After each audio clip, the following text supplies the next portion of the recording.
I'm nobody, just like you.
I know who I am.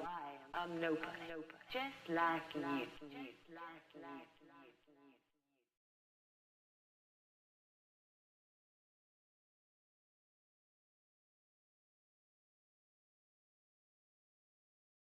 Greetings, everyone, and welcome to the long-awaited return of behind-the-scenes streams. Yes, we're gonna clean that up. We're gonna film stuff over there. I'm gonna bring you guys a little closer. Don't worry. I got a nice long cord to bring you all the way across the room and get you right up my nose where you really want to be. No, don't. Anyway, wow, 12 people already. Hi. Clearly, this was a good decision. Let there be light. No, let there be light. There we go. Hey, Scully, how's it going? Yay, Scully. And whoever else is here who hasn't said hi yet. Hello. Hello, Scully and 11 lurkers, apparently. Excellent. What's this? Oh, it's my. I thought I had something like goop on my shirt, but it was just the reflection of my little volume control for my headphones. Anyway, what are we doing today? Despite the gajillion updates we've already filmed, we're still not done. There's been new stuff that's come in since, and there's a lot of stuff that we just didn't get around to as well because we were focusing on all the horror stuff. There's a lot of non-horror stuff to do as well, but we're just gonna film it all in the horror section because why not? I'm not going to do like a different virtual set for every topic. That would be insane. I mean, at the very least, I wear different shirts. Good enough. That's fine. But yeah, we got a whole bunch of like movies and TV. Well, some TV shows, but mostly movies. Some British stuff, and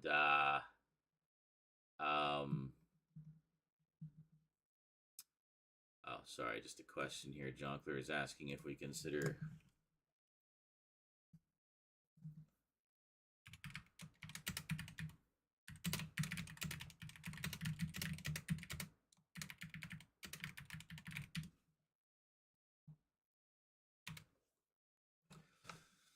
Yeah.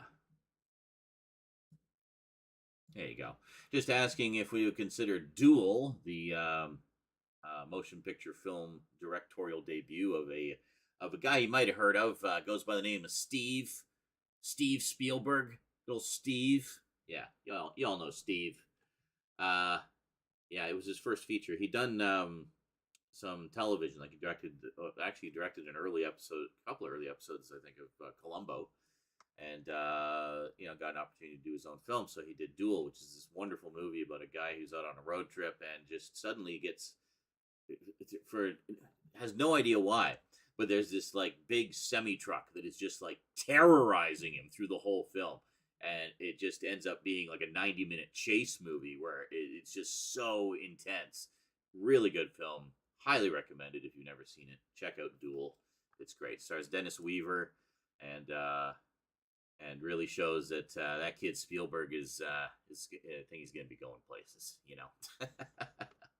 But yeah, it's a good one. It's a really good one. But yeah, anyway, he was asking if we would consider it horror. Raptor Rivera, this is on my Discord, by the way. Raptor Rivera chimed in and says vehicular horror, right next to Christine, The Car, Maximum Overdrive, etc. Yes, I agree. I think it is absolutely horror because, I mean, quite frankly, it's terrifying. Like, it is so suspenseful, and like you were just on pins, like just on is it on tenterhooks the whole time, clutching your chair for dear life. Yeah, it's a great movie. But anyway, so we're gonna do a bunch of updates. And what? Am I on my mic? Well, can you hear me talking? Then yes, I am on my mic. I'm not on this mic. This mic is virtually dead, unfortunately. I'm actually on my old hold on a sec. My original THX certified blue. So enjoy. We'll be switching over to the camera mic when we go across the room, though.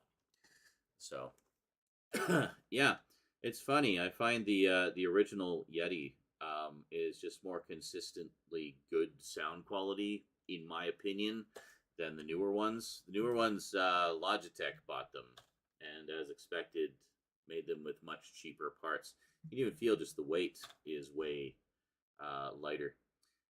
And basically, whereas the original Yeti, you can just plug in and it's pretty much ready to go. This one, you need a preamp of some kind, either software or hardware based. Logitech uses G-Hub, which is their own sort of in-house app that works with all their peripherals. So you just going to have everything in central hub, as it were. And that's what I usually plug it into. Sadly, G-Hub does not recognize the old Yeti. It only recognizes the newer, crappier Logitech one. So, yeah. It's definitely suffering from the further distance. What are you talking about? I'm like less than 2 feet away.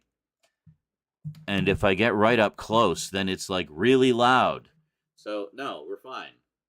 Like, I'm in the yellow. But anyway, don't come in here and talk about technical problems, all right? It is what it is. It's as good as it's going to be for today.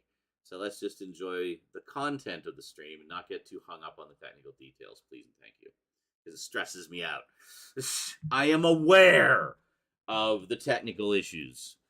Let's just enjoy. Let's embrace them. It's the cute little flaws that keep a guy interested. You know what I'm saying? So anyway, I've been using this mic for like a month now. I don't know why. Like, nobody's pointed it out. Nobody's complained about it. So stop being so picky, Devin. God damn it. No, nothing is wrong. Everything is fine. See, look, I'll switch over to the camera mic. Maybe that will make you happier. Where is it? Here. La la la. There. How's that? Is that better? I mean, this is a mic designed for distance. So, yeah, I don't know. Crank it up. There. La la la. How's that? We're almost in the red. Really, church? Where are you? I think Mummy closed the door. Mummy being Rose. And greetings, vermin. How's it going? And Basic Michelle having a bit of clean up as well. We love Steve. First saw it on late night TV many years ago. Love it. Yeah. Now, Duel is great. I've owned it a couple of times. I have a really nice DVD edition, which has some pretty cool extras about the making of the film, but also just a really cool, like, embossed, shiny slipcover. So I keep that because it's pretty. Hey, where'd the donut? Oh, right. I forgot I had the skulls around the dono goal, didn't I? I wanted to move the dono goal, but but now the skulls are just like sitting there alone. Sad. Hold on. Let's see. Let's move this down. Link at top of chat for dono goal. Please don't be shy with that. We've only got 65 days on this goal, and it'd be nice to hit more than 2% of it. So, let's make it happen, guys. Well, yes. JL232 just resubscribed for 92 months. He also directed The Terminal. Well, yes. I mean, I wasn't going to go through his whole filmography because it's like a mile long, dude. Surprised you didn't mention E.T. I thought that would be your first Spielberg go-to. But anyway, there we go. All right, so we got our dono goal back at the bottom in the center. Huzzah. What have we got? Now, here's a question. Would you guys prefer... Well, and DT, yes, of course. Anyway, we don't need... We are aware of the fame of Steven Spielberg. I was only mentioning it because we were very specifically laser focused on Duel, his directorial debut film. Laser focused. Is that today? Oh, yeah. Apparently Rose is streaming as well. So if you get bored with me, you can watch her. Donate to either one of us, but especially me, because my money goes towards bills and food. Her money goes towards, I don't know what, munchies and clothes, probably. But, yeah. So anyway, donos have been really, really light this past month. I get it. Everybody's broke. Hey, join the club. So, difference is you guys are my income. So, yeah. It'd be nice to see some new people, you know? It feels like it's always the same people. I appreciate that we got a bunch of whales who've been kind of keeping things afloat for a long time, but we got to get some more people, you know? We got to expand, grow. Well, that's the name of the game. That's kind of what we're working on now. And like that. Did you know he didn't direct Poltergeist? Yeah. He was Toby Hooper, but the general suspicion is that Spielberg had a lot of input to Poltergeist. And it's funny, in all the extras, I only ever see him talking about it, and, you know. But I know a lot of the story and such was based on, like, a lot of his, like, Spielberg's childhood fears and so forth, and the idea was to kind of bring those to life to make a scary movie.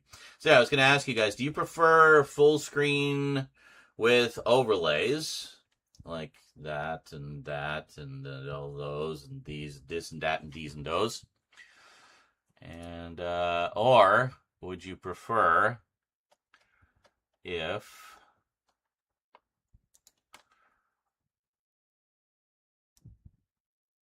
we did this? So you can actually see everything, and it doesn't sort of block the other stuff. I think that's kind of tidier, actually. Maybe we'll just go with that for now. I mean, if you're on YouTube, we're still within a 4K frame here, and even this is considerably larger than 1080p.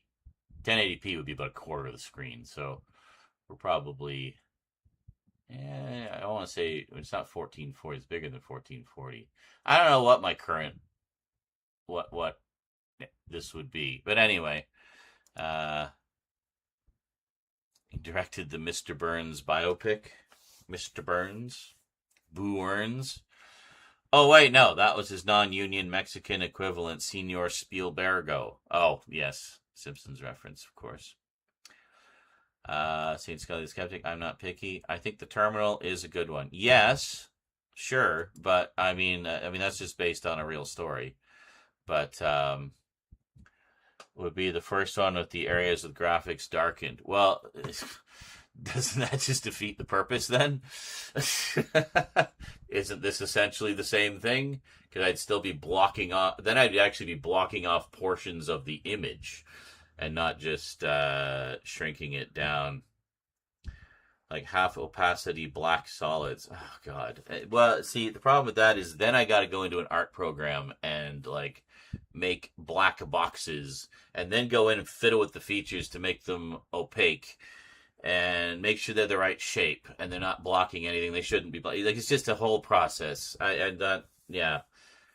Literally, the only thing I'm willing to do is change the size of the camera right now. That's it. That's as far as we're going with the technical adjustments today. I think we'll just stick with this. I'm good. I mean, I've already got the Halloween goal over there as a black box behind it. I don't like putting black boxes behind everything because I like the animated background. I think it just kind of brings things to life a little more than just static darkness. Yeah, so I don't know. All right. Devin always wants me to do the most complicated and technical solution to everything. Yeah. And before you ask, no, I did not get that HDMI cable for the camera because one of the whole points to doing these behind the scenes stream is not to show people what's in the camera. If they want to see that, they can watch the video when it comes out. The point is to show the studio, the actual making. You know, you don't need to see the monitor because to me that kind of spoils the surprise of what it's going to look like when the video comes out, right? Like I want you guys to see the process, and then when you see the video, you see the final product. It's like, oh, wow. And then it's like a revelation. You're like, wow, that looks so much better than the crappy stream quality. Holy moly. Yeah. So that's why. That's why I don't put through a direct feed of the... I'm talking about the camera that I film my YouTube videos with. It's over there. It's over there. And you're wondering what it is. It's a Canon EOS R5, a rather beefy piece of hardware that was far too expensive. I don't foresee spending that much on a camera ever again unless I'm extremely rich. But yeah, my one suggestion, hide the box of spank blankets under the monitor. Spank blankets? You think I have those out here? Oh no, those are hidden away. The spankets. Splankets? Yes. So, a couple of things we need to do. First things first, we need to clean off that table because we need to use it for filming. We still have some sunlight. I don't like to film when it's sunny. So the idea is to try to get things ready by the time the sun goes down, which will be in about an hour, I think. And then film into the night. Into the night. That is not a song. Well, there is a song called Into the Night by Julie Cruz from the Twin Peaks soundtrack, but it does not sound like what I just did at all. The tissues. You know, Mr. Mind in the Gutter, tissues can be used for other things. Besides mopping up after, shall we say. Yes. Yes.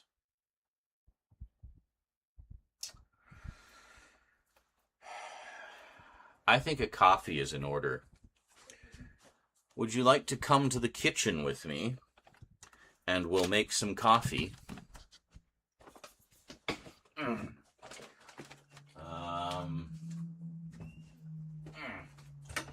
Let me just get some tripod action here.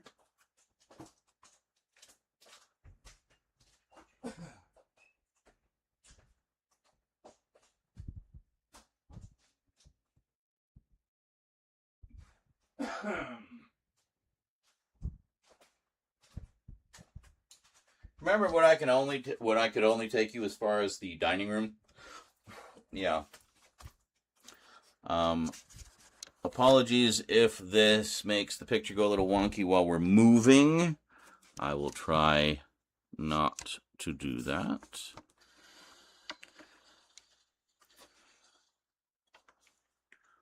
All right. Let's go. Oh, I can actually... Shall we say hello to the lovely Emily? Hi, Emily. Over here. There you are. Hi, how's it going? She watches over the horror section for me. We're just doing a stream. I thought the folks would like to say hi. All right. Catch you later. Actually, we'll keep that on. So, yeah, I used to be able to, I could only take you as far as about here. But now...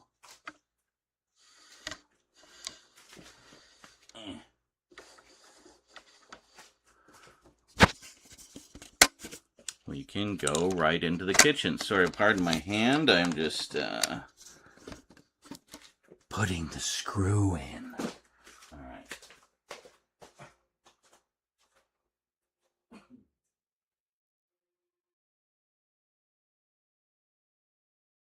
Oh, really?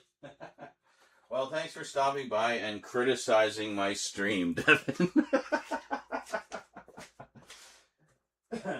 By the way, anybody new, don't worry, Devin and I go way back, and this is just how we talk. He comes in, makes a suggestion, and I yell at him for 20 minutes, and then he laughs at having successfully trolled me. Alright, how are we looking here? Can you guys see the coffee maker and everything? Oh, yeah, you can see everything. Okay, cool. Excuse me, sweetie. And as the kitty just emerged. Hey, Church. How you doing? Ow! Can you stop attacking me every time I walk by, please? Cats. Alright. This was breakfast. I actually just did dishes, believe it or not. This was part of breakfast. And we have a bunch of those to do. But anyway, coffee. Good old Black & Decker. I think this was about... I don't even remember when I got this. This is pre-pandemic. Church, it's not food time. It's automatic. Just wait for it.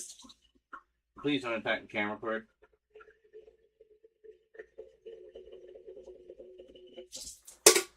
Rose is doing her stream, so booted the cats out, so I get to deal with them. I tried leaving them. Sometimes they'll just like chill in her room when she's streaming, but they didn't want to. Let's turn you this way a little bit. So, choke that.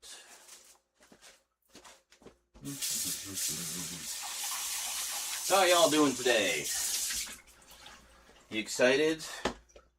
New videos incoming. There's so much stuff. Like, you guys, I've been wanting to tell you all about it because I feel like it's been so long. There's certain segments of my viewership that have just given up hope that I will ever release any of the videos I've been talking about. Oh, don't worry. They're coming. We're working on it. Although, and this was completely unintentional, it's starting to look like, you know, it probably feels like we're not going to get the Halloween special until next Halloween. But, no, I'm kind of thinking like Summerween, you know, the summer of Halloween. And it'll just lead straight into Halloween season. And then the Halloween season will go into overtime, which will stretch through Christmas. And then well into the next, you know, you guys see where I'm going with this? Yeah, I've been talking about doing the year of Halloween forever. And that's kind of what I'm doing. But the reason it's taking so long is I want to make sure I don't have the same problem that I always have in the past, where I start a big project, post the first few videos, and then I never finish it, and then everybody's on my case endlessly. It's like, when are you going to finish this? And it's like, I don't know. I'm ADHD. I got bored, and I moved on to other projects. Like, that's what happens. So that's why this time, essentially, I'm looking to get all of the videos done in advance. So everything is finished. 100% guaranteed. When you see that first video go up, you can rest assured that all the follow-up videos to come are already done and scheduled. That's what we're doing. That's why it's taken so long. So I apologize most profusely for those of you who have been waiting on tenterhooks, waiting with bated breath for the drop of this big special. And I promise it's going to be worth it. It's turned out so fucking good. Like, some people have seen a few clips from it. Nobody has seen the whole thing except me. So, but I have shown a few segments to people. Like Rose has seen some clips, obviously, because she lives with me. But, you know, and some folks on my Discord, one day in a screening, I just, like, spontaneously showed them a few sort of work in progress clips to see, so they could see how it's going. And, you know, and it was nice to kind of gauge interest, and people definitely seem to be excited. But yeah, but there's the special, there's the immediately followed by the biggest horror update ever, and then the omnibus edition. So each one of those videos, I'm talking about 5 videos, each one is roughly 7 hours in length. Don't worry, I know that's very intimidating. That's 35 hours of video going up in a week. And it's almost done. Most of it is done. But I still have other stuff that ties into it that I also need to get done. That's some of the things we're going to be filming today. But, so there's going to be updates. There's going to be package openings, most of which are already filmed. We have a couple to do today. A couple from Thomas. You guys know Thomas Wright, aka Little Retro Rocker. Yeah, longtime friend of the Multimedia Chronicles. And sender of packages and donator extraordinaire and all that good stuff. But yeah, so we got a couple packages from Thomas and a whole shit ton of updates. But that's the idea, is basically have, and then there's video games as well. So first order of business there, we're going to finish up Dead Space and The Thing. Those are already done, by the way. The videos are finished, they're edited, they're uploaded. I'm just waiting to drop everything else. And then we'll drop the video games along with it. Because the video games aren't just playthroughs, it's also clips and stuff. So, like, I'm literally talking hundreds of videos. It's not just the special. It's not just a handful of updates. It's literally hundreds of videos, but they're all linked. So when this monstrosity drops, essentially what you're looking at is about 6 solid months of non-stop content on my YouTube channel. That's what we've been working towards for the past 2 years. And the whole idea is to kind of give a buffer for me, because as some of you will know, I'm also working on a couple of book projects. One of which is, well, one that I'm working on with our very own Vermin Art. Well, I say one. We're actually working on more than one, but one that's like imminent. We're working on a few things. But if you like comic books, we got you covered. We're going to be doing some pretty fun stuff, and I hope you'll check it out. There's also motion comics of those comic books that tie into them, so we're working on those. And that's basically all me doing the motion comics, the editing and the music and sound effects, and then just grabbing whoever I can to do voices for the characters. And yeah, so there's that. And then, of course, there's my mom's book, which was her life's work, and sadly we'll be publishing it posthumously. But that is her legacy, and I am hell-bent to make sure that it is represented properly and, published, and, ideally, hopefully gets the attention that I feel it deserves. So, so the buffer of videos will give me time to work on the books. Because the book projects are pretty sizable on their own. I'm kind of like, chipping away at them as we're working on videos and stuff. But really, I need to get the YouTube side of things up and running again. So you guys will be happy and have lots of cool new stuff to watch. And, yeah. And so the idea is to try to get all the updates and package openings and all of that done over the course of the summer, leading up to Halloween season. So sometime around September or, no later than October, I want to start doing reviews again. Got a lot of movies. It'd be nice to review them, right? So, yeah. What you doing, church? What you doing? No. Psst. No, church, leave it. Stop sniffing the cord.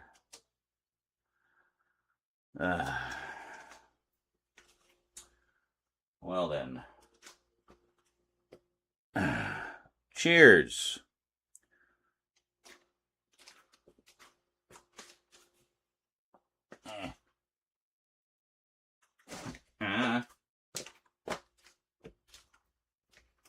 Cheers. Oh.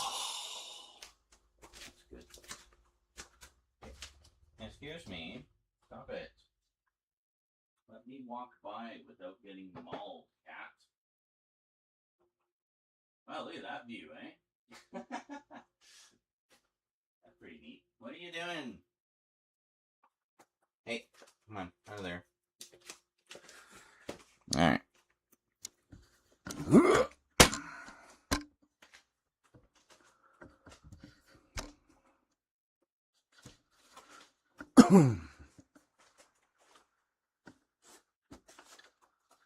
You are very in the way, church.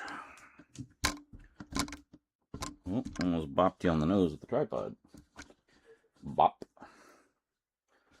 Bop. Let's not point you guys out the window.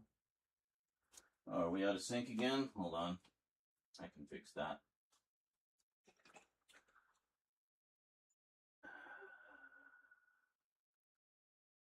No, hold on. I just need to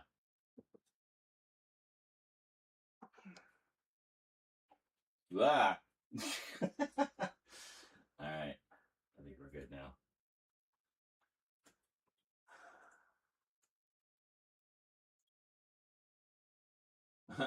Devin just wanted to toot his own horn a bit. It says, I'm at least 75% of the reason his retro videos look so good. Being the tech guru extraordinaire often lends itself to being a nitpicky bitch when it's not called for. Well, this is true. But, I mean, the thing he's talking about is how I was able to put them at 60 frames per second from the original interlaced video sources, my retro videos, because they're all, of course, all old interlaced video, either VHS, Video 8, High 8, or Digital 8. Those were my analog formats. And I had always thought, 30 frames per second interlaced is 60 fields per second, right? So I had always thought, well, what if you could combine those, make full frames out of those fields, just to interpolate the missing lines. And then as soon as I was thinking about that, Devin just appeared out of the ether and said, hey, have you thought about putting your retro videos at 60 frames per second? I'm like, well, yeah, I'd love to, but I don't know how I can do it. I had tried doing that with some various frame interpolation algorithms and said they really did not work very well. And then he said, have you heard about this one called QTGMC, which is a plugin for AVI Synth, which is an old program for digital video that's still, used today. And yeah, and it was like magic. It made it perfect 60 frames per second from the interlaced source. So I've just sworn by it ever since. So anytime I have anything that is from an interlaced video source, I put it through that. And yeah, also if you watch if you have Media Player Classic, the sort of Windows Media Player replacement, the open source one, that one, well, it's not officially supported anymore. It's basically gone open source, and there's like groups that do continue to support it. If you bring interlaced video into that, it'll automatically frame double it to 60 frames per second or 50 if it's PAL. And it looks good because, I mean, it preserves the video look of the original footage properly rather than regular deinterlacing and trying to force it to progressive. And it just looks so much better, you know? So, yeah, I use that for pretty much everything. And, yes, as Vermin said, a lot going on behind the scenes. I know it's been forever, guys. I am very aware. I am painfully aware of how long it's been. And that was absolutely not intentional, but here we are. We're getting there. So just keep on keeping on and keep hanging on, and we'll, oh, look. Oh, look. What were we just talking about? It's E.T., the extra testicle. Excellent. Very dusty. And, yeah, this damage here was thanks to the little shit on the floor next to me. He just, like, put his foot through it. So, anyway.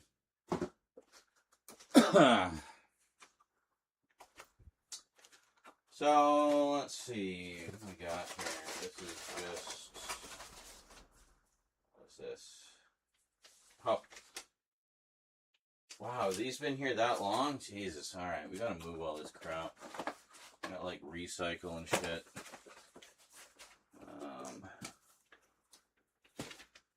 That one.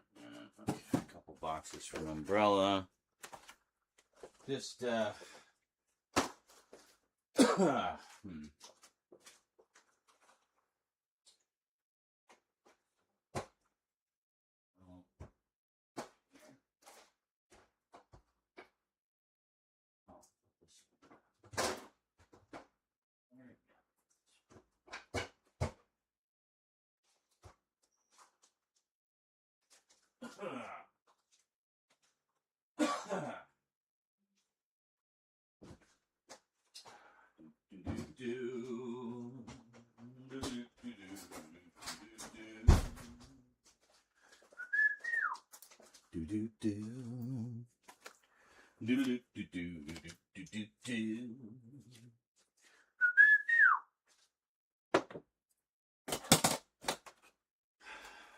Oh, yeah.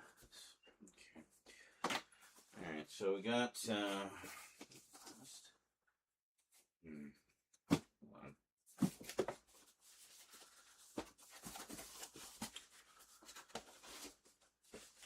couple boxes from Umbrella. I love Umbrella. Umbrella Entertainment, one of my favorite boutique labels. Australian label, but, man, they do some nice collector's editions of stuff. Yeah, so we're going to need that. We don't need this box, though. Might keep it. Oh, the other thing, I knew this. Speaking of Mum, we've got 7 more boxes of DVDs and VHS tapes to go through, and a box of records. All part of my inheritance. So we got to go through them like we did with the first batch. Figure out what we're keeping, what we're selling, essentially. So I'm going to be selling most of it, honestly, because a lot of the stuff that she has that I might, right, Emily? A lot of stuff that she has that I might want to keep, I might already have, or I would prefer to get on Blu-ray. She never jumped on the high def bandwagon, so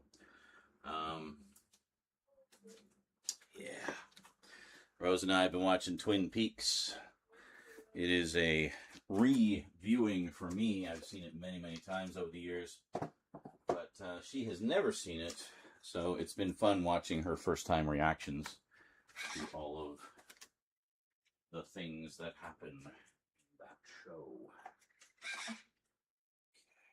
We have over here, we have a PS4 charging dock with two PS4 controllers on it. Rose has the PS4, and it is currently put away. I'll just put this over here by the other PlayStations. This is something we need to make use of at some point. I got, of course, the stand for the backdrops. We also got a couple of proper green screens, so we will be making use of those at some point in the foreseeable future. Yeah. How you doing there, Church? You seem a little on edge. Are you just hungry and wondering when the hell food's gonna come? Well, I mean, it's automatic. I don't know what to tell you. Automatic. Automatic.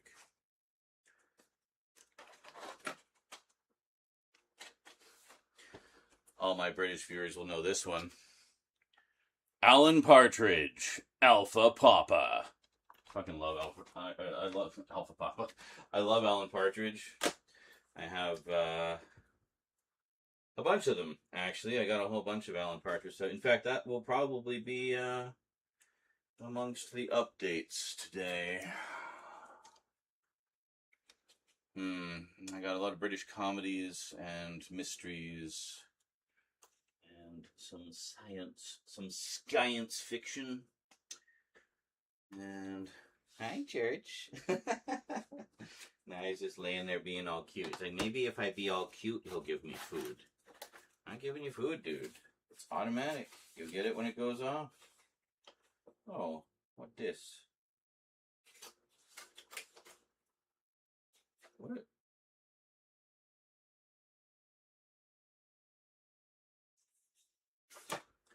What is this from? I mean, this is, I don't know if this would work. It's a mini USB cable, fairly lengthy one. But, yeah, I don't think it works with my camera.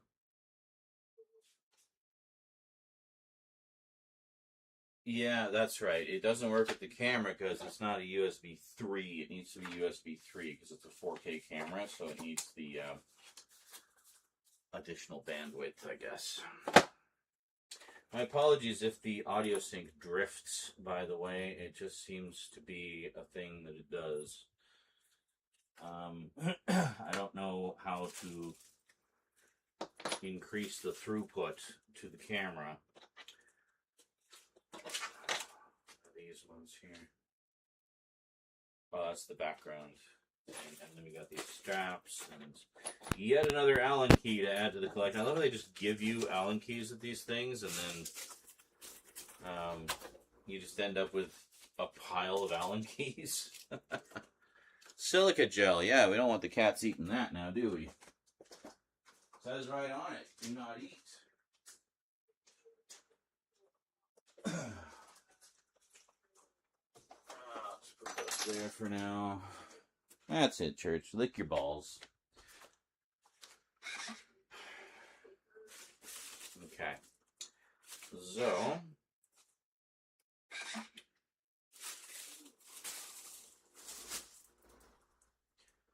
one of the things we need to do is put this stack of stuff that's been sitting here for literally 2 months into a box.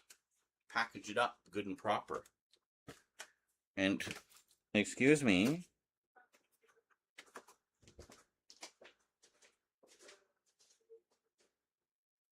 Church is taking swats at me every time I walk by. It's like, feed me, you fuck. Why aren't you feeding me? It's like, your food will come later. It's like, yeah, but I'm hungry now. I want food now. It's like, well, you're not getting food now, but I want food now. It's like, well, you're not getting food now, but I want food now. It's like, okay, we're not having this discussion, Kat. We're not having this discussion. That's it.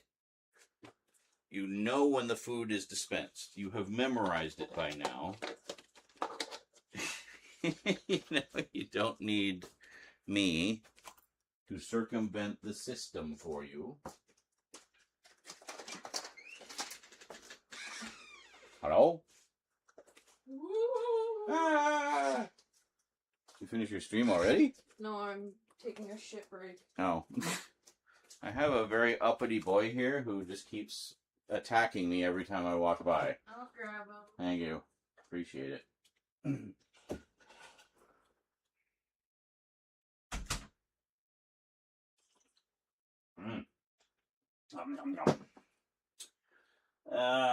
Where's my broken ass glasses? I need to be able to read the chat from across the room.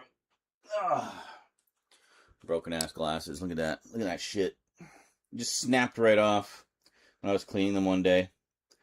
Separated from the frame. Oh, I've tried to put it back, but it's like, you know, if I mess with it anymore, it'll break it. Whoa! I can sort of see now. Oh.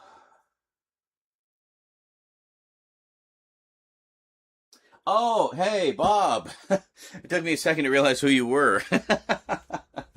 It's Bob from fucking Bob Runkle. Yeah. He says, hey, friend, hope you're doing well. Thank you for your encouraging words regarding my Facebook page biting the dust. I absolutely appreciate it, and I value it. I'm happy to be here. Yeah, that really sucks, dude. Facebook moderation is such a joke. Like, they let the most heinous shit through, and then, you know, punish people or just ban them entirely for the most innocuous stuff. Like, it's so two-faced and inconsistent and unfair, quite frankly. It is unfair, it is unjust, and I see that kind of thing all the time. People getting banned for just the most innocuous remark, or making a joke that was a little bit off color, but I mean, nothing truly offensive. Yet there's people like just full on spouting hate and harassment and, you know, homophobia, transphobia, just generally being abhorrent human beings to other human beings, and they don't do a damn thing. You know? Like, I'm genuinely shocked when I report something like that, somebody just being an asshole, and they actually remove the comment, like the harassing comment, whatever it is. I'm shocked when they actually do that. It's like, oh my God, a human with a soul saw my report. And there seem to be very few of those in Facebook these days. By the way, word of advice. If you're seeing a lot of shit on your Facebook profile that you really don't want to see, do not engage with it. Do not emote on it or anything. But most importantly, and that just goes generally for social media, do not engage with things you don't like, because if you do, it's just going to give you more of it. Okay? All of them work that way.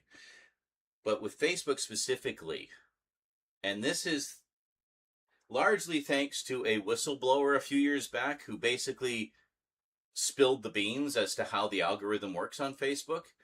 It's purely engagement and doesn't care what kind of content it is or the effect it will have on you mentally. They just want the engagement for the advertising revenue. We are just cogs in the machine. So the very important thing to remember is, do not ever react negatively to something. If you see something you hate, something that makes you angry, just keep scrolling.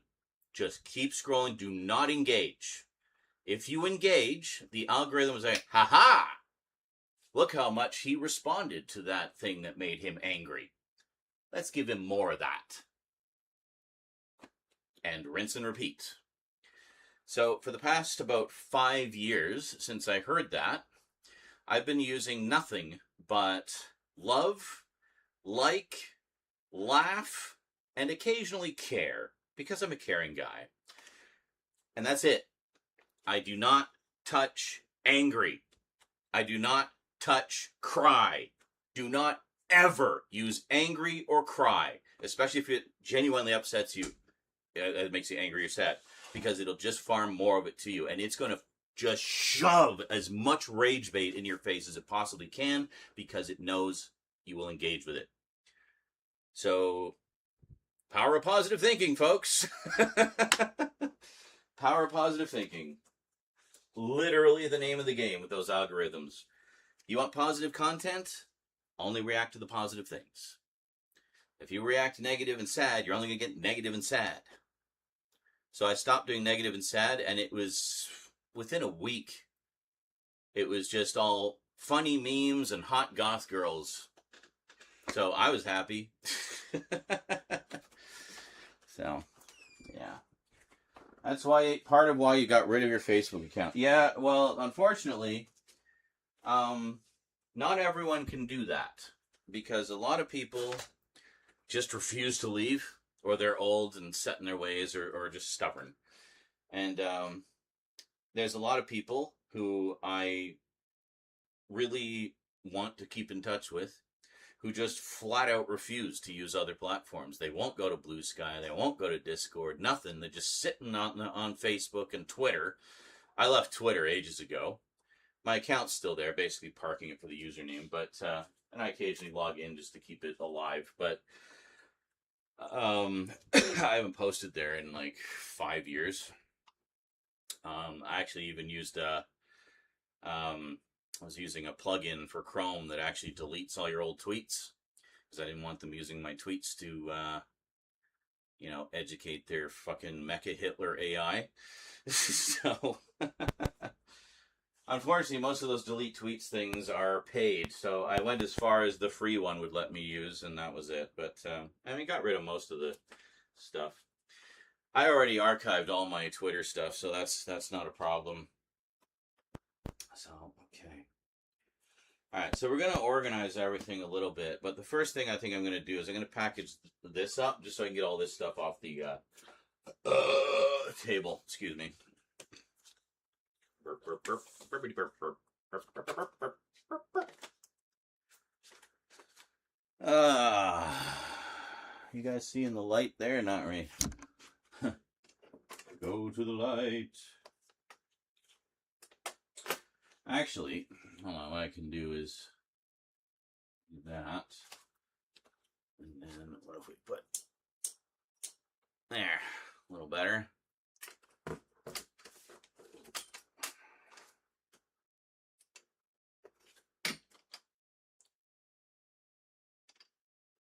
There, see, now it's blazing light, but you can't actually see. But that's fine. It'll give me light here. So, that's that. So this stack here, this is all new stuff. This isn't all of it by a long stretch. We'll sort it all after. But first thing I'm going to do is get this packaged up for vermin so we can get it the frick off my desk. What?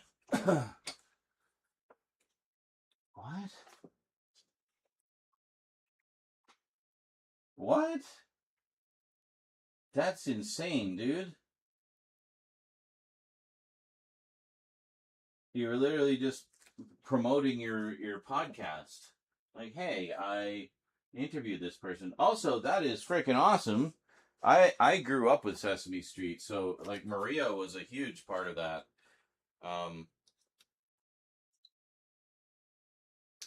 I loved it because here in Canada, it's primarily like we have the Canadian Sesame Street, which is mostly English and French.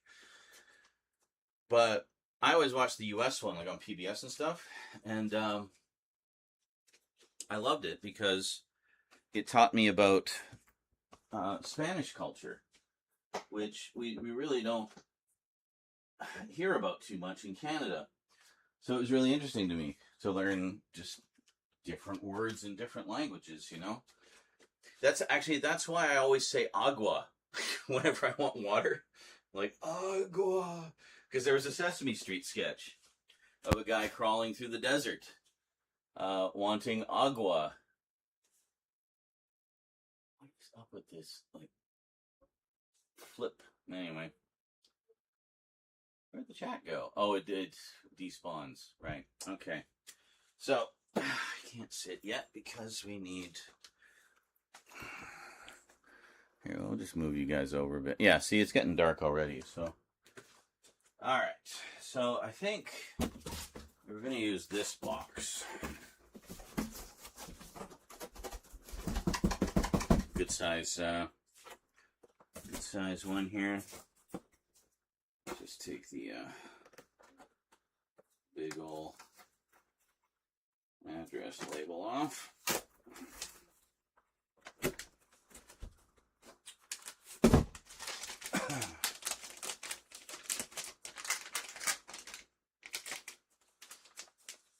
Okay, it's not a box for you to play in, buddy. Church is back out again. I guess he didn't want to be confined.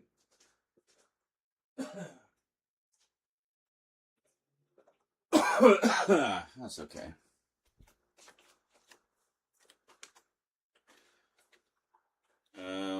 Here.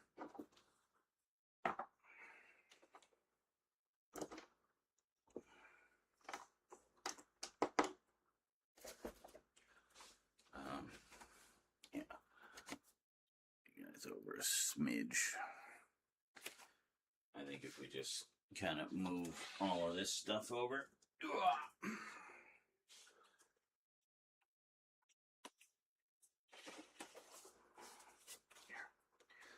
Just to get it out of the way, you know, give us a little more desk space, table space, whatever.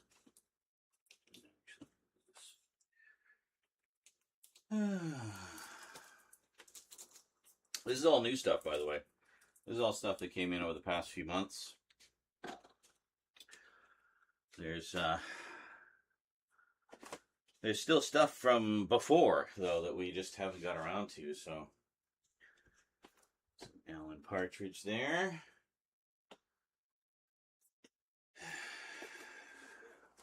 This, for example, I have like 12 epic collections of the Hulk that we haven't done updates on, so we'll be doing those. And hey, look, the original novel, The First Blood, very cool. Got a bunch of new books. We'll do kind of just a book update, I think, to just kind of cover all of them at once. There, that's better. All right. Now, let's move you guys. Let's bring you guys a little closer, shall we?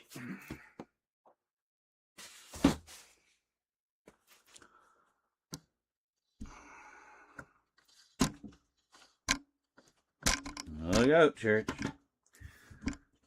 Very perilous.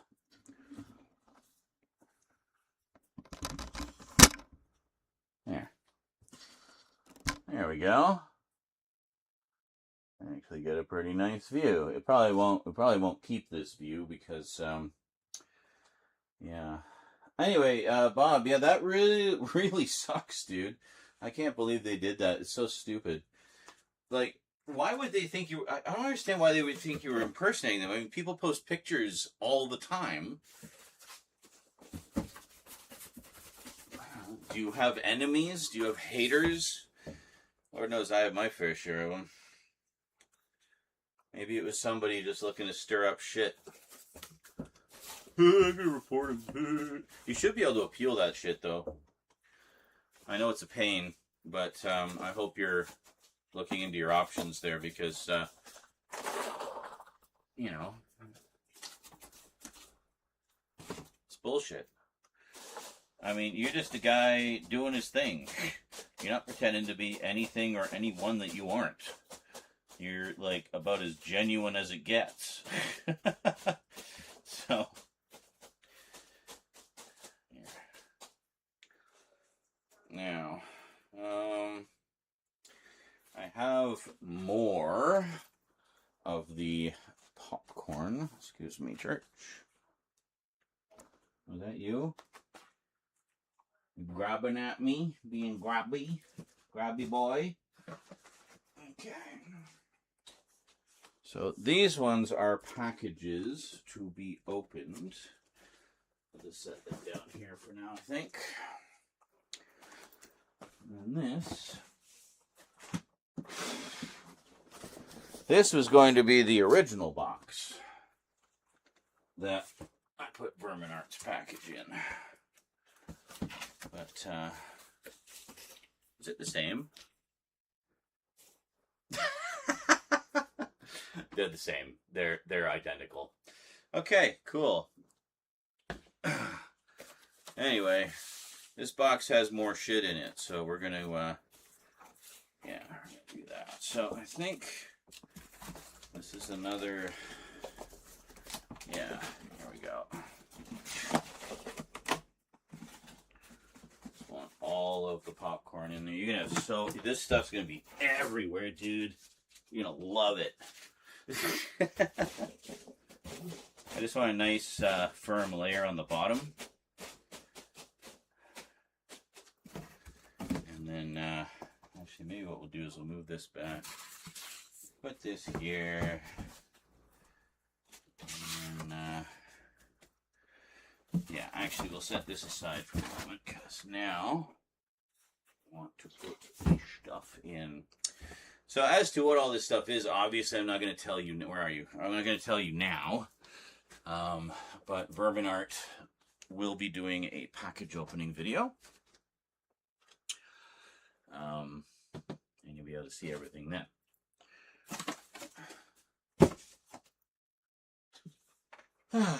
He got a webcam just for that purpose. What dedication. Alright, let's see what we got here. We got some big stuff, we got some little stuff. Just lots and lots and lots of stuff. We'll put the big ones in first. Can we do it like that? Yeah, that's good. Okay. Do you want to see inside? Excuse me, Church. You gotta move, buddy. Excuse me. You gotta move. I know it's interesting, but you gotta move.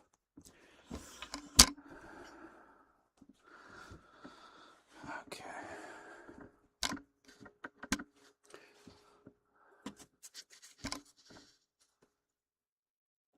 There we go. Beautiful.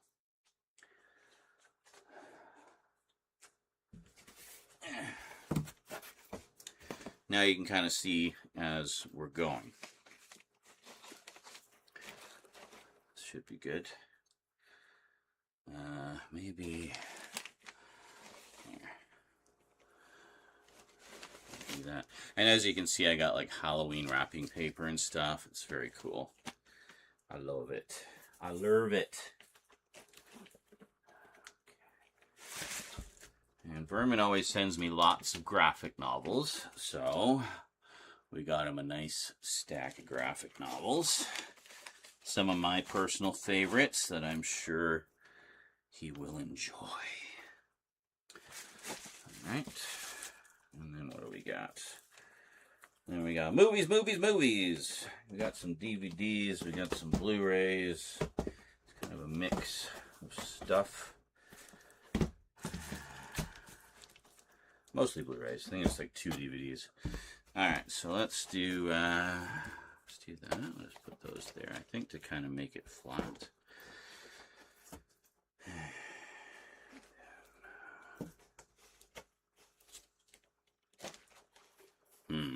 No, this is going to have to spread out a little more, I think. No idea what order these are going to be in. They're not in any specific order anyway, other than I think there's one that I wanted him to open last. Okay, and is that good? We got room on top? Yeah, we got room. Okay, good. See, look how fast that was. Why did I wait 2 fucking months to do that?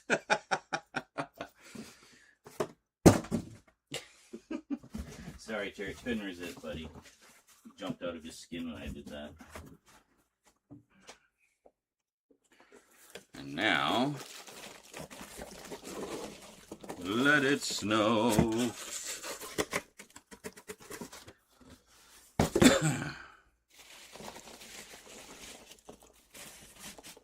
Oh, am I actually going to have enough popcorn? I wonder.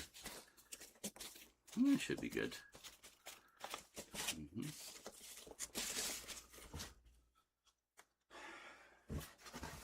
Well, if we'll quiet out there. You guys alive or what? Oh, that's so satisfying.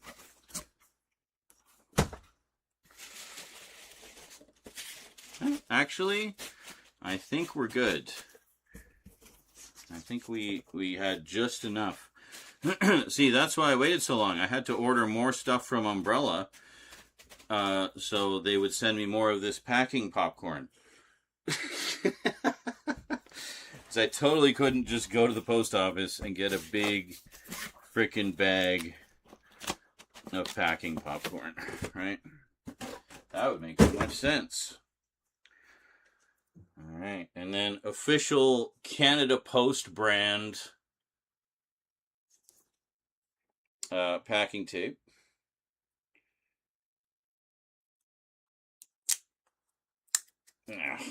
Which just shreds, like, annoyingly. Alright, do this. Oh, no you don't, fucker. Oh, right, I wanted to put this, I was going to put this on top.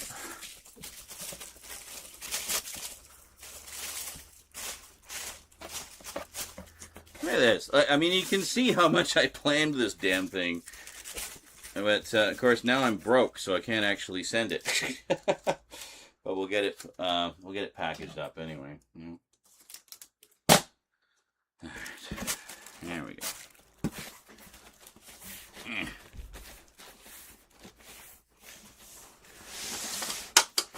Oh, sorry, church. That's the danger when you're hanging around under the table when I'm doing stuff. This is just to hold it in place, really. Right. Here's the end. There we go. He jumped a little at the sound of the tape. Welcome to the Z Scared Cat stream.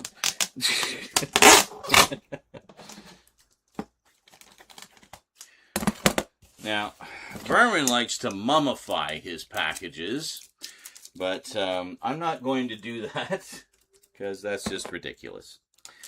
But we will make sure it is nice and secure.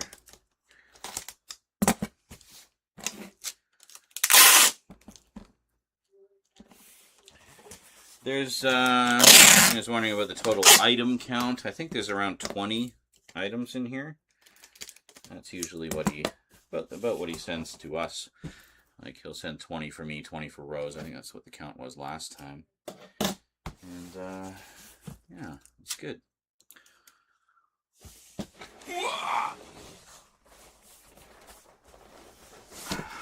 Oh, that is nicely solid. This side is still pretty well taped. You know, and for the most part, I trust Amazon's packers. But we're gonna just make sure.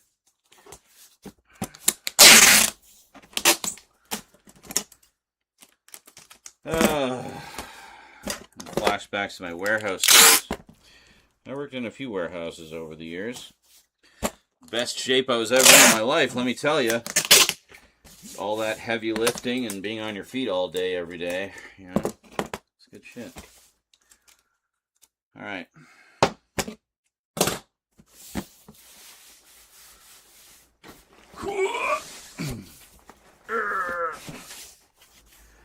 Take these extra labels off just because I don't know what any of this means, but they will not be relevant to this package, you see. Alright, so then what I'll do is just plunk the address on there somewhere. And then, I guess, postage up here. Leave room for the customs label. There's going to be a big, fat, juicy customs label on this one, I'm sure. And that'll be that, because I am, of course, in Canada land, and Vermin Art is way across the pond in Bristol, in the Kingdom what is united.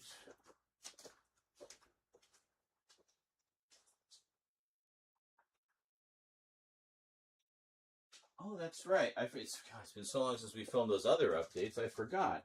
I had a nice long cable for my Stream Deck. I wonder if that's still plugged in. Because then I could actually bring it all the way over. And that's that. Let's feel how heavy this is, shall we? Oh, that's a good weight. Hold on. I have an idea.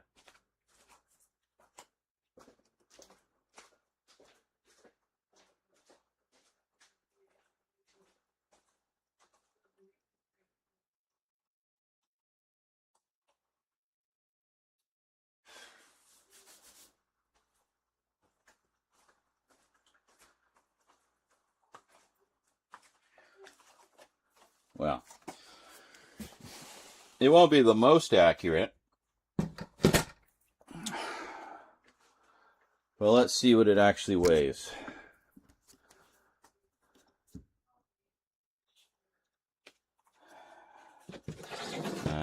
Here.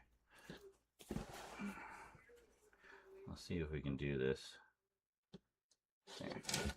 It helps when you're adjusting it not to be pushing down with your thumb.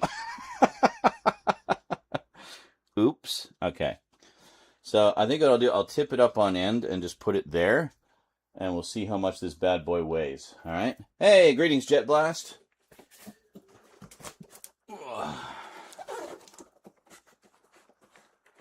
Ugh. Okay. Well, Vermin still holds the record for the heaviest package. This is about 20 pounds. So that's not too bad. Still probably going to want to bring the dolly when I take it to the post office, though.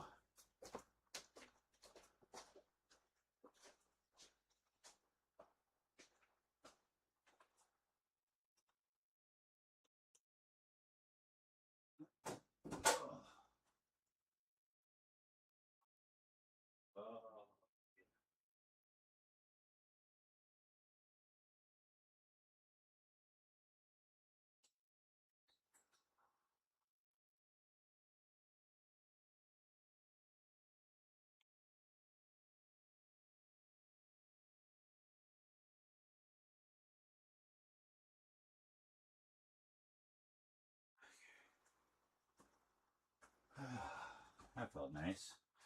So I just stepped into my my room there where we have the air conditioner going. Very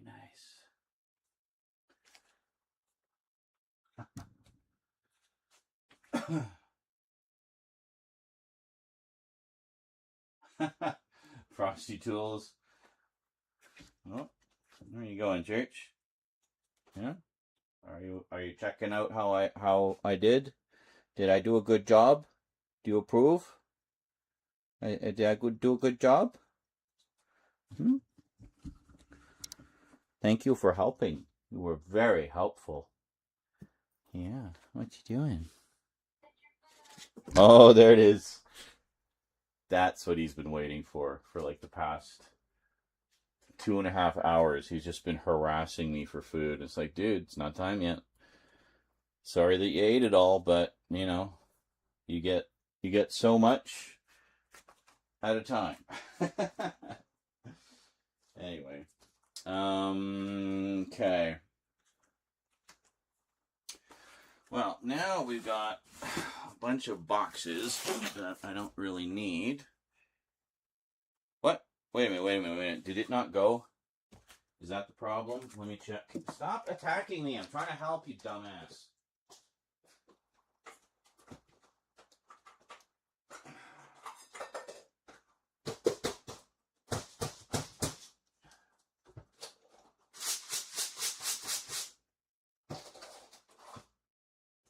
Yeah. Sorry, dude. Maybe that's what the problem was. There you go. Alright. Enjoy.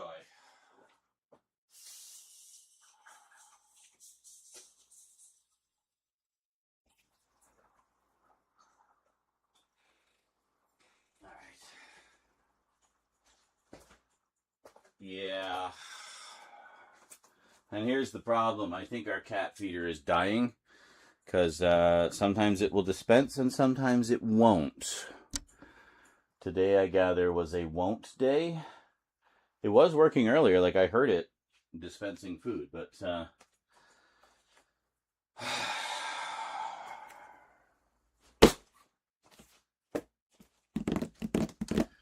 anyway, dono link at the top of the chat. If you'd like to help contribute to the Get a New Functioning Cat Food Dispenser Fund, a mulch please and thank you. is a Appreciate layer it. of material applied to the surface of soil. Reasons for applying mulch include conservation of soil moisture, improving fertility and health of the soil, JetBlast68 just resubscribed for 60 months. The commercials and alerted me that it was enhancing time to the visual resubscribe. appeal of the area. A mulch is usually, but not exclusively, organic in nature. And then it's only It one may box, be right? permanent, such as plastic sheeting, or temporary, such as bark chips. It may be applied to bare soil or around existing plants. Mulches of manure or compost will be incorporated naturally into the soil by the activity of worms and other organisms.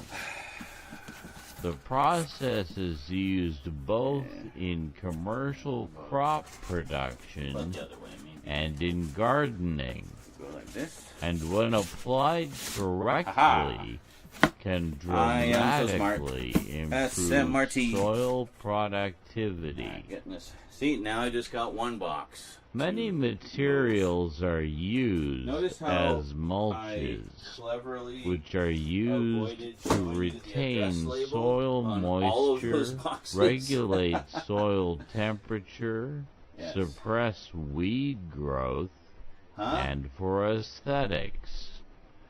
They are applied to the soil surface, around trees, paths, and now flower we're going to beds, learn about mulch. to prevent soil erosion on slopes, and in production areas for flower and vegetable crops. Mulch layers are normally 2 inches or 5.1 centimeters or more deep when applied. Vacuum anyway, so they are applied at various times of the year depending on the purpose. Towards the beginning of the growing season, mulches serve initially to warm the soil by helping it retain heat which is lost during the night. Why is this so hard? This allows early seeding and transplanting of certain crops and encourages faster growth. As the season progresses, mulch stabilizes the soil temperature and moisture and prevents the growing of weeds from seeds. Oh my God. In temperature climates, the effect of mulch is dependent upon the time of year they are applied, and when applied in fall and winter, are used to delay the growth of perennial plants, and in the spring, or prevent growth in winter during warm spells, which limits freeze-thaw damage. The effect of mulch upon soil moisture content is complex. Mulch forms a layer between the soil and the atmosphere, preventing sunlight from reaching the soil surface, thus reducing evaporation. However, mulch can also prevent water from reaching the soil by absorbing or blocking water from light rains. In order to maximize the benefits of mulch while minimizing its negative influences, it is often applied in late spring or early summer when soil temperatures have risen sufficiently, but soil moisture content is still relatively high.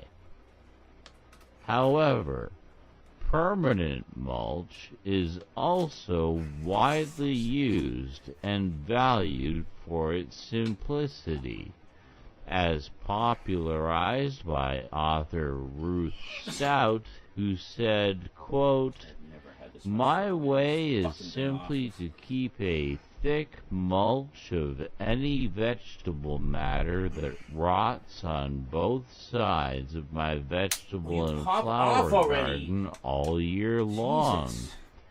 As it decays and enriches the soils, I add more." End quote.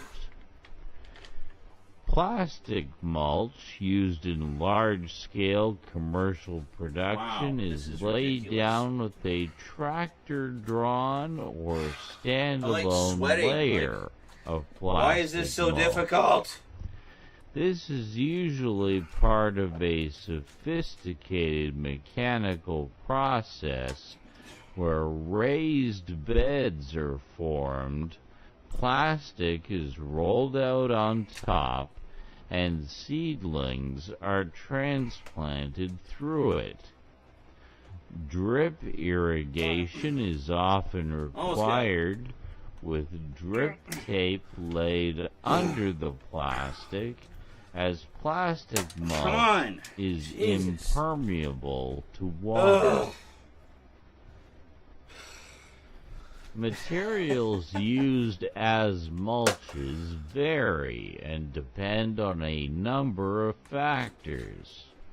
Use takes into consideration availability, cost, appearance, the effect it has on the soil, including chemical reactions and pH, durability, combustibility, rate of decomposition, and how clean it is. Some can contain weed seeds or plant pathogens. A variety of materials are used as mulch, such as organic residues, grass clippings, leaves, hay, straw, kitchen scraps, comfrey, shredded bark, whole bark nuggets, sawdust, shells, wood chips, shredded newspaper, cardboard, wool, animal manure, etc. Many of these materials also act as a direct compositing system, such as the mulched clippings of a mulching lawnmower or other organics applied as sheet compositing. I'm actually just going to run this under the water for a minute. Composting, not compositing. We're not talking about film production. We're talking about motherfucking mulch. God damn it.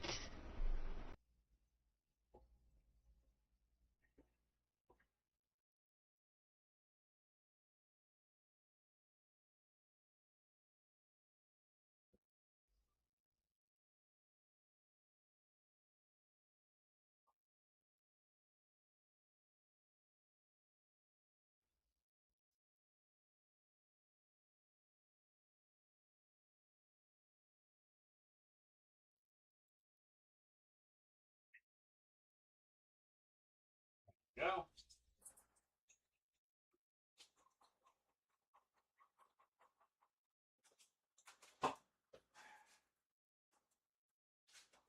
Just shaking the water off. Look at this. Ridiculous. Anyway, this part I think is okay. We dusted it pretty good. Just give it a little tickle give it a little tickle on the inside, as they say. I definitely need a new feather duster. This is not. This one's been in the family for generations. But you know, sorry, Granddad. Got to replace the duster. No, it was not actually. So anyway, that thing spun off so nicely, and where did it go now? Ah, there it is. Yeah, so I have not done the dishwasher clean for these as of yet, but I will. Great, now we get to put this back on in such a fashion that we won't be able to ever get it off again. So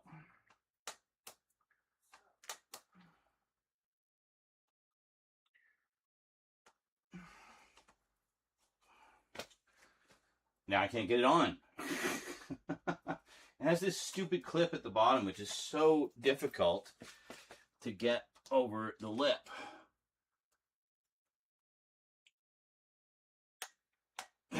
Okay, we got it.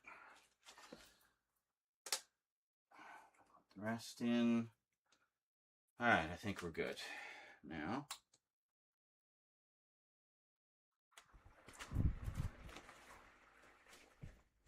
Oh. Oh.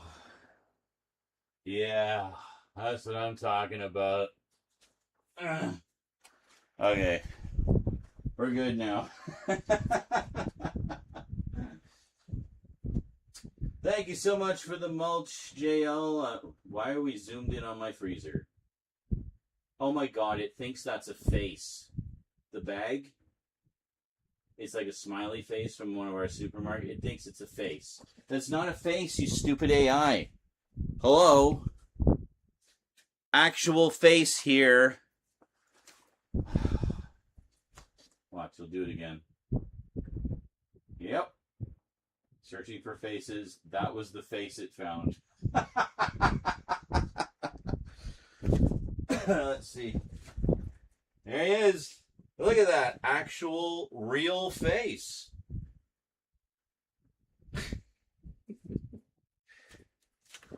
AI will destroy us all. You sure about that? It doesn't seem too bright to me.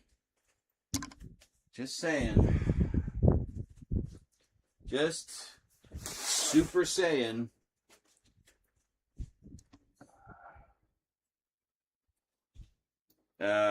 Great. Where did I put my broken glasses that I need to see? Are they over here somewhere? No. Zaya Ranger has been playing over and over. Well, yeah, dude, they do that with a lot of shows. There will be channels that just live stream 24/7. One single show. Like that's been a common thing since 20 years ago. You know? Maybe not 20 years ago, but like, you know. Zaya Ranger. Yes.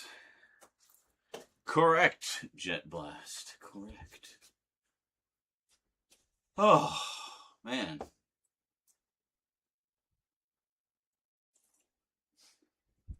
I feel like you're getting the lights on tour of my haunt or something.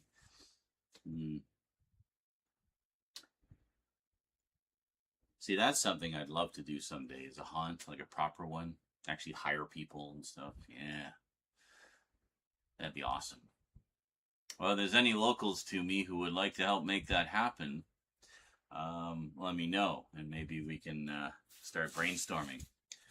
Still plenty of time to go till Halloween, just saying. So, yeah. Feel bad for the Green Ranger. Yeah, I know, dude. You mention it anytime the subject of Power Rangers comes up. I don't care about the fucking Green Ranger. I don't care about anything Power Rangers. I don't care. I am not a Power Rangers fan. I wasn't when it was originally on, and my friends are into it. Well, one friend was into it and obsessed with it. I hated it then. I hate it now. I will never stop hating it. Fuck the Green Ranger. Fuck the Pink Ranger. Fuck all the Rangers. I don't give a shit about Power Rangers.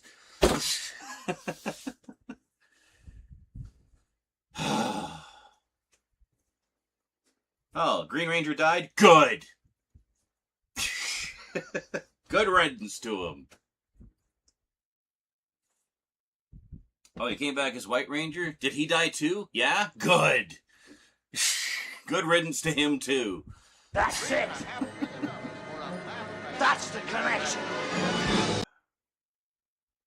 This is why I gave you your own channel on the Discord, so you could just babble about Power Rangers until you're, like, exhausted. Go nuts. It's all yours. If there was a way for me to make people, like, moderators of just individual channels, I would do that, but it isn't. It's like an all or nothing thing. So it's like you're either a mod for the entire Discord or not at all. So that's it.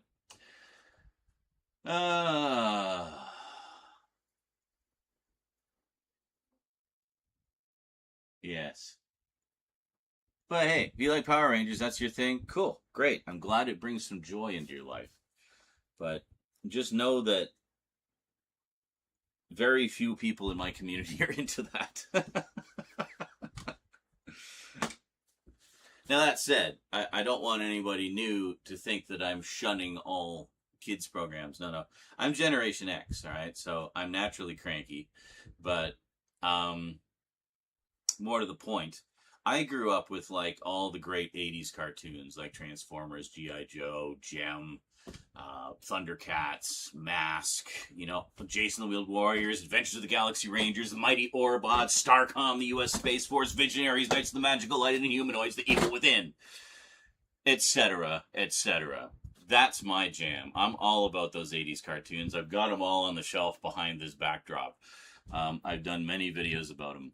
So that's it. And it goes up to actually about the time that Power Rangers started. But again, the animation side of things. What's going on over there?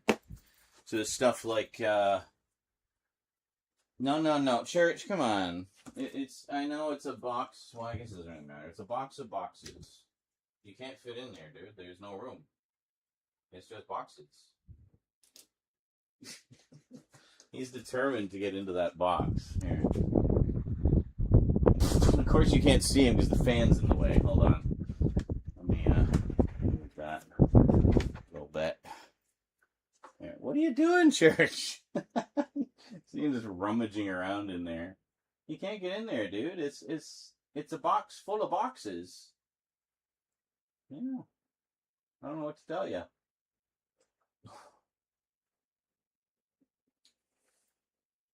So yeah, give me all those 80s cartoons and early 90s ones like Mighty Max.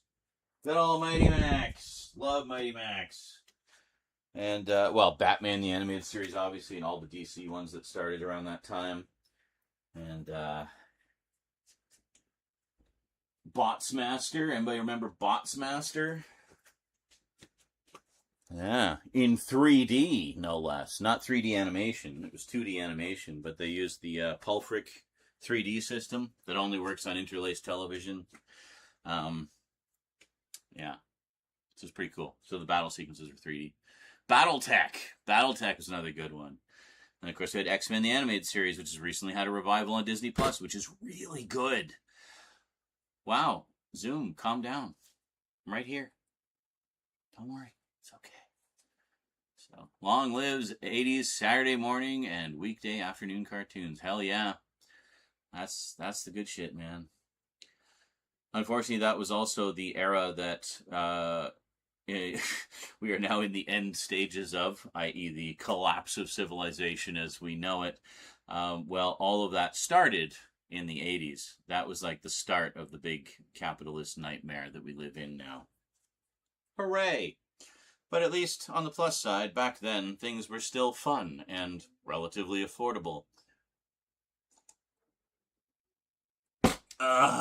Speaking of which, if you like the show and want to help support it and keep it going, where's the donut goal? Down there, the donut goal. You'll find the link at the top of the chat. Even if it's just $1, I don't care. Every penny helps. So, help a brother out. We'll make videos for food. We'll stream for food. So, Anyway, yeah, I had a few unexpected bills just sneak up on me. Also, got considerably less for my tax refund than I was expecting, and that immediately got sucked up by one of said bills. So I basically got nothing. That was supposed to be a nice little bonus to take us into next month, but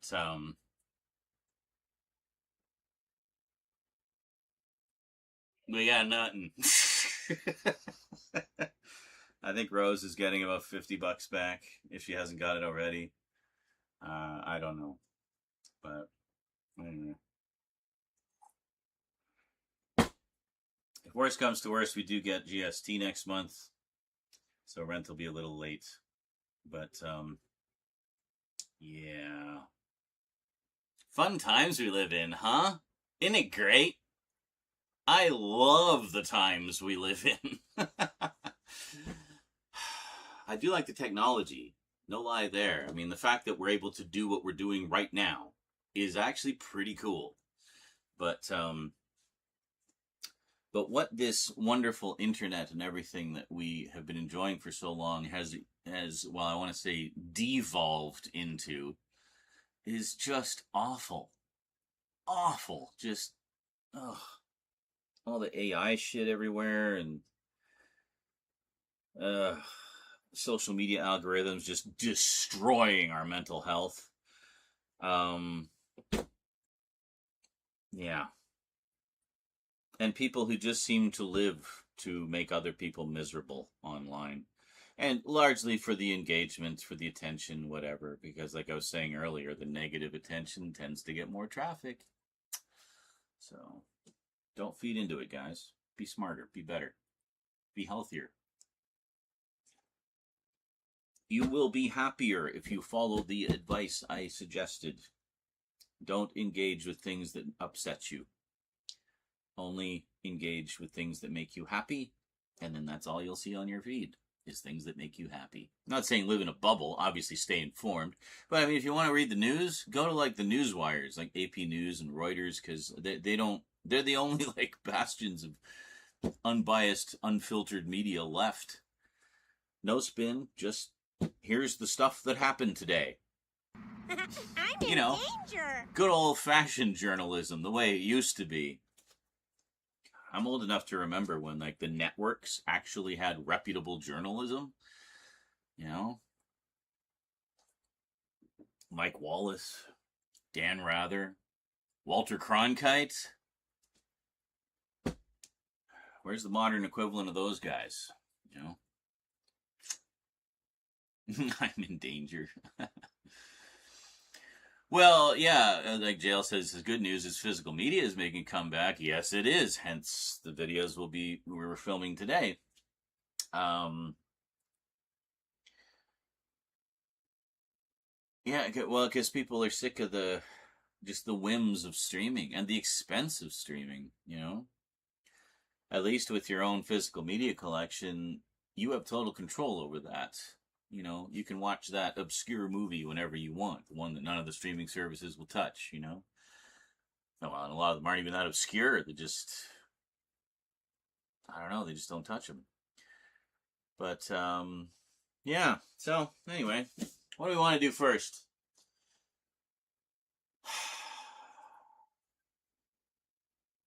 We got horror stuff, but we got a bunch of Doctor Who to do as well, actually. Who to do? Yes, Church? What? It's the PS5 controller charger. It's been there for years. Why are you suddenly fascinated with it? What? What are you doing? You understand? Oh. Got knocked. There. So, let's see. We got, yes, this is how sausage is made. Correct. Now you know. Now the magic of sausage is gone. I'm sorry. But the tale had to be told. The people needed to know.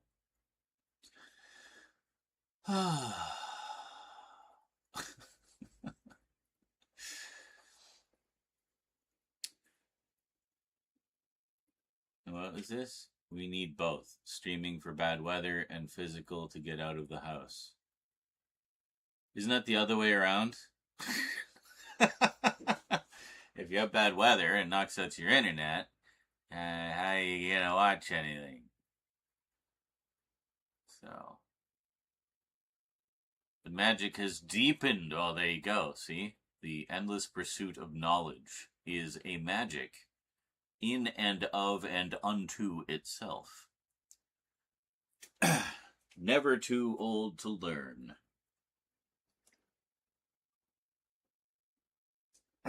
Midas Touch. Yeah, Midas Touch is pretty good. NPR, you know, as much as the right tries to smear it. I mean, they just smear any media that tells the truth about them. They don't want you to know the truth. They want you to believe their propaganda. And you might be shocked, if you do some research, to find out just how much propaganda you might actually be listening to and believing unintentionally. So, just be careful out there, guys. There's a lot of misinformation out there. And a lot of it is designed to not only shape your thinking and do your thinking for you, but to get you angry and emotional so that you will be irrational. Yeah. It's all about the rage baits. Not just social media. Politics as well. Politicians love to anger their base because then they vote emotionally instead of logically. Yeah. When you're deciding the fate of your country, I would say probably better not to vote emotionally, but actually vote based on policy, you know, based on, does this guy represent what is important to me? Are his policies going to hurt me and those I love, or help me and those I love? You know, and that's the thing. I feel like everyone has the capacity to be smart. They just need to be willing to accept a few basic universal truths. And that is that not everyone or every media outlet is telling the truth. A lot of people literally profit off you believing their lies. And propaganda absolutely 100% works. Learn how it works, and then you'll learn to recognize it when you see it. And then avoid it. So, just educate yourself, you know, be informed, that's it. And avoid social media as much as humanly fucking possible, because it is an absolute cesspit now. So, yeah, as I posted the documentary in Discord. What? The Buried Secrets of M. Night. Yes. Also, don't post big spoilers, dude. Like, the one you posted earlier today, I was like this close to deleting it because it was kind of too much. Yeah. But see, that sort of thing is interesting. Endless, just random clips from shows you're watching is not interesting. Please don't post those. Nobody watches them. Except you. But stuff like that, like a documentary about things, that's interesting. Behind the scenes stuff, that's interesting. You know, most people on the Discord don't even post videos. They post memes, like single image things that are quick and easy to digest. The problem is, when we post videos, it's taking people away from Discord. We want everyone to kind of stick around as much as possible and actively participate in the community and not just post random clips endlessly. So, yeah. So by all means, post videos. Just make sure it's something that, you know, it's not just a clip show. You know, we don't need clip shows. I don't want clip shows. I don't want my Discord to be just the clip show dumping ground, you know? So, that's that. Yes, I am a Discord mod. You better follow the rules of my Discord or I will exercise my spooky mod powers on you. Yeah. It's my world there. I am God of my Discord. Yeah. No, I try not to be one of those tyrannical Discord mods, but I mean, it's any kind of social community like that, it's a politics of a different kind. You as the admin of said community, you occasionally need to make difficult choices that not everyone's going to like. But I've been in this game for a long time. I've been running communities of various kinds online since literally the 90s. Back in the days of BBS systems, where you'd literally call into somebody's house who had like a second phone line hooked up to their computer, and or a few phone lines sometimes. Some of the more well-off ones would have like 3 or 4. Like, oh my god, you got 4 people online simultaneously? Holy shit. But, yeah, good old days of dial-up. A blazing 14.4 dial-up modem. Wow. 14,400 baud. Anybody in the room even know what I'm talking about? Jet Blast might remember this, but I don't know if all you young whippersnappers remember.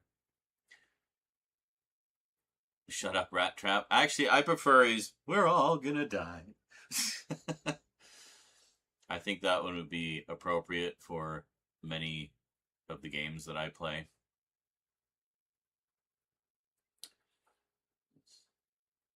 I don't like what they did with Tagatron and Air Razor. Oh, like their later, was it the Transmetal? Were they I forget. It's been so long since I watched them. Did they have like a Transmetal version, or did they just go straight to Fusors? But weren't they like romantically inclined? Those two? I thought they kind of had a thing going. It's been a while since I've watched Beast Wars. That said, one of the best Transformers shows ever, by the way. Yes, the animation is quite dated by today's standards, but, man, the stories were just so damn good. Like, the writing was really, really excellent in that show. And it ties in very nicely to Generation 1, too. It's great stuff. Yeah, that's what I thought, yeah. Like I said, it's been ages since I watched it, but I did remember them being an item. Watching that, and Armadas. He just like going full bore Transformers. Yeah, dude, like as a fellow AU DHD person, and as all I think most AU DHD persons will agree, we do like our lore. The deeper and more complex, the better. And you know, that's one reason why a lot of autistic people like Power Rangers, for example, is because there's just so much of it, you know. Well, it's the same thing with Transformers. Transformers is equally huge, if not more so, because you've also got all the comics and the video games and everything else. So, like, there's a lot to dig into. I've been picking up those big compendiums that they've been putting out recently of all the old Transformers comics. I didn't get the first volume because it's literally stuff I have, so it would be redundant. But second volume had all of Generation 2, and the remaining 2 volumes have all of the UK comics, many of which have never been published here before, so that's pretty cool. They've also been doing compendiums of G.I. Joe, another one that has like ridiculously massive lore. Transformers is bigger in terms of like the number of shows they've had and how long those shows have run. There's also Japanese ones. G.I. Joe has had a few shows over the years, but the main big one was the 80s one. But yeah. Besides that, I finished The Wild Thornberries and started Danny Phantom. I thought you were already watching Danny Phantom. Oh no, that was Ben 10. Ben 10. Gotcha. Yes, I had a feeling you would, Jet Blast. It says dial up. I got it. Yeah. Yeah. Hope someone doesn't pick up the phone while you're connected, right? But yeah, Transformers is a great one if you like a lot of lore. If you like comics, the Transformers comics are a lot of fun. The IDW ones are great. Same with G.I. Joe. G.I. Joe probably has the better comic, at least as far as the 80s one goes. And then I just found this out recently. I knew that they had that IDW had hired Larry Hama, the writer for all of the 80s G.I. Joe comics, to continue writing, to write G.I. Joe comics for IDW when they got the license. What I didn't know until recently was that the G.I. Joe comics that Larry Hama's been writing for IDW for the past 15 years are a direct continuation of the old Marvel series. They literally pick up with issue 56 or whatever the next one was after the Marvel series ended. They pick up right where it left off and and they've continued on for like as long as the original series ran. So they're actually doing another 4 compendiums of the entire IDW continuation. So that is quite a saga. That like just one continuous saga, 8 massive 1,000-page compendiums. Like, it's crazy. So the 3rd volume of the original just came out. Originally they had a Kickstarter for like big deluxe hardcover editions of these compendiums. Way too pricey for me. But then they've been putting them out as mass market paperback editions, which, quite nice. So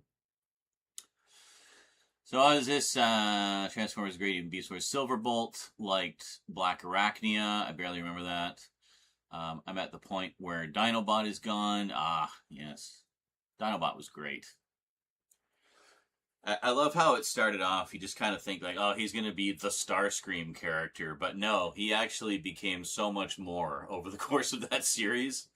I also like how, without giving spoilers away, certain characters will actually switch sides over the course of the story. So like you really don't, I think that's one of the things that made it so interesting was like you just didn't know where it was going to go.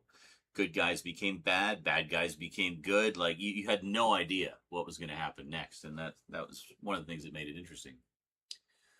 So, and greetings, Krolatin. Yes, you did. You missed a mulch.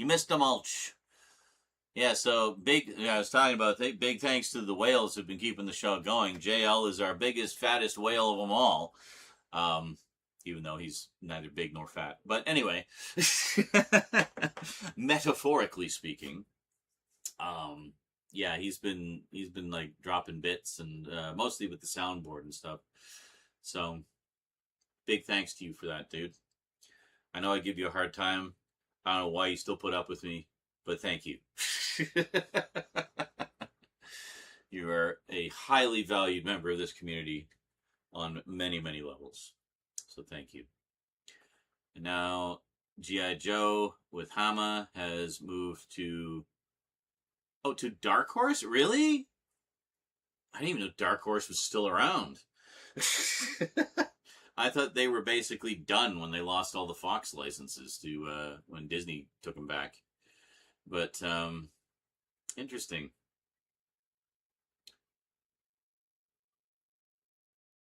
You just miss Evil, dude. I know. The problem with Evil is it's so long and so derailing to the stream. I never thought it would be used as much as it was. It was meant to be a once in a blue moon thing to just derail me. But yeah, it just got to be a bit much, I think. That's okay. I much prefer Rositas anyway. or Kekwa, as some of you may know it. Rositas is, well, because it's shorter, and it is actually quite funny because, I mean, it's Rositas. You cannot help but laugh when you hear Rositas. One of the most infectious laughs on the face of the planet. That toothless dude just brought so much joy into the world, you know? Bless his heart. Can we have a Kekwa in the chat? A Kekwa for Rositas? I think we have Kekwa in the emotes, don't we? Kekwa. I'm sure that's not how the cool kids pronounce it, but that's how I pronounce it. Kekwa. Come on, let's see some Kekwas in the chat. It's Kekw. Hit it. Go. Doesn't cost anything. It's just an emote. Go. Hit it. Go, go, go. Wow, you guys suck. Kek W. Fine, whatever. Stop talking. Give me Kekwas. Give me Kekwas. There we are. Thank you, Carlatin. The one person. Mulchoso upstaged myself. Oh, did it? Oh, shit. Sorry, Jet Blast. Oh, there it is. Resubscribed. I see. Hold on. I'll move up a little closer. I really need new glasses. Again. Donos. Help Z get new glasses. The commercials alerted me that it was time to resubscribe. Oh my god. I was watching someone else's stream the other day, early today, and got some ads, and good lord, the number of ads I keep seeing that are clearly AI generated. It's like soulless AI actors, soulless AI voices. And like, do these companies not realize that the second we realize we're watching an AI fucking ad, any confidence in your product just immediately went out the window. Nobody fucking wants it. Nobody. And the few that do are idiots. Very much in the minority.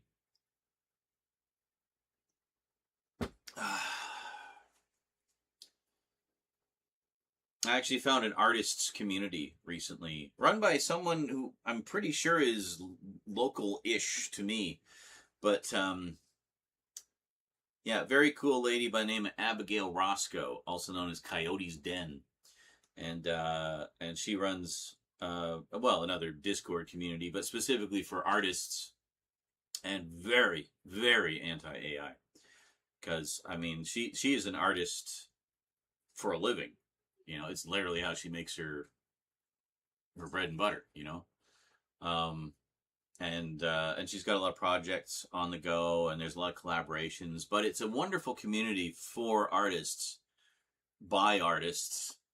And I just see all this wonderful artwork being showcased by all these different artists and everything. And all these, everybody shares their projects they're working on, and it's just amazing, some of the stuff that these folks come up with. So, yeah, so I'll probably be hyping that one up periodically on my Discord.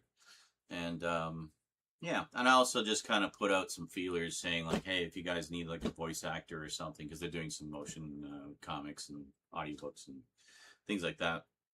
I say, yeah, if you need a voice actor, I've been told I have a good voice for this sort of thing. I think I can act reasonably well, so, you know, feel free to hit me up. I'd love to be a part of something cool.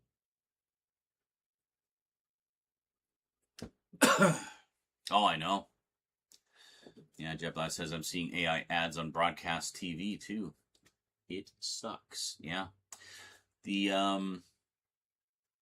what was I watching? I was watching something on Amazon Prime.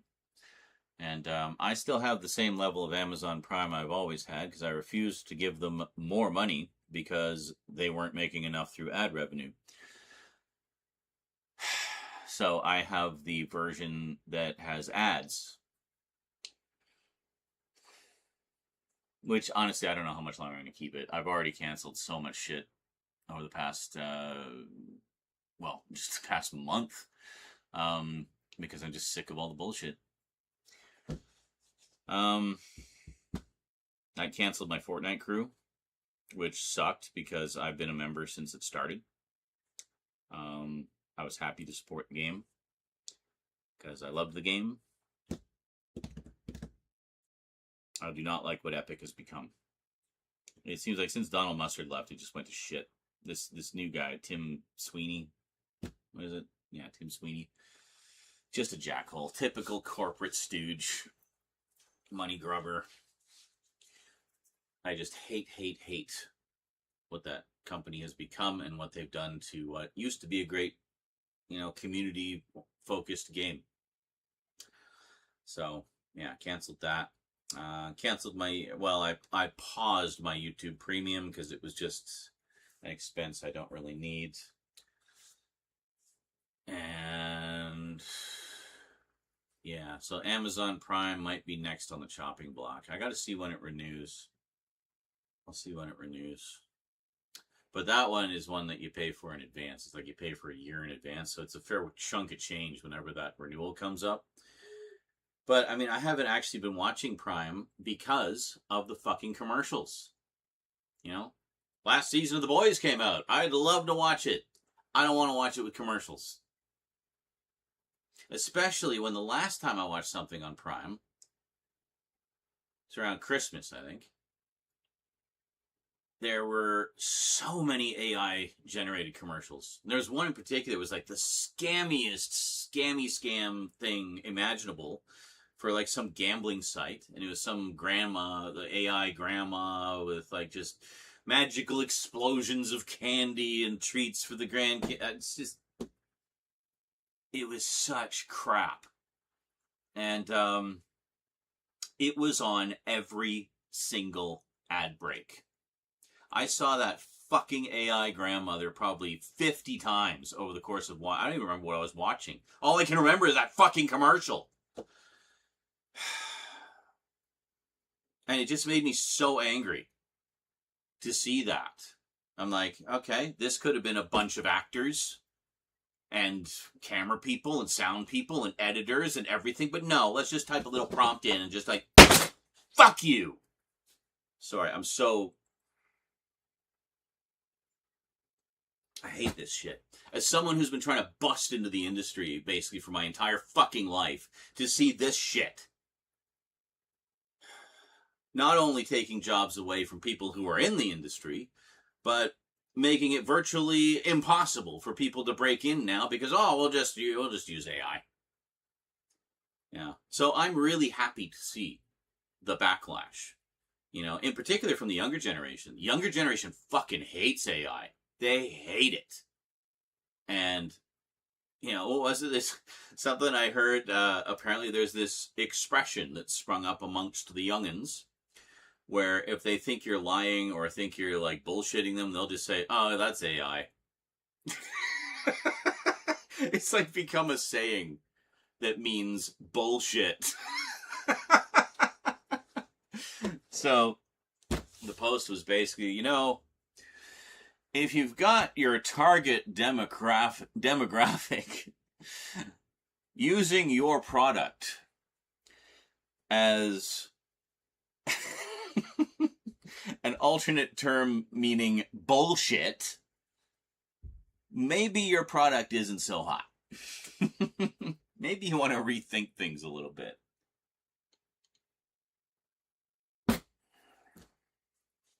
Yeah. That's AI.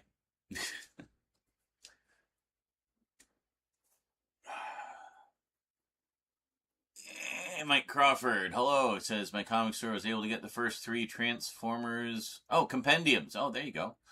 And had the 4th pre-ordered for its scheduled August release. And since I have a file with them, I get a 10% discount. Nice. Anyone else start using Klarma? What?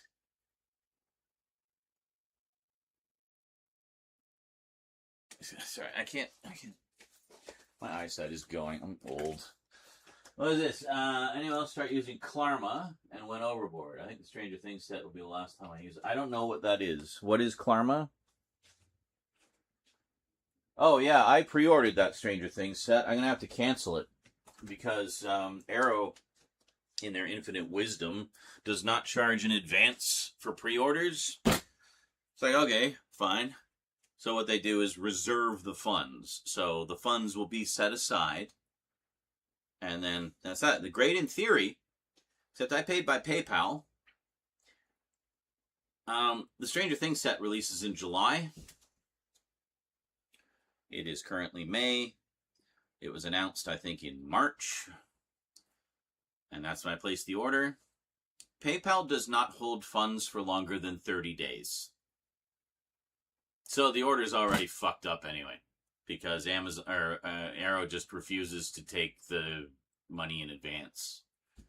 So, oh, it's a buy now, pay later feature. Oh, one of those things. Yeah, no, I don't use those. I'm literally saying right now how much I hate those things. At least with Amazon, Amazon gives you sufficient warning for when they're about to take the funds out. So if you find that, oh, 6 months from now, I don't have the money right now, you can cancel it or whatever. They give you time. Arrow, and I found out Kino, give you no warning at all. So it's like, I'm sorry. I get it. Oh, the onus is on you to know what you buy. Shut the fuck up. All right? Again, I'm very AUDHD. 6 months from now, I'm not going to be thinking about that thing I pre-ordered today. Now, or 6 months ago. I'm not going to be thinking about it at all. I will probably have forgotten that I ordered those things. And then, if they've been paid for in advance, as most boutique labels do, it will be a nice surprise to show up in the mail one day. Oh yeah, I forgot I ordered those. Cool. Instead, it becomes this huge stressful thing. It's like, okay, so just pulling together rent. Okay, I got this coming from this source. I got this coming from that. All right, so together that should just about cover it. If I can just get a little bit more from the, from the streams and the donos to kind of carry us over a bit, we'll be in good shape. Perfect. This is a true story, by the way, that happened to me yesterday. So I get a notice from Kino. Kino has successfully processed your payment. I'm like, for what? I didn't buy anything. So I look. Yeah, it was something that I ordered back in March. Wasn't even that many things. Only like a few titles, but a couple of more pre-orders, so they weren't out yet. So Kino does not do the Arrow thing where they go and put your funds on hold. They actually wait until the items have come in, until the last pre-order is available. Then they place the order. Okay, great. I thought this was paid for like 3 months ago. No, actually it's February. It's February that I placed that order. Yeah. So literally 3-4 months ago.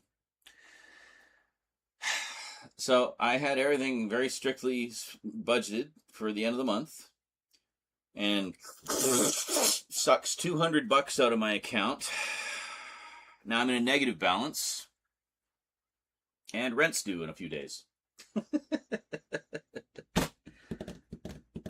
got GST coming on the 5th, which will cover it, but it'll cover it on the 5th. Which means I'll get hit with a bunch of late fees. There is more to this whole story that is far too complicated to go into. But suffice to say, I'm never pre-ordering anything from Arrow or Kino ever again. Because it's just been a huge pain in the ass. Kino especially. Not happy. At all. Yeah. Arrow did that on a couple of pre-orders. Yeah, where they didn't hold it. They just yeah. So I think if it's a pre-order, don't use PayPal, basically, unless it's coming out in less than a month. Use something else, like I think GPay is safe to use, because that just comes out of your bank account. I don't think they recognize my debit card, so some companies don't for some reason, even though it's technically a MasterCard, but it's a debit MasterCard, so it only comes out of my bank, not out of a credit balance, so So I don't think they want to be held liable in case something happens to the pre-order and have to issue a refund. Yeah, but that's it. If they have to issue a refund, just issue the refund. I would be more happy with them giving some money back than just taking it out 6 months later after I've forgotten about it. Well, not even that I forgot about it. I thought it was paid. I thought Arrow and Amazon were the only two that did that. But no, apparently Kino does too. Noted. We'll never pre-order from Kino again. We'll only buy things that are currently in stock and paid for immediately. Because I'm not a smart enough planner, aheader, and budgeter when it comes to money shit to plan that far in advance. To, like, leave those funds in reserve for 6 fucking months. Like, that's not going to happen. That's just not going to happen. So, yeah. Hey, Ronan. Safe drive. I'll try not to be too distracting. Well, yeah, I don't know exactly, but that seems to track with other stories I've heard. Yeah. Oh, you've heard other people have the same issue? Such a pain in the ass. Well, that's the other thing. Yeah, all these limited editions that get sold out before the release date is so aggravating. Yeah. Yeah, kind of mid-rant. Yeah, a little mini rant about how some boutique labels handle payments, specifically with pre-orders. How some will only charge when the item is in stock, or they'll try to hold the funds, and then that doesn't work because it's like too far in advance, and it just ends up working the order.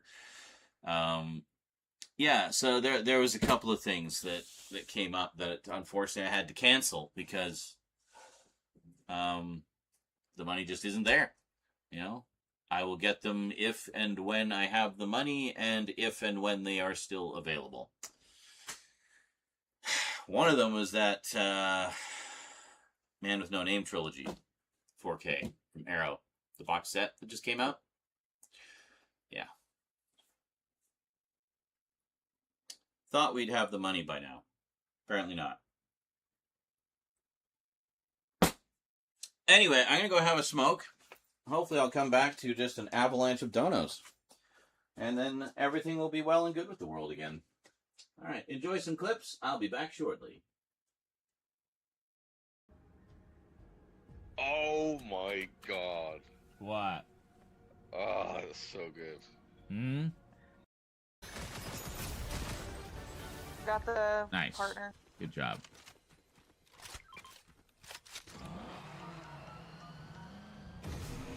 Are you serious?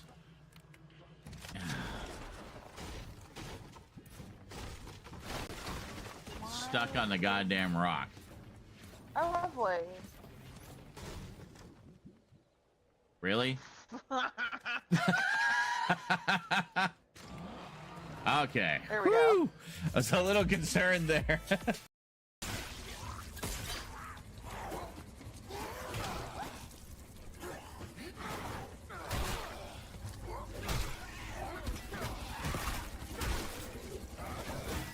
Yeah. What?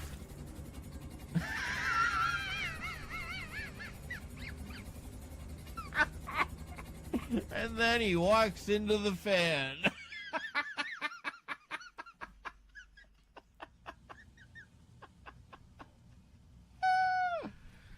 Oh my god. Anyway, blah blah blah. I've been browsing and looking at all kinds of horrible stuff on the internet. I hope no one ever sees the horrible things I was looking at. See this right here? You see this? This little fire icon here? Watch this. You click this. Click clear. Whoom! Wiped. Is that simple. You can also set it so that it does that automatically. Whoom! Whenever you close the browser. and it's as if you had done it. It's as if it's a fresh, clean install every time you load it up, and that's it. It just wipes everything. Yeah, we did.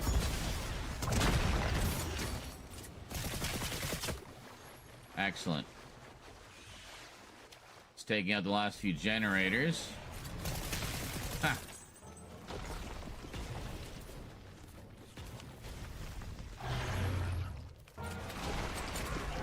Oh, where is he?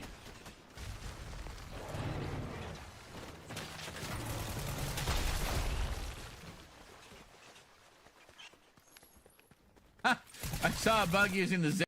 I got to thinking about Spawn, but not right away. No, I took a drag and a stray ember flew off the cigarette and landed on my spacesuit, but it like, went out instantly. But then, of course, my brain immediately went to, oh my God, what if this one is one of those like cheaply made, highly instantly flammable materials? And so then I just, of course, picture myself suddenly being engulfed in flames, not able to touch the zipper because it's red hot, and just basically having it melting to me until I'm a, burned husk of a man and get obviously sent to hell. So naturally, I would make a deal with Malbolgia and become a hell spawn. Ergo, I was thinking about Spawn. So anyway, I pre-ordered that special 4K edition of Spawn, the movie that Arrow's putting out. Yeah, didn't want to miss out on that.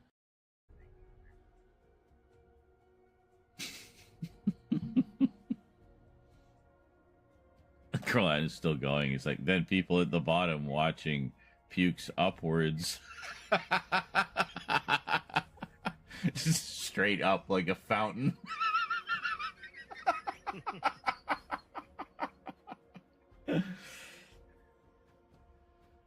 Further grazing the train riders as they come back into the station. Or they're like watching, and it's like this arcing double fountain of puke just welcoming our heroes. Like a 20-gun salute, but with more puke. The 20 puke salute. That can be the name of this clip. Do this side. Oh, we're not even circle anymore. Oh, keep coming! Ah, what the fudge? Where? Ah, Right on me, bullshit. right on me. They just came in blazing. That is ultimate bullshit. And I blew myself up.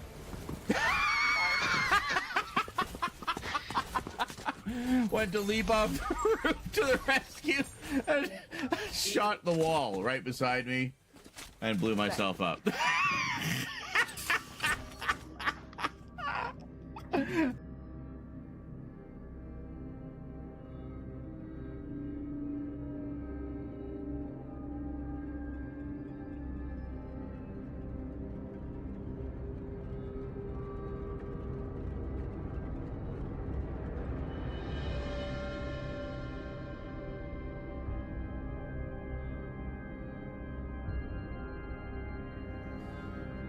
I am zoning.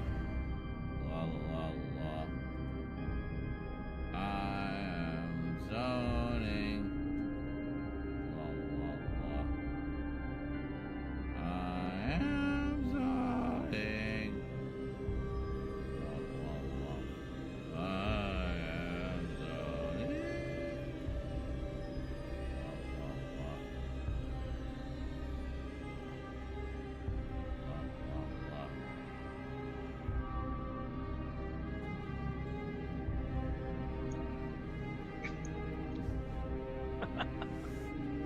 What? What are you snickering about? Share the humor. I'm just sticking at you guys. That sounds so enthusiastic. Oh, just our enthusiasm. I was making fun of him sounding unenthusiastic. Did you say you were making fun of me? I don't think so. I was making fun of him. I'm gonna.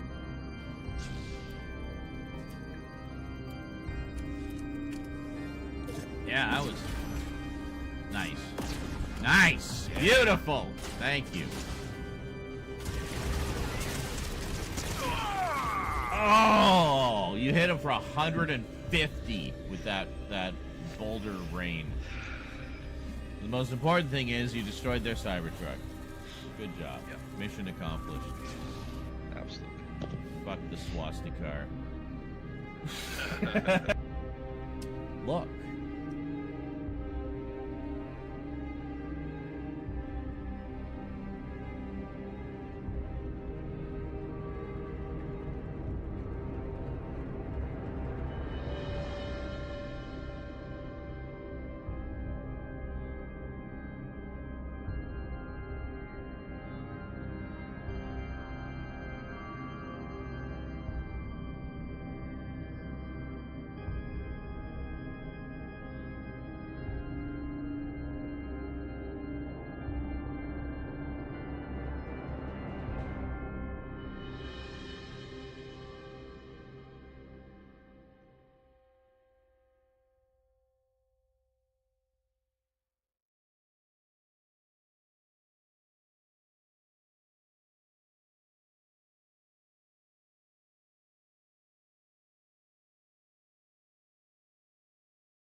Can you hear me now?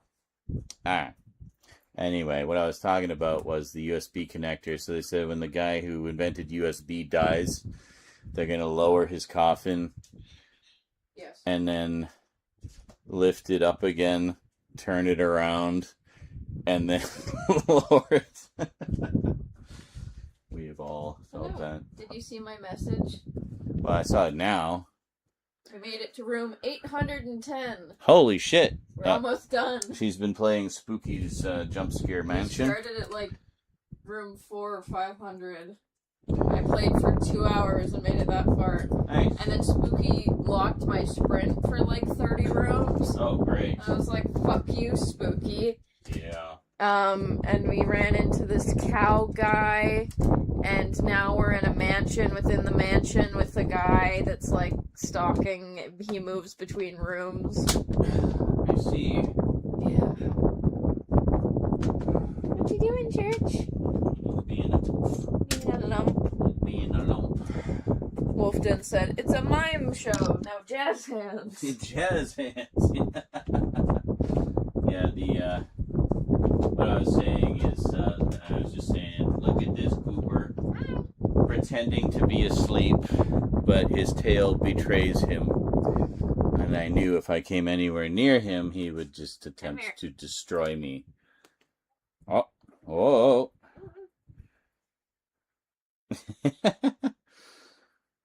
Rose knows how to wrangle him.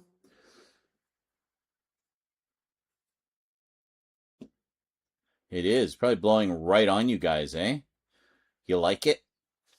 If I move? Oh, there we go. Yeah. I'll block it with my ponderous bulk. They're both just worming. I know. What are you guys doing? Fighting. She scrunched up and got all sad and offended when he smacked her. Because he was trying to wriggle over to him. Uh-huh. You can wriggle. Are you wriggling? Why are you both being wiggly worms? Oh. Oh. It's like, hey. It's like, oh, you want to go? You want to go? Oh. Oh. Oh. You're going to get... You're wiggling towards each the other. The little shimmy. Hi, sweetie. What you doing? Oh, itchy butt. Oh, you gotta, yes, lick the butthole for the people. That's excellent. She's all, like, paranoid that he's gonna hit her. Okay, so, tape. What are you recording today? Excuse me.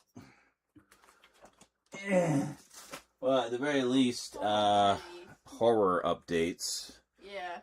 Because I've got a stack of them. Hi, buddy. No, no, you don't. I'm watching you. I'm watching you. So violent. Violent. Stop the violence. Why do you always grab Grandpa? I don't know. He just hates me, I guess. Hates me. Or he thinks that you like to play with him more. Stop. Don't touch that cord. That's not... Or he thinks that you like to play with him more. Yeah. Than me. I don't know. But, like, I literally never reciprocate when he does that. I don't know. Oh, here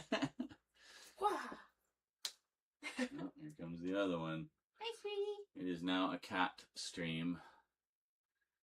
He's So just covered in carpet fluff. So I think for the horror update, I'm just going to stick with my Dracula shirt for today. As much as I'd love to wear my vampire outfit, it's just too damn muggy. Yeah. So... Oh, it's okay. Okay. So we need to figure out which one is which here. Hi, Church. Okay, that's the tabletop one. You guys don't know what I'm talking about. Let me show you. Let me show you. Okay.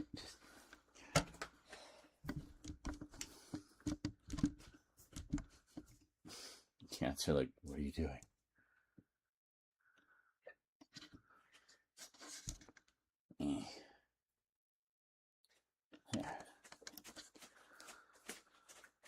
Do. Oh, hold on, I need to move. Holy shit, my legs are muscly. Muscles. Big muscles. Wolfden said, I thought it was a constant fart. The fan. Just yeah, I had a lot of garlic right before the stream, so you know how it goes. God, my calves are like rocks from all the walking I've done this week. Oh, you've been active. Unlike Actually, me. how many steps did I get in today? Although I did somehow manage to lose 15 pounds, which was nice. Oh, nice. Probably just from lack of food. That's okay, I'll take it. I got 7,527 steps. So 7,527. And 18 heart points. Which means... Heart points, which eh? means it's like the consistency of your steps, I guess. Yeah. So if it's like constant walking for long periods of time, you get more heart steps. I see. Like I got, or heart points. Like I got 11 during my hike yesterday. Nice. Because we took fairly consistent breaks. But anyway, my legs hurt, and I'm hoping that they don't Charlie horse me. Excellent. They probably will. Yep. Both at the same time. That's right. Simultaneously. I can go this way now. There. See, now I can just have the fan blowing this way.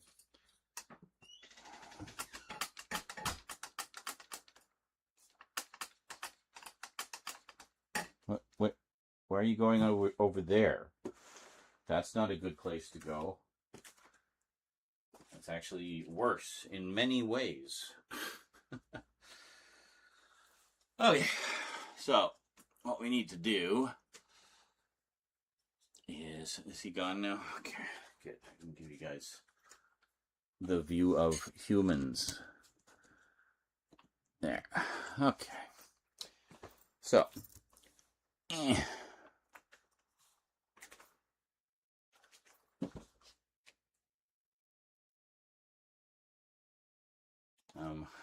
Yeah.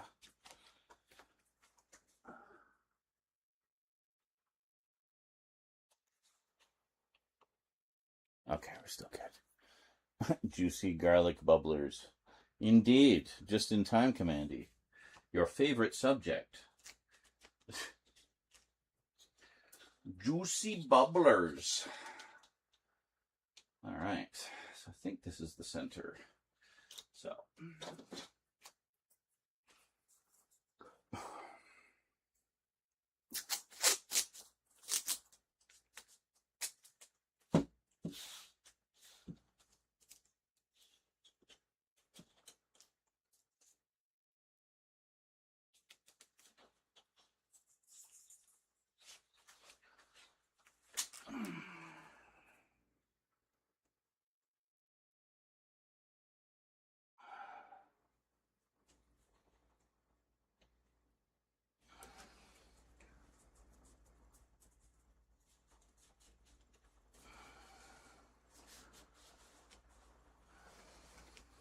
Oh.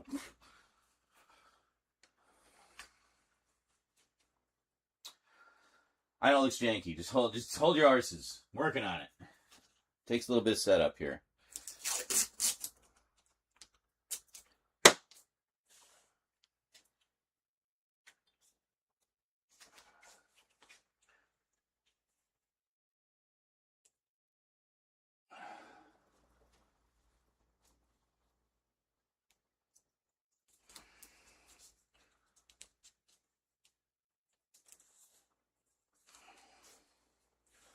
Actually, let's put it like that, I think. Just up on the top a bit.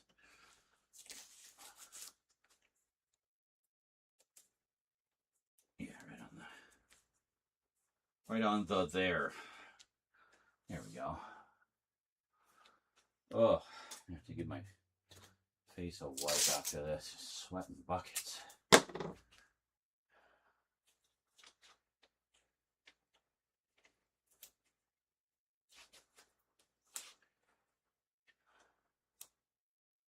Look at all this cool, exclusive behind-the-scenes footage you guys are getting, eh?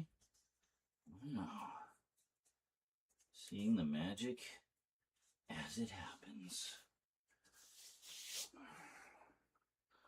There we go. It's starting to come together right now over me. Or over you, I guess.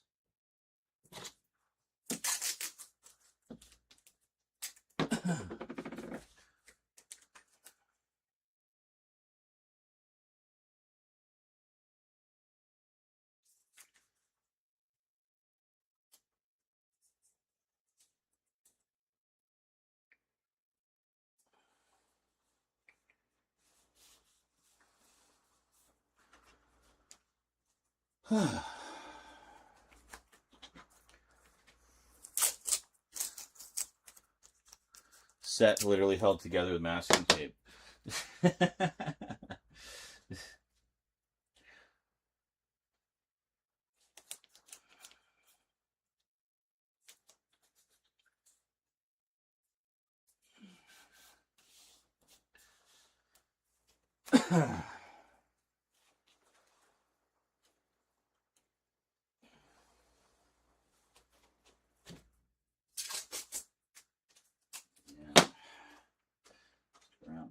here.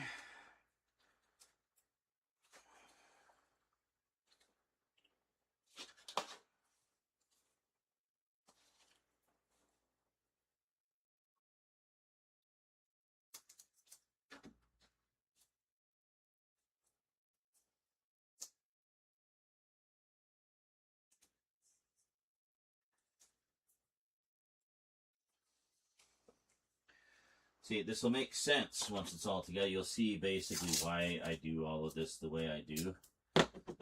Those of you who were here when I filmed the biggest horror update ever, don't worry. If you missed it, the videos will be worth it. They haven't gone up yet, so... Still editing them. Because it was literally 41 parts. I've done... I'm in the middle of part 27, I think. Or 26. 26 or 27, I can't remember. Anyway, cool.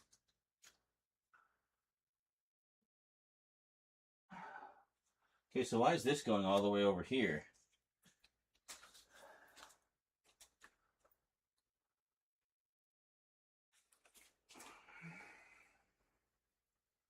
Is that not the center? Is this the center? Oh my god. Don't tell me.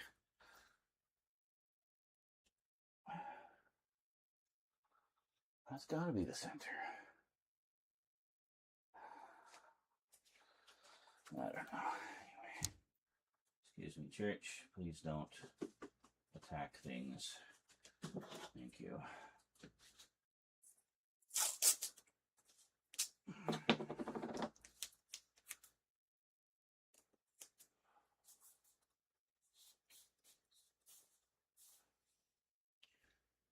Well,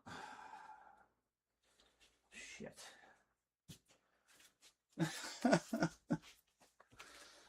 Now, I could just do it and leave it and it'll be fine. But it's not centered. And I will know. And it will drive me mad.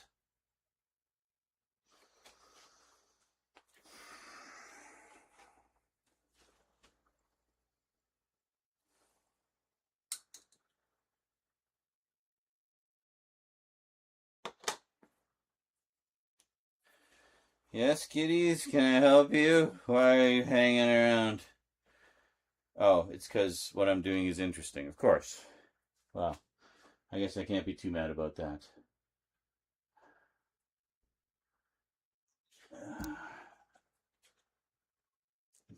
Of course it will. Yes. Yes, it will. So what we need to do then... What? Can you stop milling around this area, please? I don't want you getting into everything. Thanks. Appreciate it. Cannot reuse the same tape because it will have lost its stickiness. It's basically one use with this thing. And that's it. It's all right. We have 2 rolls of tape.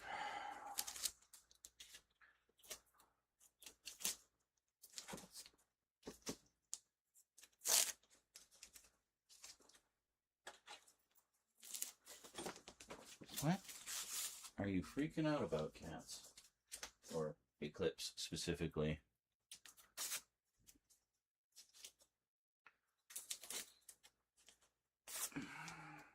Okay. So now what we'll do is we'll put it here and see.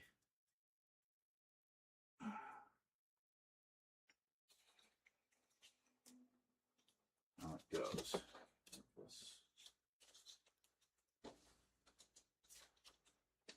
Yes? What? What are you doing, church?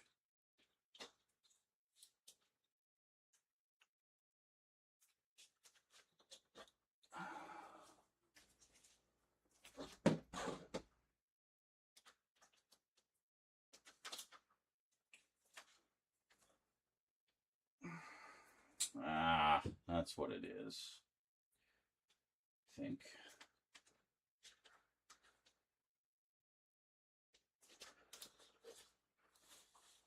Okay, can you just get out of the way?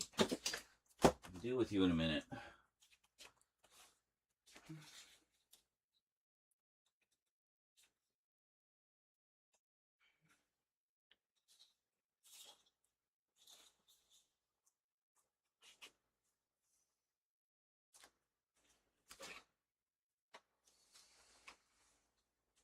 Now this is really long over here. So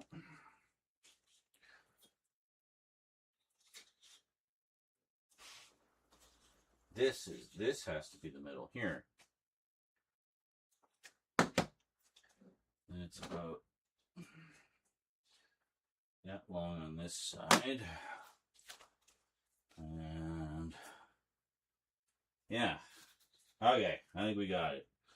So this is the middle here because it's got the big bat on the bottom, right? That's how you know. There's a few bats. This is the biggest one. So we want this to be in the middle. That's the one. That's the magic. Okay. All right. See the big bat? Yeah. Big bat is where it's at. Hell yeah. Ugh.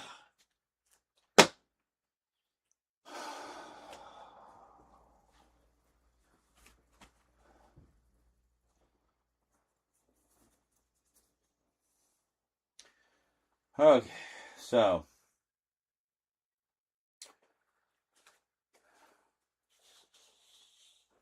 okay, I see what needs to be done. See, what threw me off is this little bat is off center. I thought, yeah, anyway, that's my story and I'm sticking to it.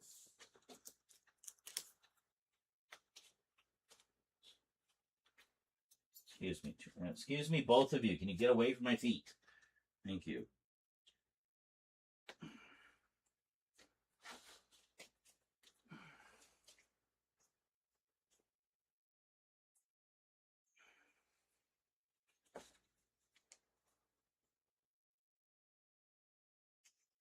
Okay. Here.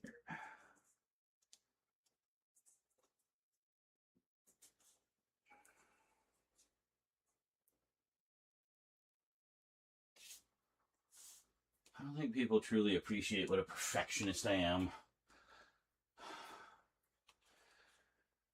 Nobody cares. The only ones who care about this kind of detail, I find, are other content creators who get it. Because they go through similar shit with their own things. What is she doing?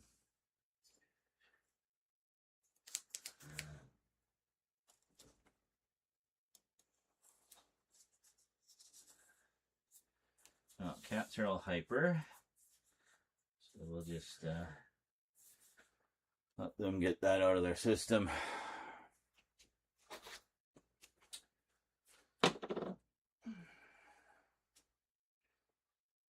Yeah, once this is up, I'll switch it on. You can see. It's pretty neat. I like it. Picked these up from Spirit Halloween. This one is meant to go on like a mantelpiece or what have you, to kind of hang over the edge. And the other one isn't all like I don't know, like crooked like this, like zigzaggy. It's more straight, meant to drape over. So we use both. So one for the front, one for the top. And you can see I have a piece of masking tape here, which is mostly not visible on camera because it kind of matches the color of the table. So what I do is I set my focal point to right here, this side of the tape, not this side. So this side here. And the line in the middle is a great mark for getting everything centered, you know. So anyway, I set my focal point here.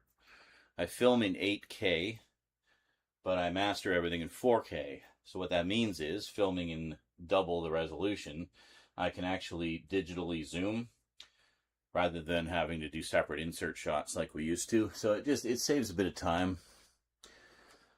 And yeah.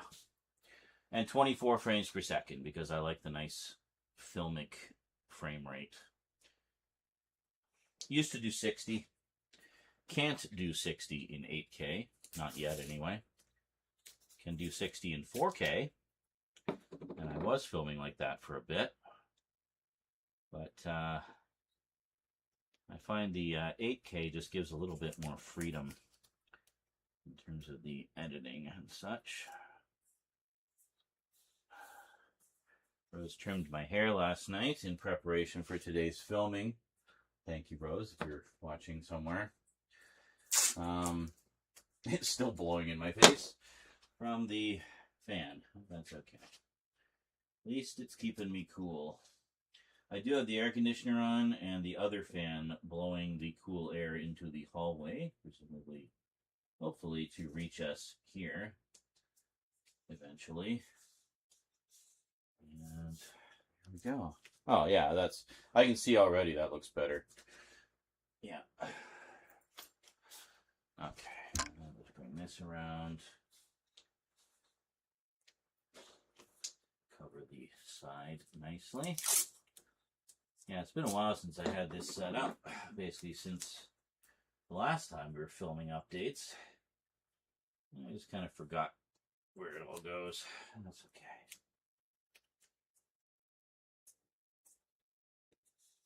So this is basically going to be the designated updates and package openings set for the time being. And we'll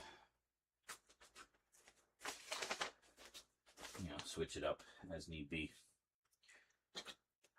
When I start getting into the reviews and whatnot, then we'll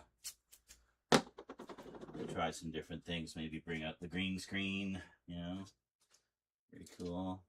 Get a little chroma key action going on. I was thinking for some of the sci-fi stuff that might be fun. Temperature permitting, maybe get into my spacesuit in front of the green screen, you know what I'm saying? And then put up like a nice space background or something. Make it look very public access. Come on, get down from there. Psst. No. Get down from there. Do not want cats on these. They are delicate. Okay?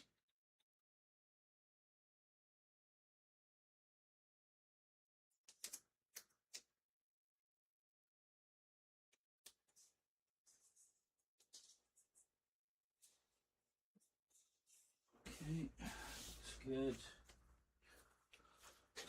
I think one more on either side. Und then we are good. Yeah, so this one went all the way around. I'm so confused. Anyway, it's fine.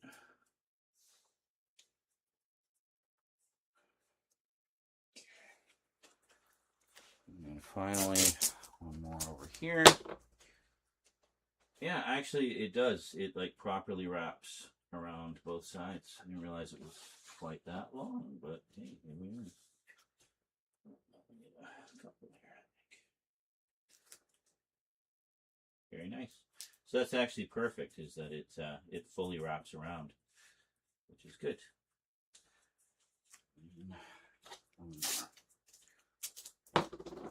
Just make sure it's all the way. And then we're good.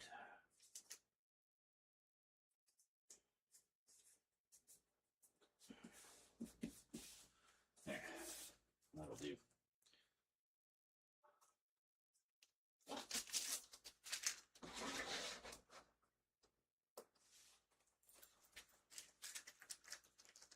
What the fuck happened?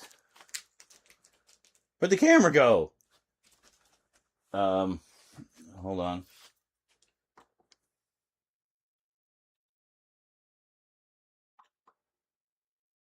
Okay.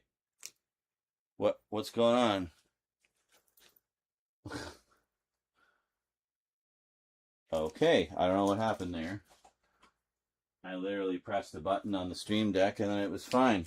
So anyway, I usually like to have it on this one. Then it kind of pulsates. There you go. Gotta love the pulsating.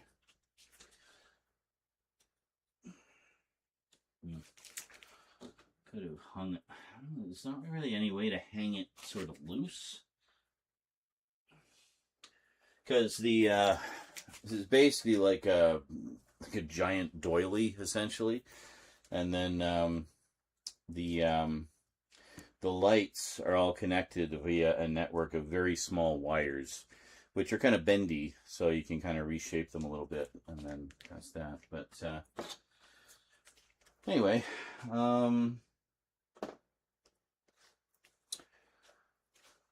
yeah, you like that? Is that pretty? You like that? Is that nice? Did Grandpa do a good job?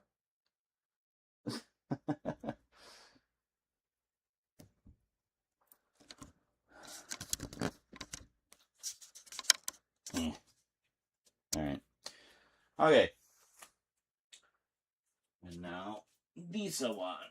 Ugh. Now, which way does this go? Well, we need we need this on this end.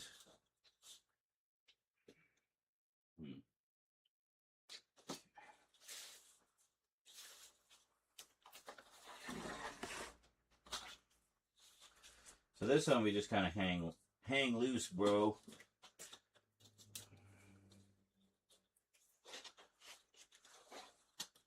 It has to be somewhat straight because we'll be putting things not necessarily on top of it, but near it, right?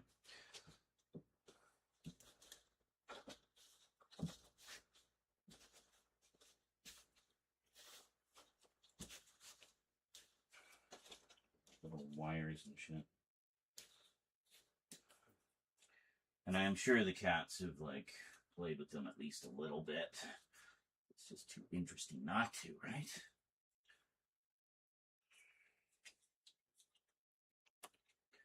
There, so you can see what I was talking about, how the one on top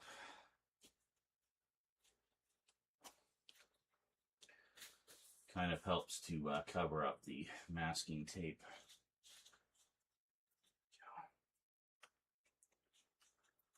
All right, look at that. You know, turn that one on.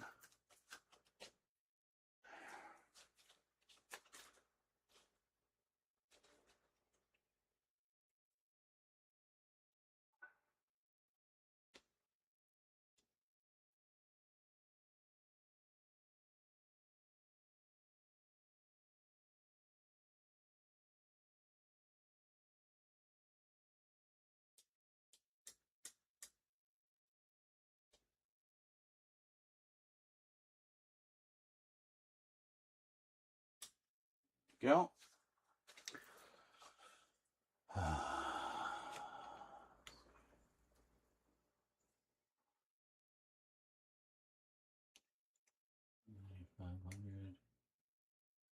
No, I think we want it like 8,000 if I'm not mistaken.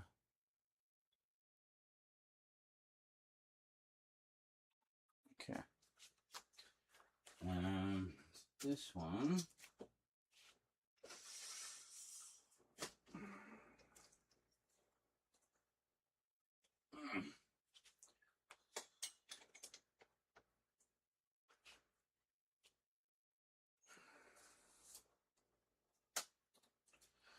There. It's nice to have the flexi arms on those, so you can position them however you want. Sorry, just gonna move you a smidge here.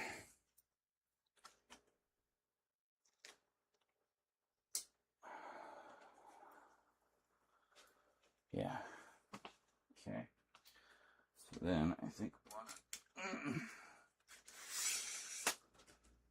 bring this down.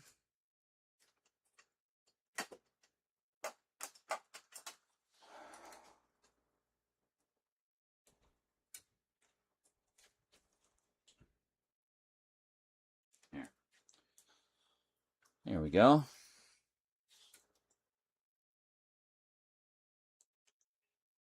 Yeah, and it's directional as well. Like if you look on the back wall there, you can see we can actually move it fairly easily. So the idea here is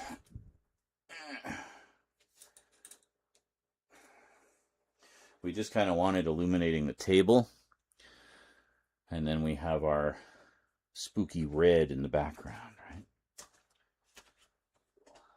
Move this.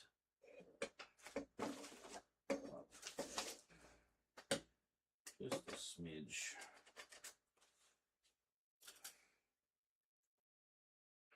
There. That looks good. Okay.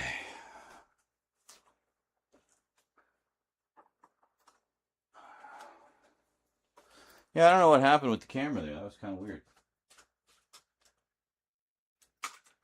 Oh, shit. Where did I put the plug for the camera? We'll find it.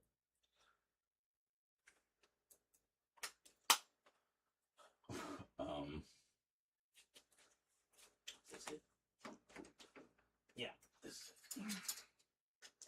Oh, come on. Fuck's sake. Come on. You just stop being tangled around everything. Okay.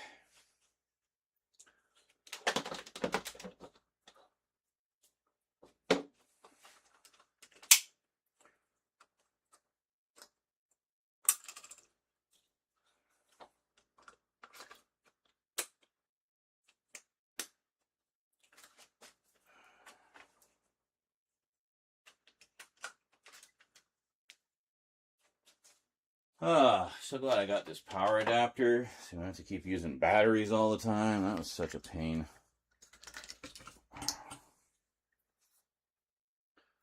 Okay. And once again, go underneath, I think.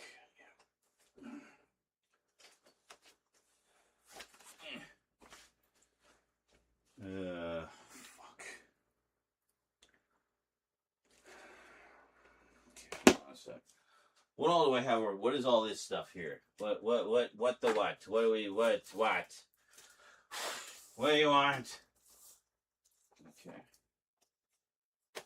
Lisa Frankenstein, Batman Beyond, Watcher in the Wood. Oh, this is from previous things. You got Berserk and, oh yeah, The Quarry. We need to play that.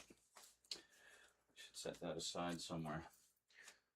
And we got some Doctor Who and just all kinds of great stuff. Putting this here.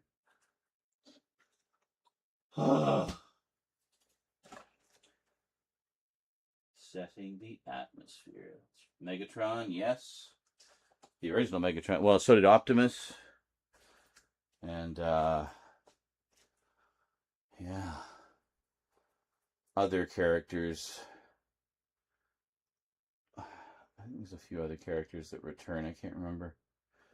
But, yeah, the, again, no big spoilers, but the connections to Generation 1 were actually very cool in that show.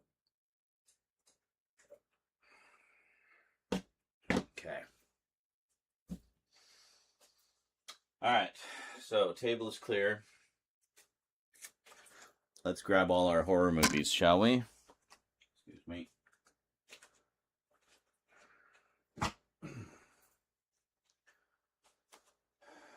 You pick the worst places to park yourself, church. Okay, let's see what we got here. these are all new. That's not new. These are new, though.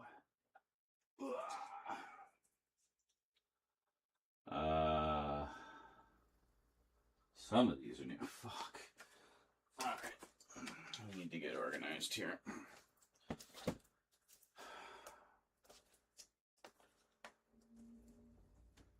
This one I already did. Oh,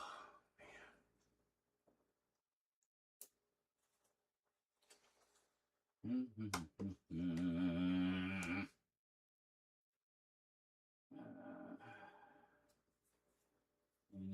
Oh yeah, got some, a few things here.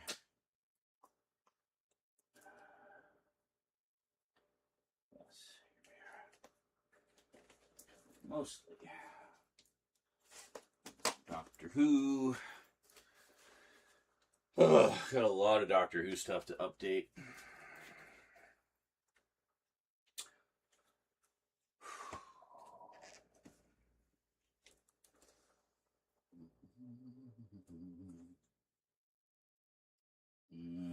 Okay, these ones.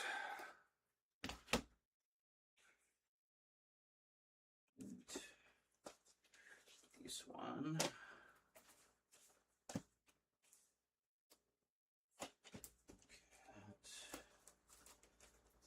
Other stuff, and then this one.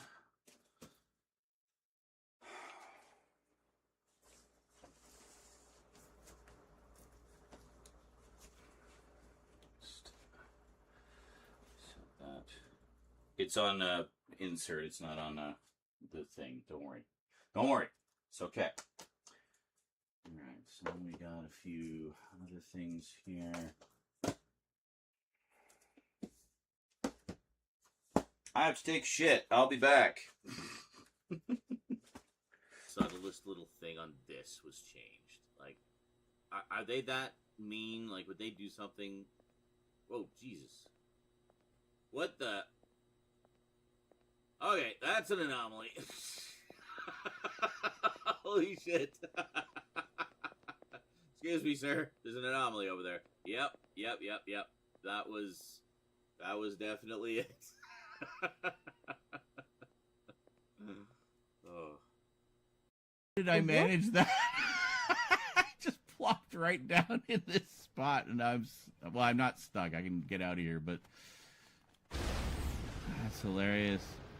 Oh, it's in there. Okay. What an odd spot to get stuck. There, from behind the workstation. Yeah.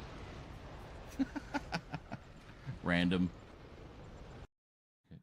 Always different shit happening in life. Yes. Such is life. You finish dealing with one type of shit, and then another type of shit comes along that you have to deal with. Sometimes the various types of shit overlap, and you just have to juggle two types of shit at once, trying to deal with all of this shit. It's just a bunch of bullshit.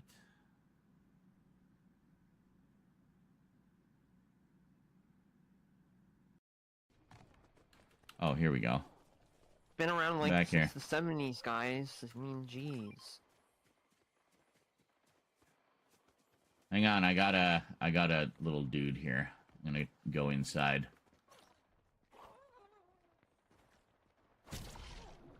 What?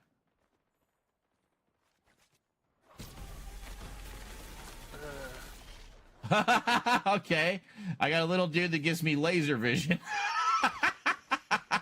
I thought it was Shield. He's blue, but he's got a little Superman logo and a little Superman cape. It's adorable.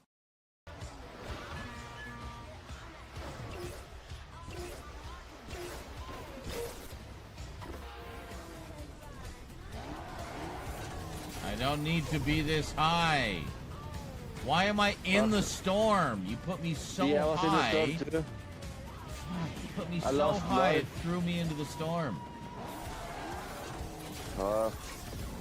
I lost 3 health. I haven't even landed. I lost 2. Fuck's sake.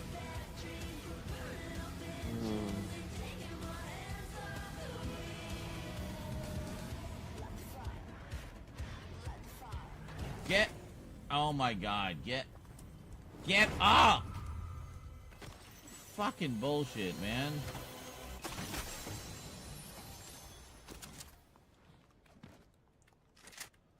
I'll take that.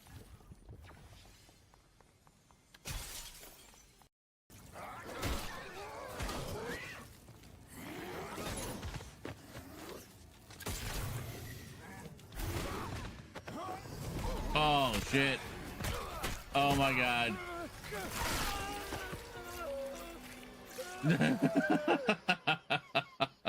Well, there it is. Our first death of the Callisto Protocol, ladies and gentlemen.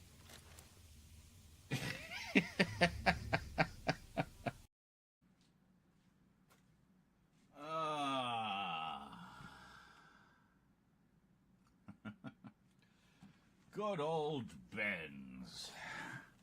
So yeah, unfortunately, cosplayers can't use a big box of Uncle Ben's to do the joke at comic book cosplay events at comic book conventions in front of Spider-Man by showing them Uncle Ben and then filming them crying anymore. Yeah, they can't do that anymore.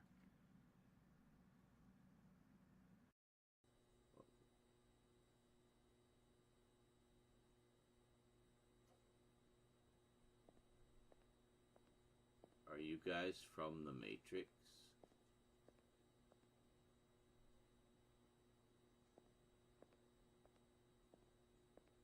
Oh, Jesus!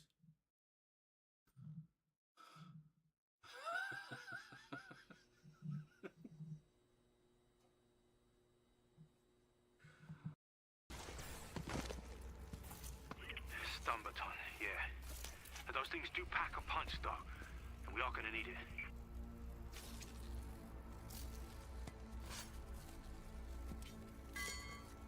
I can't have both. Listen, you're almost to the watchtower. I had to sneak through, but it's empty now, so... Well, cheers, ladies and gentlemen. First shot of the evening.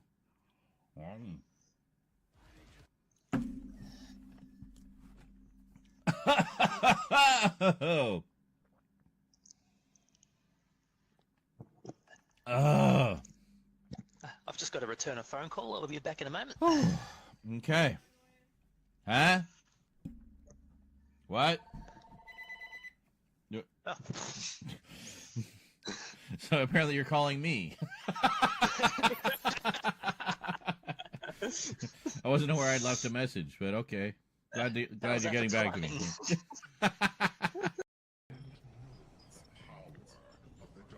coming straight for you, Jill. Wait. Can I sprint, please? I know, it feels so slow. Oh, he's pulling me. That's why. Oh, fuck. I need to find out. I'm gonna die. He's like right on me. There's nothing. I eliminated myself. There's nothing. I have no defense. There's nothing I can shoot. There's nothing I can do.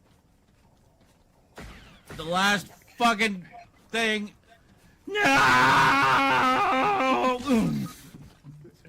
Jesus. That was dramatic.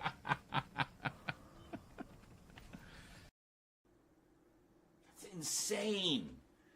Insane. Remember, like, not even that long ago, I was, like, just jizzing all over the place. Hold on a second. Let me get back there.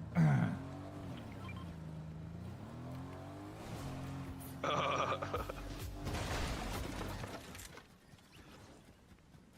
is he? I saw that. I like the gyro blast of it. Bam! Point blank.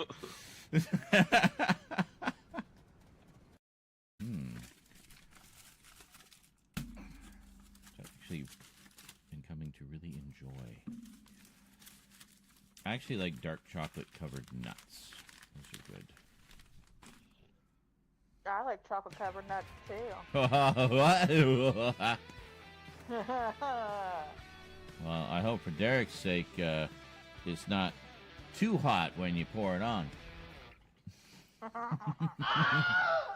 Oh my god, that was the perfect timing for a Wilhelm. It had a whole different feel to it. Like, you're just watching these old clips. Just the world itself, you know, how... It's so funny, I just did a little panoramic look around right as I said that.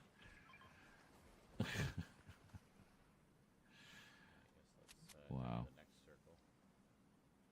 Connected across time.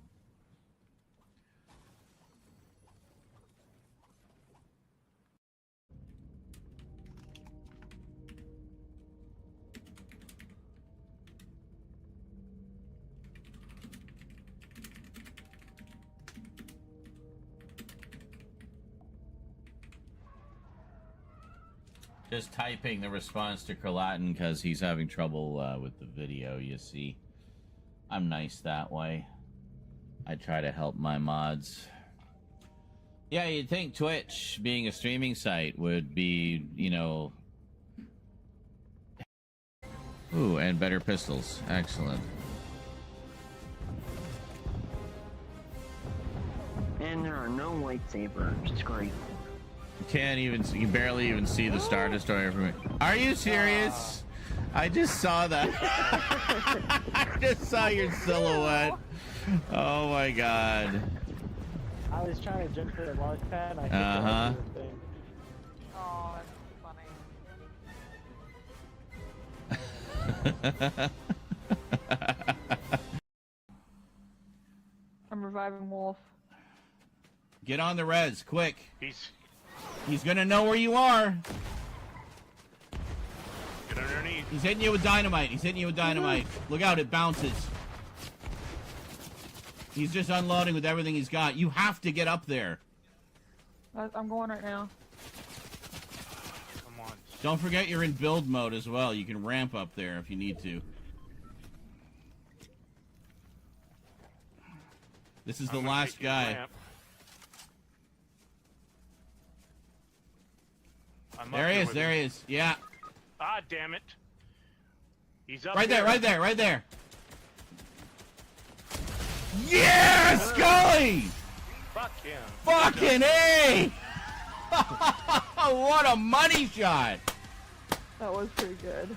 Bravo, you like were cool as a cucumber and just lined that shit up. Yeah, it really is a legendary rant. Yeah. Let's turn the mic on first. Oh my god! Actually, hold on. I need my water. Holy fucking shit! Oh, moly. Oh my god! It just nuked me. It sent me flying off the cliff. Oh, that happened to me. Are you still alive? No, I'm knocked. Doesn't matter anyway. Oh, It all becomes poop in the end. my tummy hurts. Darth Maul in the Hello, Dolly. Your tummy hurts? Hello, Dolly. Well, I have eaten the same food as you. That's all the words I know. In fact, more of it, because I made 2 burgers for me. Oh, what else have you had? I know why my tummy hurts. Oh, really? It's because I've eaten 3 ice cream sandwiches. Alright.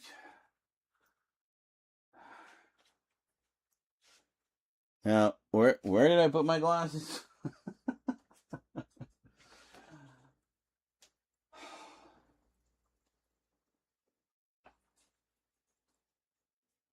Your Doctor Who, the movie, 4K movie, is in shipment right now. Fuck.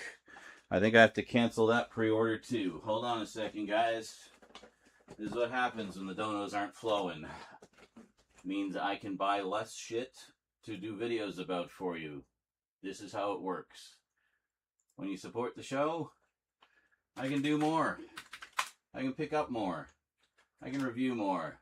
I don't get freebies. I'm not a shill. So anyway, I'm going to go cancel that right now.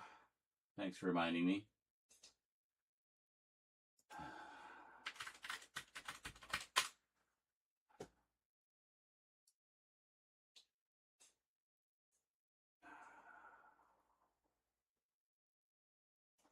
Oh, come on.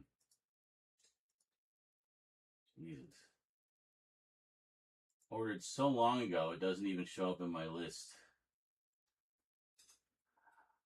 Yeah.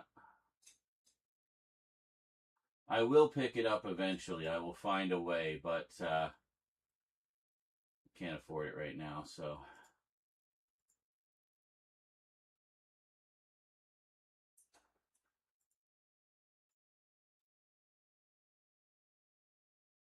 There we go. Done. Here's also a couple new Hammer pre-orders came out. I haven't been able to get them. Yeah. So, is CloudBot working? Yes. Yes, it is. Okay. All right. Order canceled. No more surprise charges, hopefully. I think I've caught them all.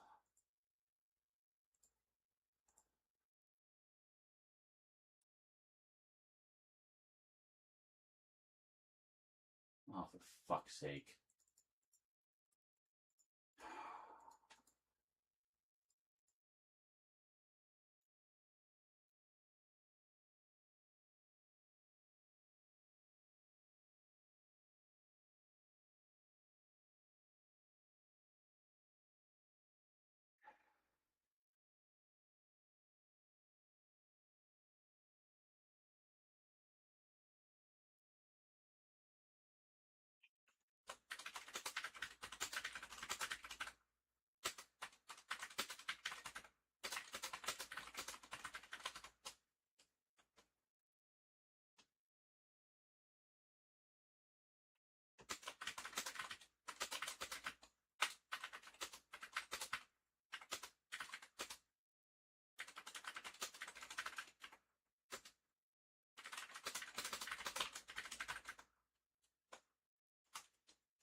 Sorry, Vermin just sending me some concept art for one of the projects we're working on, which you guys will see in 2027. That's not a joke. Whoa, hello.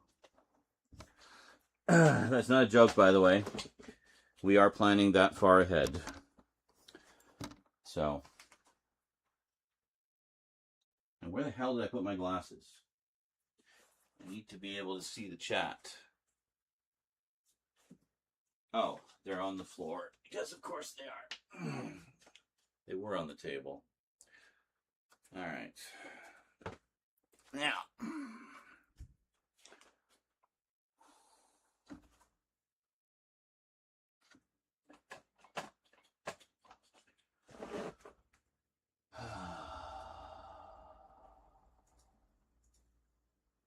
Alright, there we go. And there we go. What was this? That random clip from the day it lagged terribly. What lagged? Was it Fortnite or something?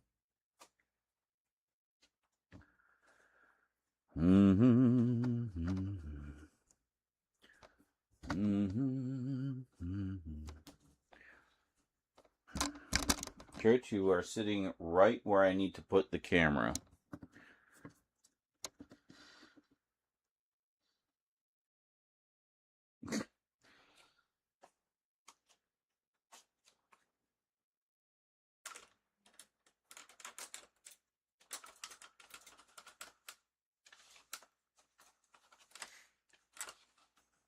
Don't just back into the wall. There you go. Alright.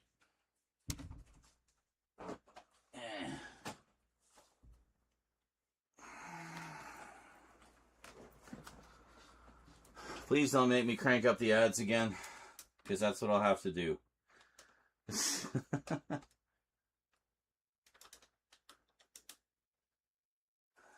Oh, I don't want to do that, because they're like 90% AI shit now. And the last thing I want to do is show a bunch of AI shit on my stream. Oh. I actually have to plug in the camera. Hold on a sec.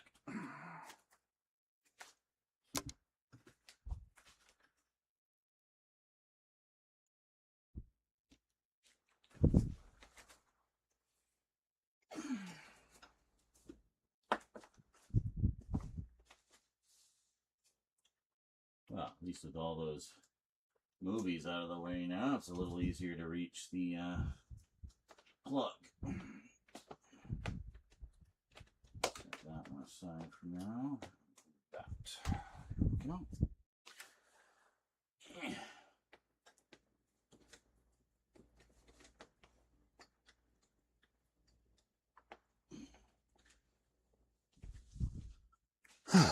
Okay. Anybody alive out there?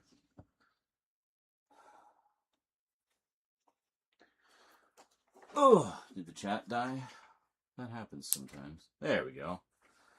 And we have power. All right, now.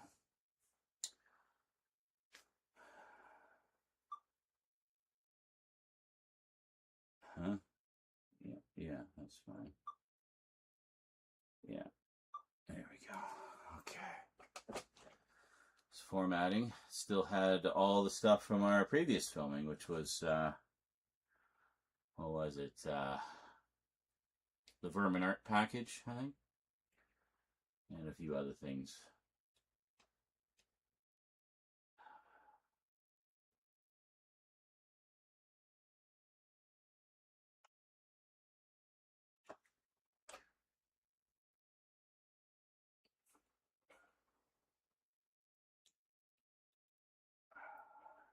There we go.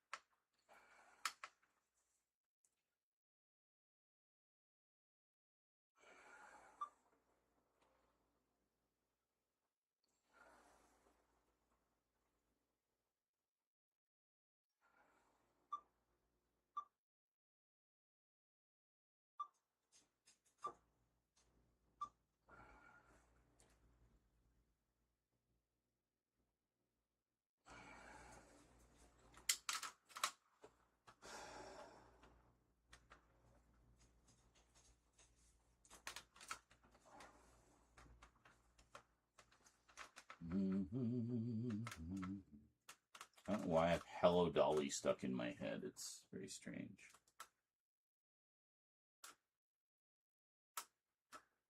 Alright, first use of this new backdrop, and already we have way more space and headroom and stuff.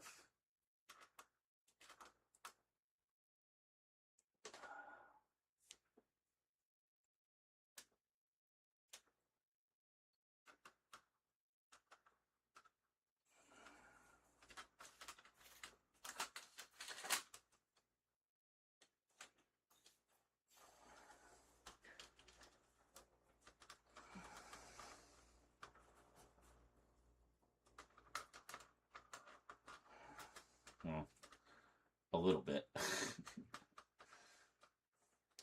The main issue with the backdrop is the width. It could stand to be a little wide. I can make it wider, but it would involve taking the whole thing apart. Cats, can you just stop rummaging around in all my stuff, please? Just buzz off. Go away. Go bug mummy or something. No, don't go up there, please. Do not. No, church, no. He was contemplating going up on the table. Please do not go up on the table. Do not. Thank you. Yeah, no, I guess we do have a little bit more space, so that's good.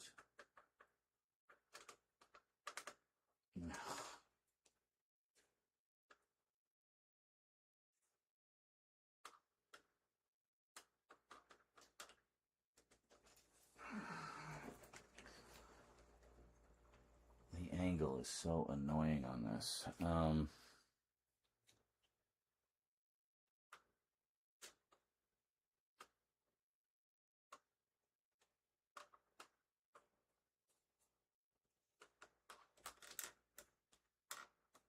Forget this.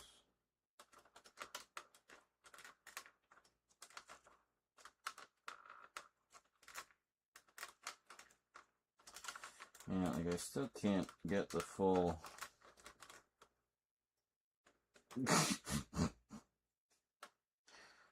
Oh, hello, church. Just saw this little head pop up. Excuse me. Excuse me, mister. Excuse me, sir. No, you can't. Don't get all comfy there. No. Hey, psst, psst. No, psst. No, psst. Get out of my water.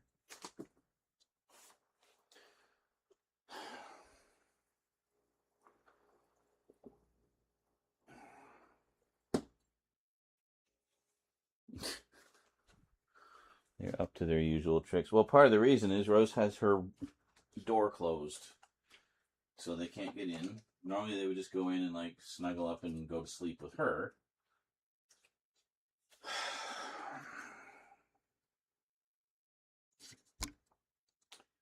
But they can't when the door is closed.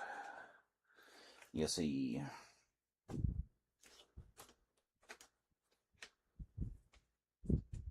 No? Okay, hold on.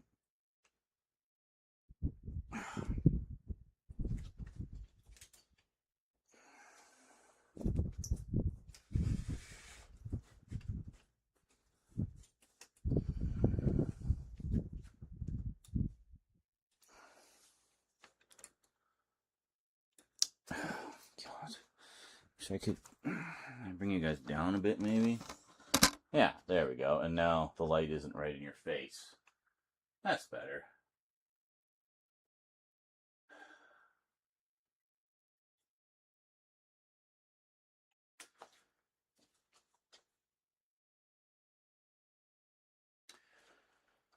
Okay, something I need to get from over here.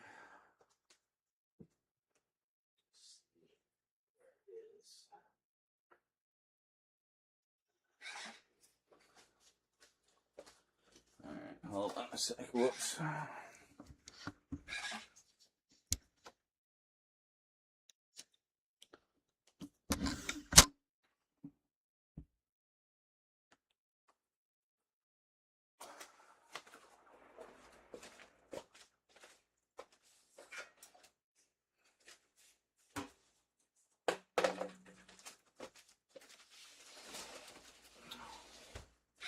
Oh, come on. Get out of the way. Okay.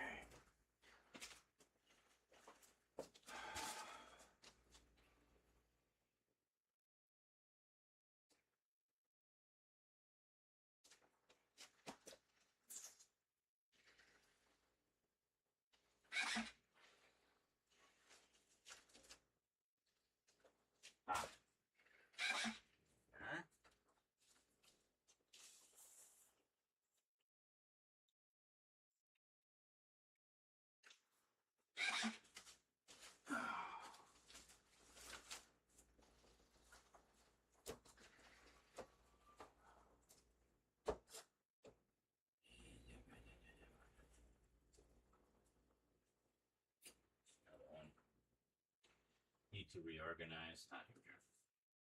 There we go.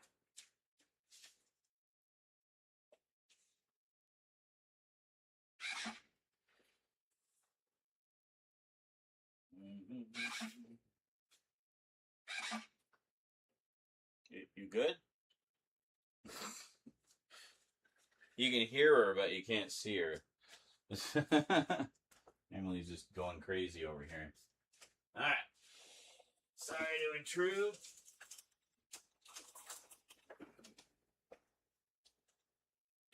Alright. Sorry to bother you. I'm getting out of your face now. Okay.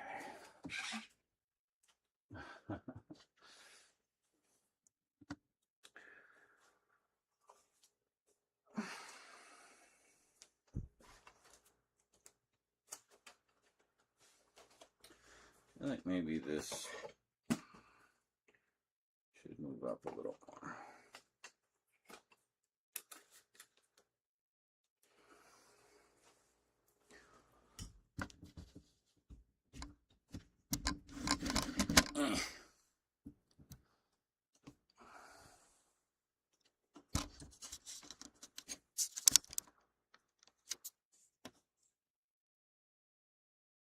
There we go.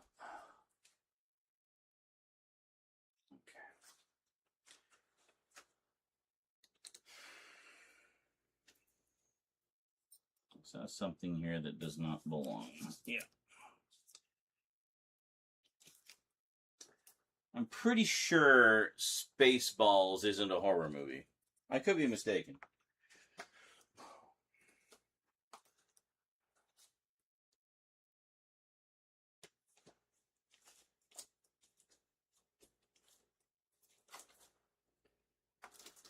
Yeah, I'll include those ones as well. And these just for comparison. And remove these. Oh, wait a second. Fuck.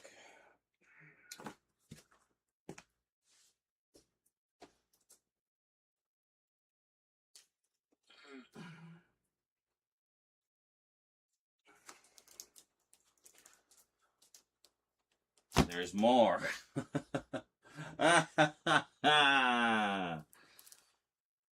Red Sonja is not horror.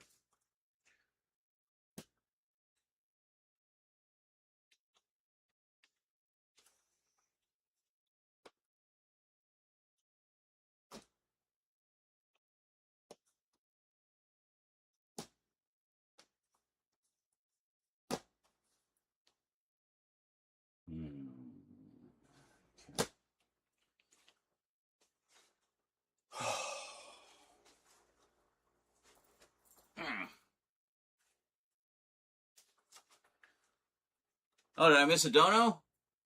Do we got a big dono? Am I going to eat this month? No? Okay.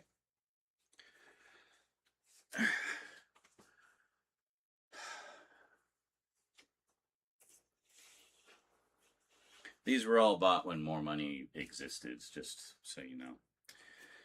I thought more would be coming in by now, given how much time has passed, but guess not. Let's have to crack the whip a bit, I think, with Rose and get her listing stuff on eBay again, because I don't know what else we can do. We got fucked over on taxes. What else did I get fucked over on? I don't know, lots of stuff. I'm always getting fucked over. Story of my life. Okay, so I think we want to separate box sets. Yeah. And Hammer stuff. Okay. So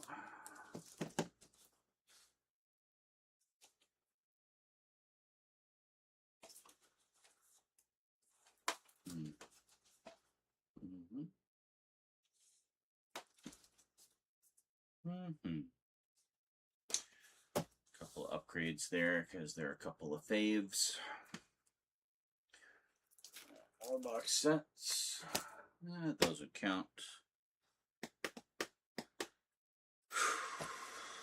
We got a ton of hammer.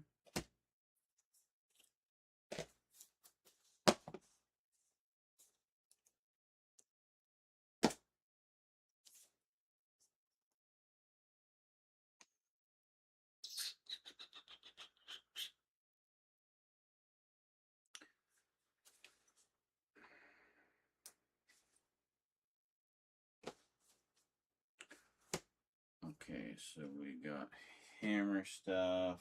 Oh, what's all this? Oh crap, there's so much stuff here.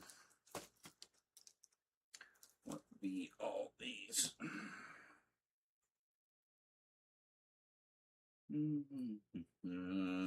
That one is not new.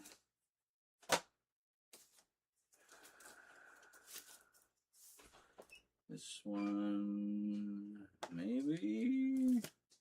I got a dono. You got a dono? From Megan. Oh, great. How much did you get? $25. Woohoo! Well, you're richer than me. It's my first dono.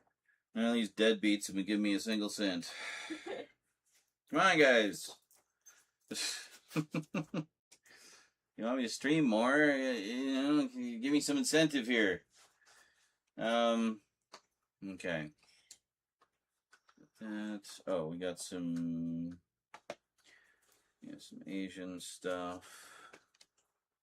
I'm gonna make pasta in a sec. Okay.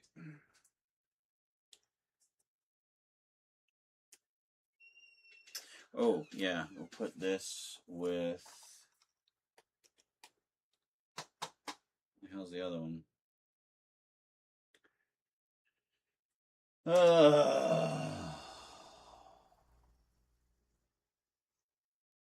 Where is it?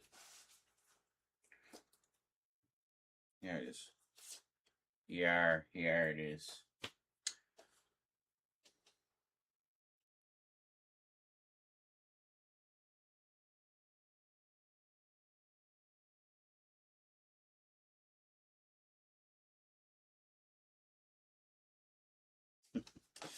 Okay, so there's that.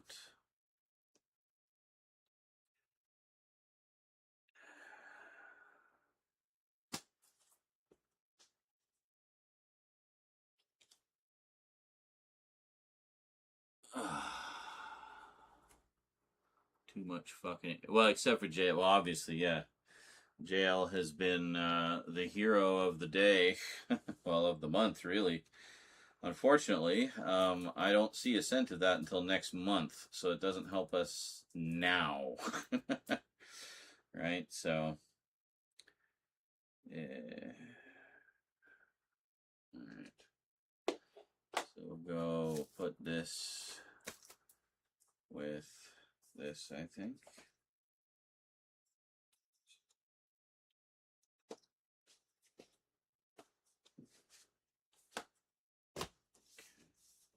Just started getting organized here. I mean, we're not going to do individual themed videos. We're just going to do one mega horror update of everything. But within that, I figured we'd, you know, theme it a little bit. Let's go.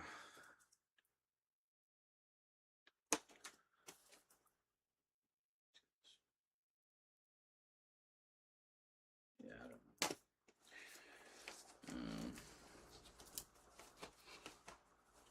know.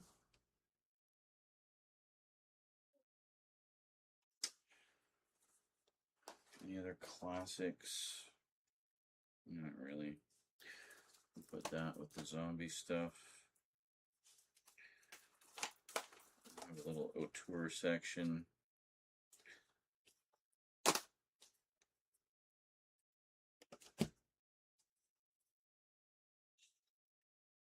What do we have here? Whoops.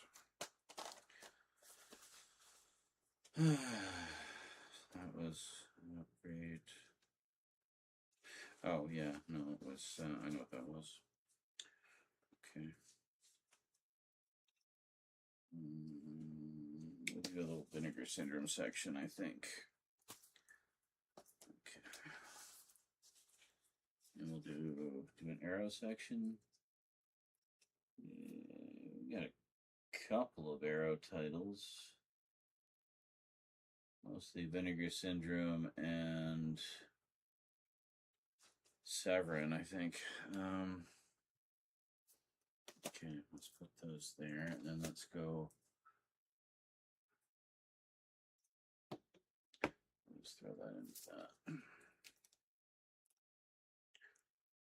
And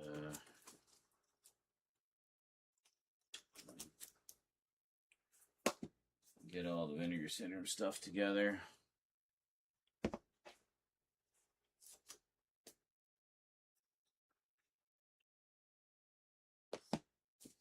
This one's Severin. It's just Melusine. Kind of looks like Vinegar Syndrome. Something weird. Yeah, this is Vinegar Syndrome. It's the adult version of Dr. Jekyll and Mr. Hyde. Gotta be Vinegar Syndrome because they love porn over there. All about that porn. Porn, porn, porn, porn, porn. Okay. It's funny because a couple of these movies I recently bought on Blu-ray from other labels, and then Vinegar Syndrome put out 4Ks of them. So got them again. I still haven't seen the movies. Welcome to being an obsessive collector. Severin. Is this the only one from Severin? I guess it is. All right. Then we got Indicator. We got Arrow. So. Hi. Hmm. Oh, you cleaned the things. What things? The pots and pans. Well, yeah. Thank you. I did dishes and pots and pans last night. I did them. Did them good.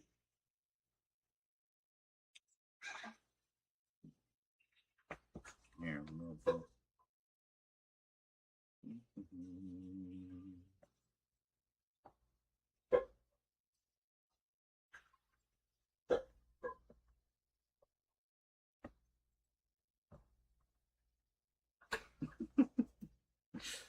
Getting organized. Shut up.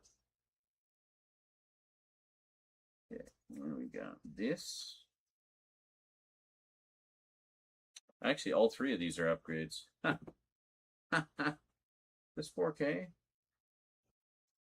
Holy shit. Yeah. Salem's Lot from Arrow includes both the TV and theatrical versions in 4K for the first time ever. It's pretty cool. Okay. And we got these ones. Got a Severin one and Living Dead Girl.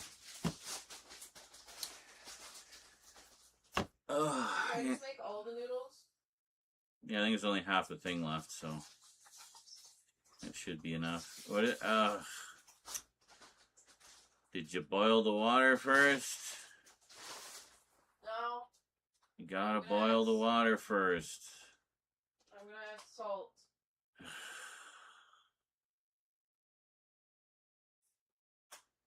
See what happens when you don't boil the water first is the noodles turn mushy. It'll be fine. I've only ever had that issue with the egg noodles. Mm-hmm.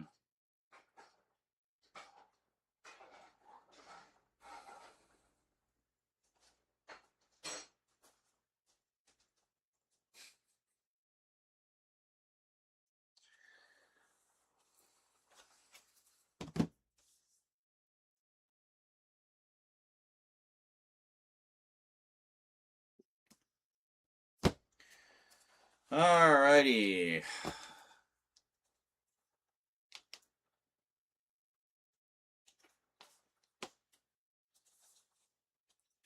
Let's get some work done. I'd like to see some participation in the process. So let's say, for every dono we get, of any amount, even $1, Every dono we get, I'll film a video. Nihilist27 has just tipped $100. Incentive? Yes, I'm holding the content for ransom. If we get no donos, then I won't film anything until after the stream, and you won't get to see me film anything. How's that sound? Deal?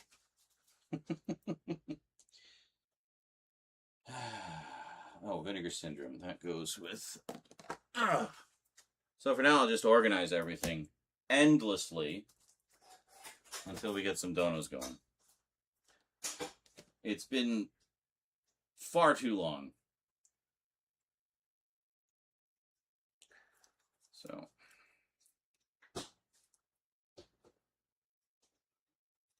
I don't know where to classify these ones.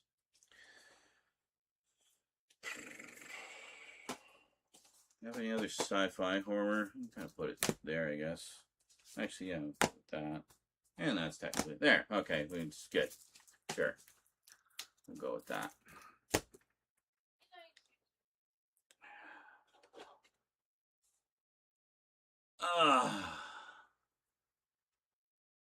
You literally got donos the other day. When? Holy shit! Well, never. Just shut up, Kralatin. That was the other day. That doesn't count. This is today. We don't look at the past. We look at the future. And fucking A, Nihilist. That's what I'm talking about. Thank you so much, dude. Alright. Well, guess we're filming. You must film 100 videos now. Mm-hmm. Yes.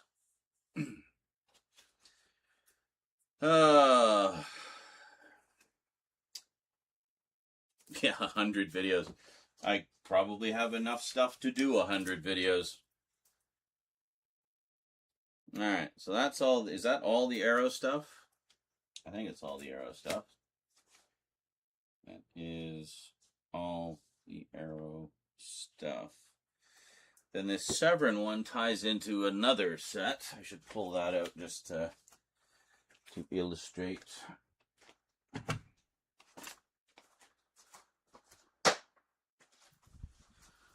Oh, excuse me, church. Question is, where did I put that set? Because I still got stacks and stacks of stuff that, yeah. Hey, Church. What you doing? Church!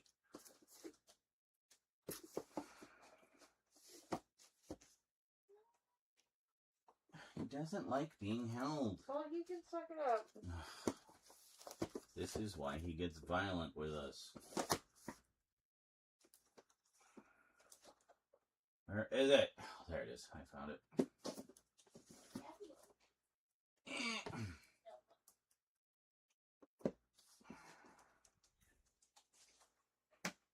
Oh. Excuse me. Hey. Psst. Just full on took a swipe at my ankle. I'm literally just existing.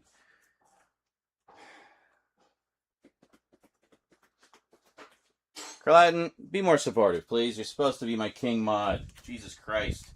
I want to.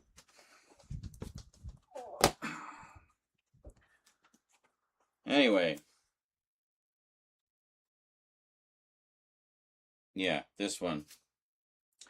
And they nicely even matched up the spine. So basically, I'll just show you guys now. It was the Dungeon of Andy Milligan from Severin Films. And I guess they found a couple more films. So they put out a second set, Gutter Autour, which ties into it. And what does it have? 4? 5?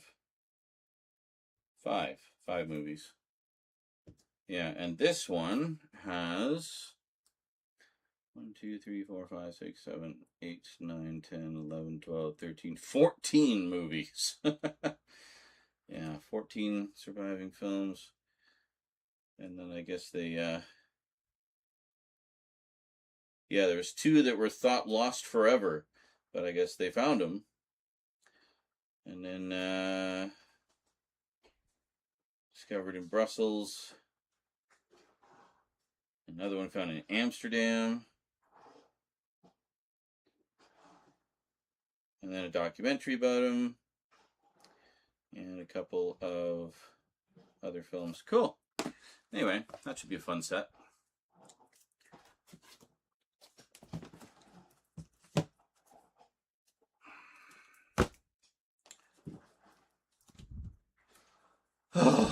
Okay, so actually I'll... where do we want to put everything? Can't just have it all laid out on the table now, can we? So, let's put this here. Oh, that's better. We'll save the box sets for the end because they're like a big draw. Just calm down, Tummy. Holy moly. And we'll do that one as well. And then what are all these? We'll start with... Yeah, we do that.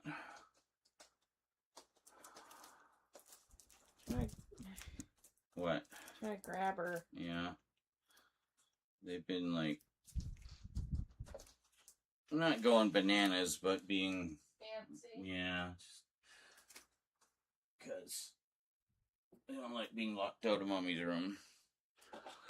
They weren't. The door was open. Oh. Slightly. I don't know. It wasn't before. It was closed for some of it. I had YouTube playing. Yes.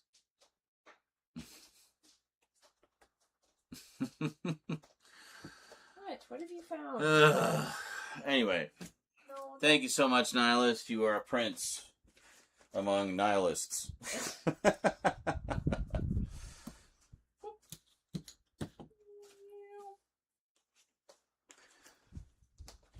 Oh. Sure. Might as well.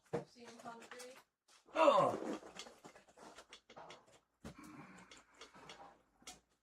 I am hungry, probably a little hangry because I've been battling with all of this for the past 4 hours. Yeah.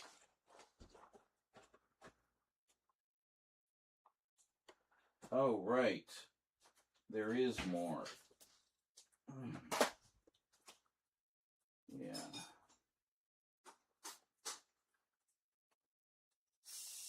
Let's see. Why is this there? Okay.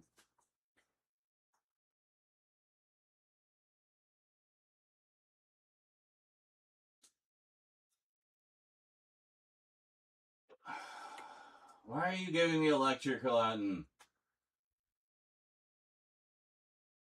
This hasn't been suddenly. It's been like for the past couple of weeks.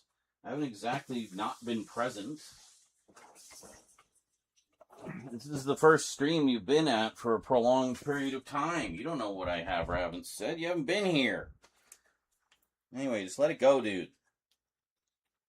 I want to have a cranky stream.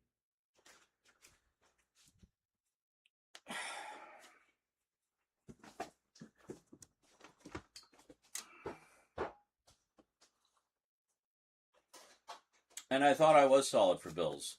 Things happened, which I'm not going to go into, because you don't need to know all the details, alright? It wasn't just me, you know, having a spending problem or whatever. There was, you know, other factors at play, unexpected things that, you know, it is what it is.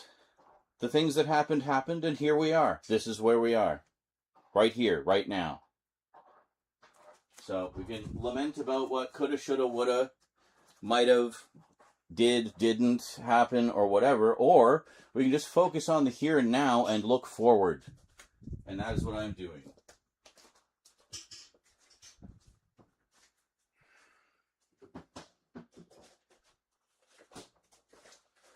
Anyway, I'm going to go take a break, and then we're going to come back and stuff our face, and then we're going to film.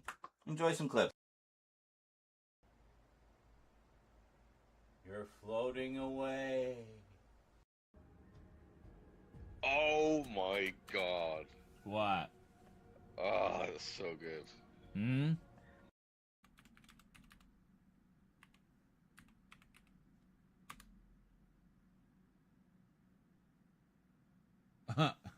No. Oh, this is interesting. Time travel, a journey through history. Oh. Stravinsky's The Rite of Spring. Bob Hope, 1903. Wow. We have traveled through time, apparently, to, like, janky 90s Google. All right. Excellent. I'm reviving Wolf. Get on the res, quick. He's gonna know where you are. get underneath. He's hitting you with dynamite. He's hitting you with dynamite. Look out, it bounces. He's just unloading with everything he's got. You have to get up there. I'm going right now. Come on. Don't forget you're in build mode as well. You can ramp up there if you need to. This is the last guy. There he is, there he is. Yeah. Ah, damn it. He's up Right there, here. right there, right there. Yeah, Scully! Fuck him. Fucking A! What a money shot! That was pretty good. Bravo, you like were cool as a cucumber and just lined that shit up. Actually been coming to really enjoy. I actually like dark chocolate covered nuts. Those are good. I like chocolate covered nuts too. What? Well, I hope for Derek's sake, it's not too hot when you pour it on. Oh my god, that was the perfect timing for a Wilhelm. He's coming straight for you, Jill. Wait. Can I sprint, please? I know, it feels so slow. Oh, he's pulling me, that's why. Oh, fuck. I need to find out. I'm gonna die. He's like right on me. There's nothing. I eliminated myself. There's nothing. I have no defense. There's nothing I can shoot. There's nothing I can do. The last fucking thing. No! Jesus. That was dramatic. It's had a whole different feel to it. Like, you're just watching these old clips.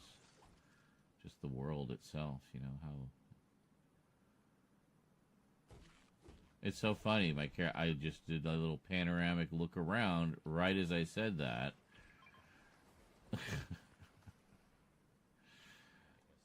Wow. Connected across time.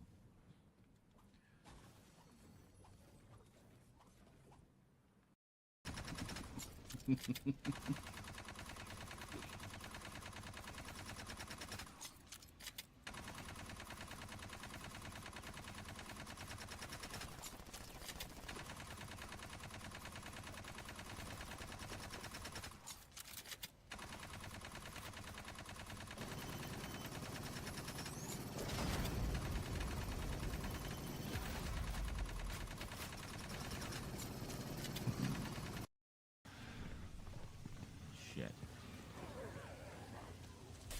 Oh, well that's nice.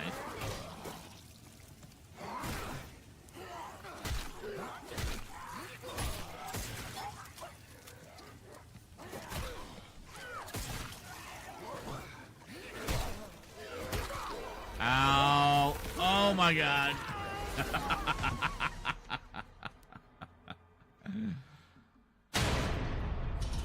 Well, there we go. Okay.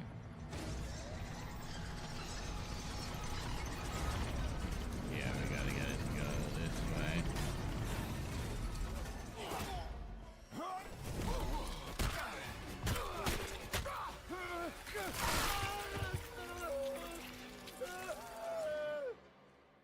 I don't think I won.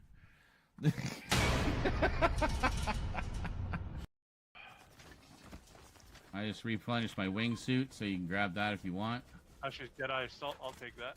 Yeah. Oh, here they are. What the hell? How are they zeroing in on me like that? Oh, they're right here. They are weak as hell. That one down. You got him if you can get him. Got him in midair, baby. Fuck yeah. Bravo. Me, I guess. Hey, victory feels good. Woo! There.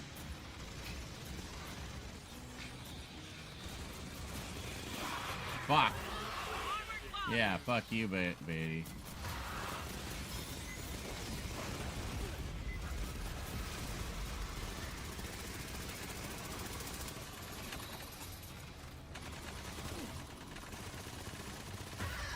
He just stood there. He went over the side. That was amazing. Easy peasy, except I did take some damage from that guy. Oh, wait a second. We have a health thingy. Oh, yeah. Squirt all that green jello right into my jugular. It's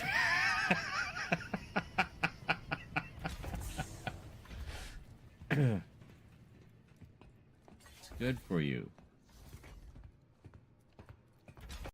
What items can we sell?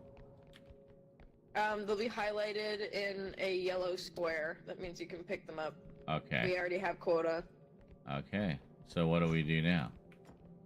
We go back to the thing. Oh. Sorry. Oh, you just ran him over.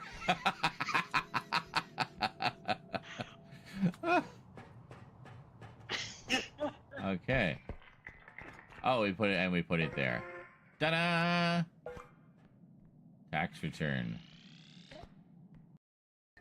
See, what happened is the guy hurled at the top of the loop, and then as it was falling down, I guess it got caught up in like the air of the car coming back down, and like just got sucked back to the car as it came down the loop. And I just swear there wasn't a single person on that train that didn't get hit by it. Just like blah, splash right into everybody. Surprise! It's Splash Mountain, but not the way you remember.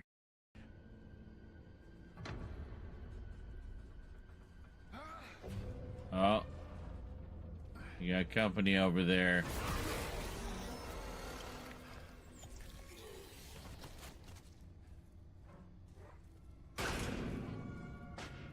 Okay, never mind. Let's stomp this guy.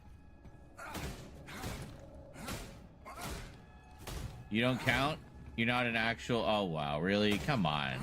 Because you were part of the cinematic, you don't actually exist as a stompable corpse? Lame. That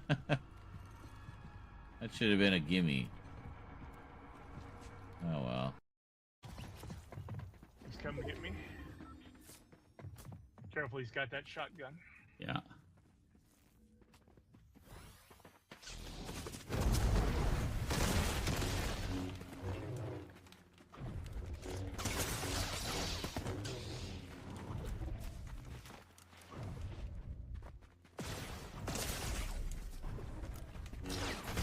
Yeah, motherfucker! Nice.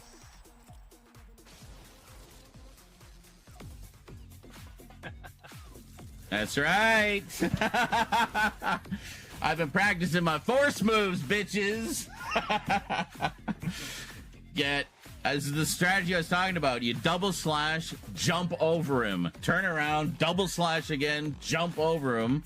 And if your force power is recharged, hit him with a force blast as you're jumping over him. That's how you do it. Alright, we gotta go back this way. Oh, hold on. Is there an item over here? Thought I saw green. Clearly just hallucinating.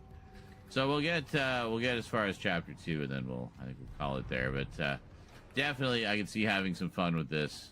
Just wrecking house, especially through these early levels, eh? Oh Jesus! I just walked right into him. Do do do do do. Tiny usable marker replica, yeah.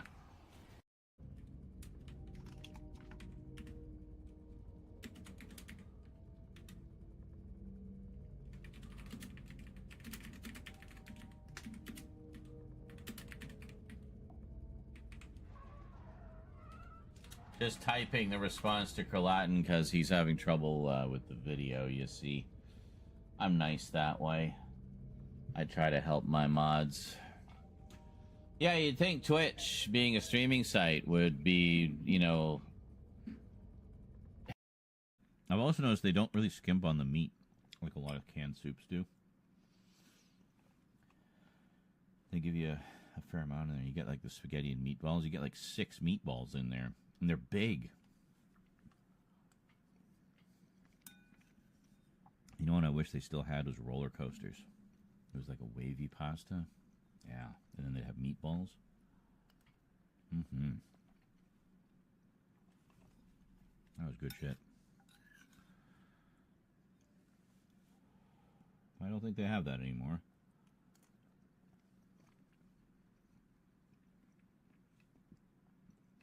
Too many kids trying to ride the roller coaster, I guess.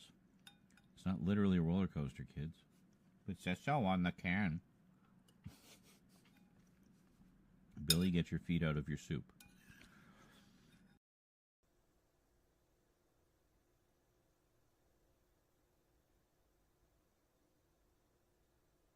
There. Oh. Ah, I'm using the Force.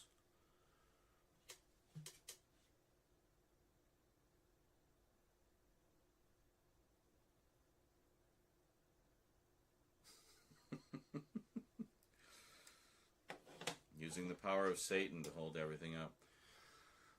Yeah, that looks good. Yes, the whole bathroom experience, Kerlatin. If the bathroom was an amusement park, we went on every ride today. And then we went on that one loop-to-loop where the guy barfs at the top, and then whoever hit... and then it reaches the bottom by the time you circle back around and lands right back in your face, so... Yeah.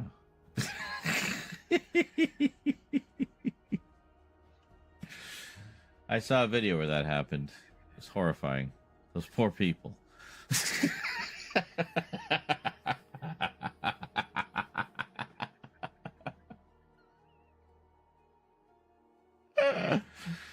Oh, so tragic.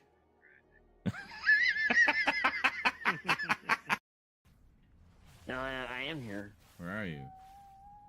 I'm Heeple Ass. Oh, you're on the drums, Doy. Yeah. Who isn't here? Somebody isn't here. I'm so confused. Who are you missing? Oh, Brinsley. Where's Brinsley? No, I'm here. Oh, no. You're here. Oh, wait a minute. I'm in first person. That's why I'm not seeing... There we go. I didn't realize I wasn't emoting with you. I was just watching you. I love how my record player is right in the middle of your drum set. Now it's in your chest. I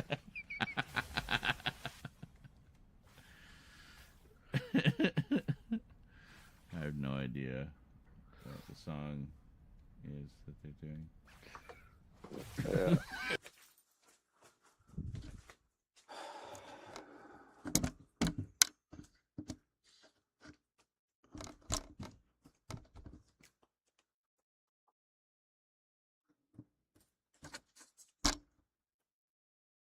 We have pasta. Oh. Fuck. I didn't know you served it to me.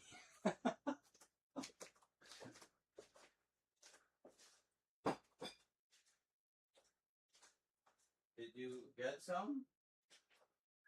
Why not? I'm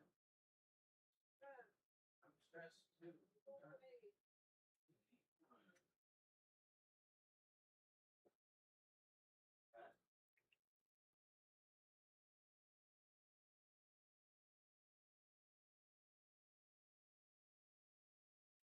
Well, I made a bowl for myself, so yours is on the counter. I know you gave me a bowl.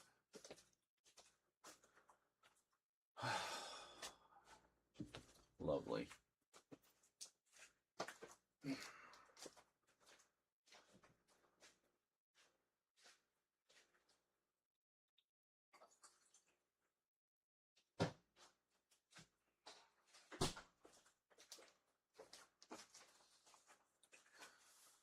Oh.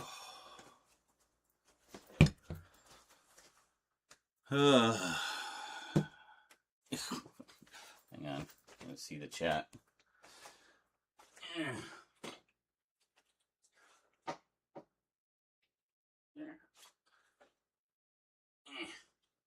That'll do. Just have to move the other Yeti out of the way. Oops. And almost knocked a bunch of movies on the floor. Excellent.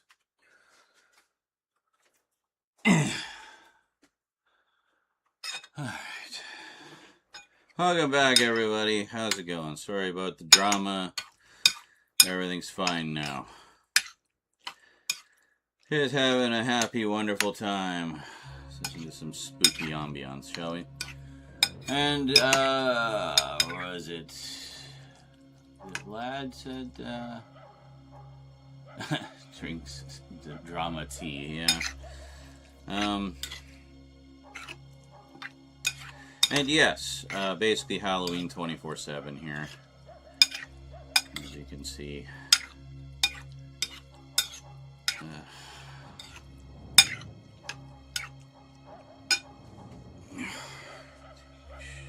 off.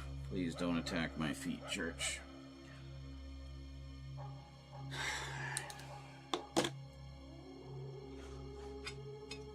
Times are tough all over.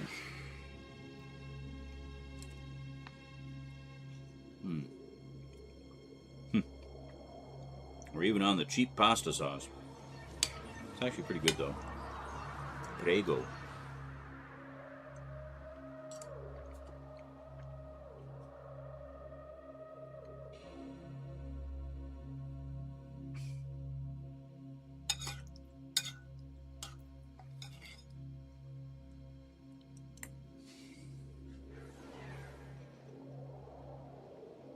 So one of the things we'll be doing possibly sometime this week is I've got 7 more boxes of DVDs and videos from the inheritance from Mom's estate. Haven't even opened them yet, so I don't know what's in them. So we're going to discover together, and that should be fun.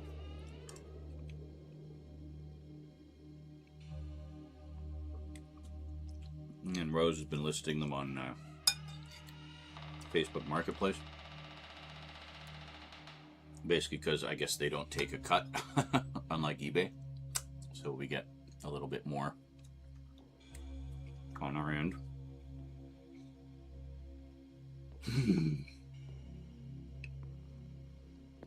I don't know how that works. I've never used it. She's used it quite a few times before. So I don't know how to give you guys, like, if there's a page you can go to and see all our listings or something, but I'll find out. And, yeah. But by all means, when we're doing the videos, if there's anything there that strikes your fancy, let me know. And I'll be more than happy to set whatever it is aside for you, and, you know, we can figure out pricing later.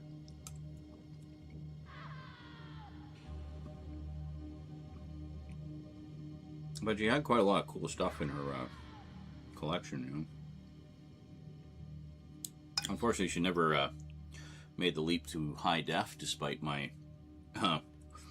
nudging. But so it's all VHS and DVD. I figure at the very least the VHSs will probably go, because I know there's all this interest in retro tech these days. Maybe in the DVDs will too. I don't know. We did sell a few.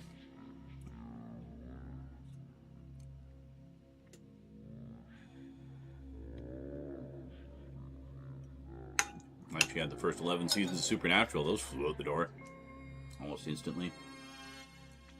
I sold my Parks and Rec set because I want to get the Blu-ray eventually, and that flew out the door, so that was good. And there's been a few others, but there's still quite a lot that we still need to list, and then of course whatever new stuff, well, new to us, that's in the other boxes. So you know.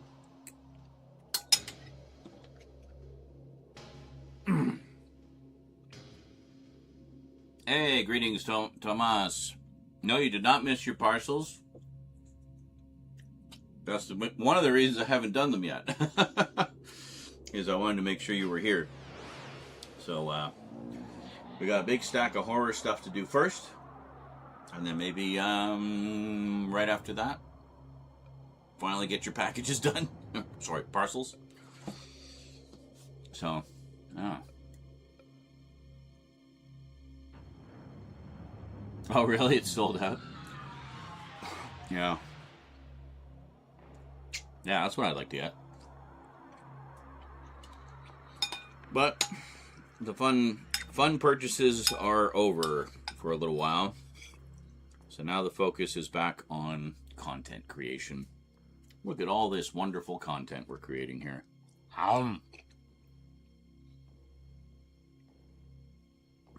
And that's one reason I'm stressed, is because I know once we get the videos going and stuff, you know, then I'll get more ad revenue, and hopefully some of them will be popular. You know, we'll go from there. But I hope at least the special does well. I'm really kind of stressed about that, honestly, because it's been so much work. All of this has been so much work, and then dealing with all of the estate stuff around it. I mean, yeah, great, we got some money that carried us through for a little while, for a couple of years, really. But it only goes so far. I'm not an investor. I don't know how any of that shit works. I don't even care how all that shit works. I don't want to get into that. You know? I just want to have a steady flow of money coming in. Ideally from my content. And related merchandise and stuff. I'm not just talking like t-shirts and shit. No. I'm talking like actual proper media products that I and others that I'm collaborating with are working on. So, you know, there's a lot of cool stuff in the works.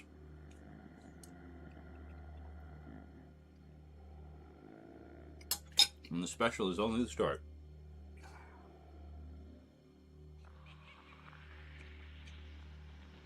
It's a beautiful thing. What, the Kill Bill set?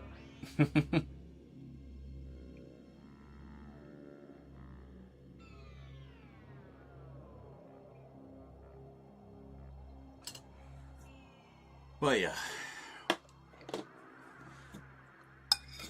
Yeah, I say, oh, stressed about life and money and everything. Yeah. Join the club, right? I think that's everybody right now. The problem is, of course, as a small-time content creator, is you're very dependent on the disposable income of your viewers to help offset the lack of income from the ad revenue and stuff, right?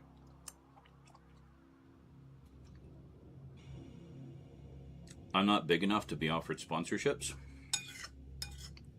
and I don't know that I would really want to anyway, because I see other YouTubers shoehorning their sponsorships into their videos, and it's just, no matter how funny they make them or whatever, it's still a fucking ad, you know.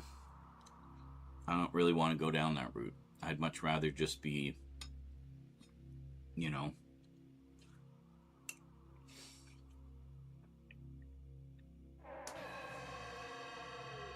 I don't want to be so dependent on donuts. I think that's a shitty and unreliable way to live. And I'd rather it just be through ad revenue and, you know, all the cool merchandise and products and things that I want to make for you guys.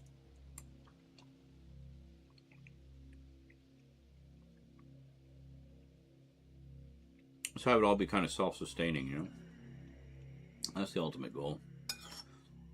I don't need to be mega rich. Just self-sustaining. Comfortable, you know? Not so stressed all the time. I should mention I'm also out of weed. Have been for a few days. And boy, I didn't realize just how effective that was in terms of being medication for my anxiety and whatnot. Because I'll be honest with you, I've been feeling pretty fucking down the past month or so. Well, past couple months, actually. And that was even with weed for a good chunk of that, but... yeah. So there, I justified the mental health tag. Mine is shit right now.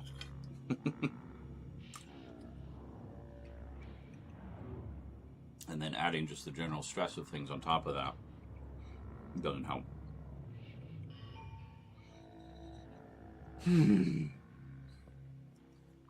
But we're getting things figured out. Slowly but surely. It's not fast enough, you know. It's never fast enough.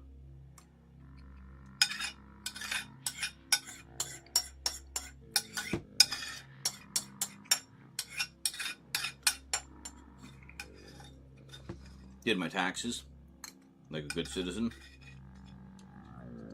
Thought I was getting a fair chunk of change back. Literally enough to cover a month's bills. Yeah. Then they did the assessment. It's like, oh no, you were wrong. You're actually only getting this tiny pittance. Which then, that pre-order that I thought had been paid for 3-4 months ago, took all of that. It wasn't a lot, but it was enough to, you know, make a difference and throw a big fat old wrench into the works. I had it all worked out.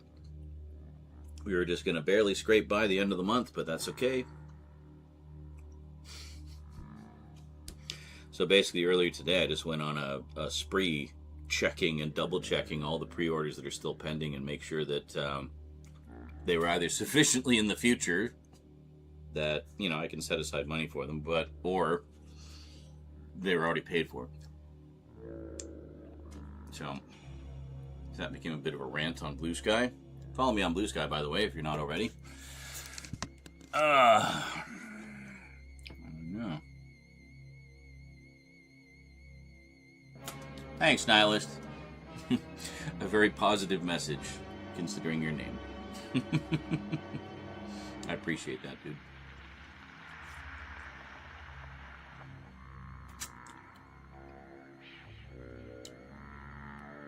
I'm sorry that I snapped at Kerlatin. I think it was just kind of ill-timed, my reading that comment when my mood was where it was. Welcome to, welcome to the way my brain works.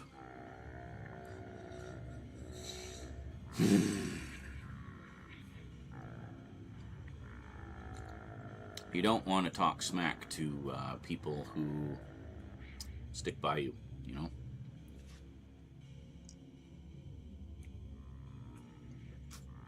And Kerlatin, despite his mysterious life of which we know nothing, amazingly, I don't know how he's managed to keep his life a secret all this time. But, I'd speculate, probably be wrong, but yeah, he's a good guy. His heart's in the right place. And I appreciate everything he does, both here on the streams and on the Discord. Even if I don't seem like it sometimes.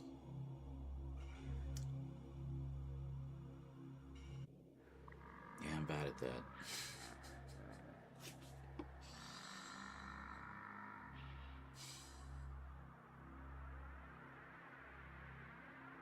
Anyway.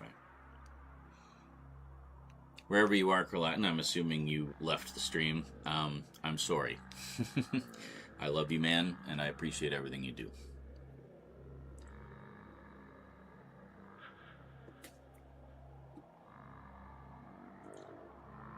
And, you know, I know that he's feeling a lot of stress right now, too, just kind of the state of the world and whatnot.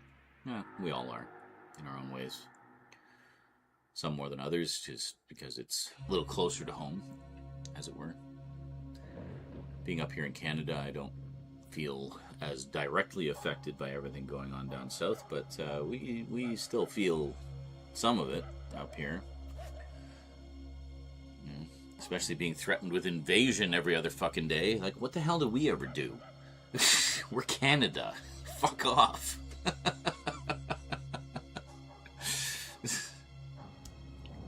We don't bother anybody, and all we ask in return is you don't bother us. Pretty simple. We're just up here enjoying our universal health care. Don't mind us.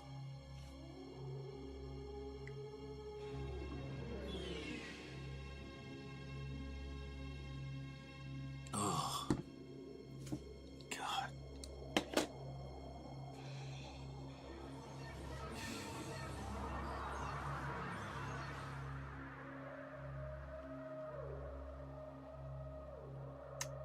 It'll all be worth it. It'll all pay off in the end. It's been a long road, but there is light at the end of the tunnel. We're getting there. We're getting there. The scale of this project really kind of exploded while it was in progress, you know? It just exploded. But in a good way. It meant that the whole thing was going to take longer to finish and longer to post. But, you know, the end result will be a better show. And a more consistent show. That's something that I've really been struggling with for a long time, is maintaining consistency, posting on a regular basis. As I've gotten older, I've found that the ADHD just gets worse with time, and it's just tough to zero in and focus and get things done that you need to get done or that you want to get done. And the thing is like I'm doing something I enjoy. So it's like, why am I agonizing over it so much? Like, so, I don't know.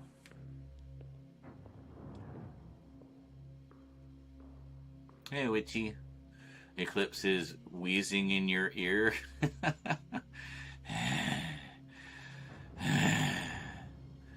Yeah, Vermin says there's always light at the end of the tunnel.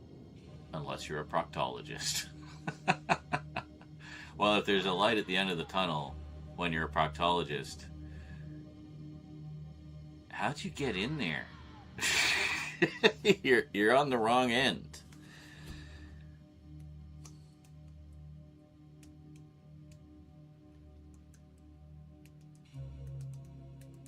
And thank you again, Nihilist.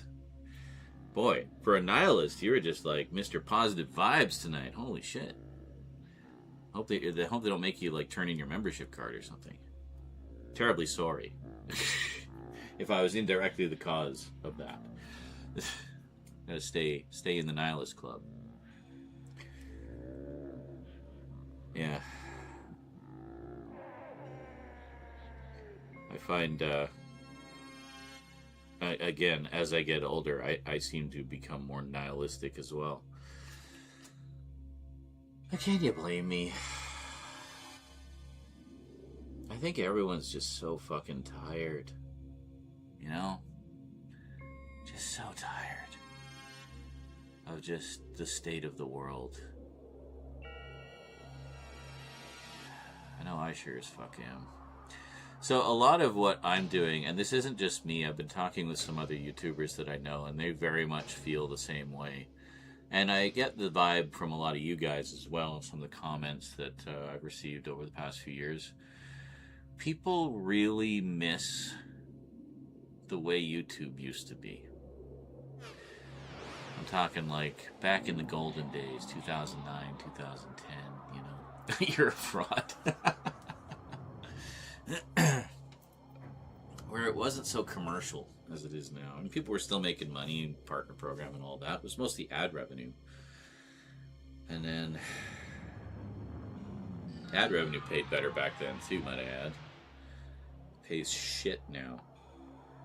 And the thing is, a lot of these big companies that, you know, have their affiliate programs or whatever, it seems like they've slowly been paying out less to the creators. And it's like, well, we're your bread and butter. Without us, you are nothing.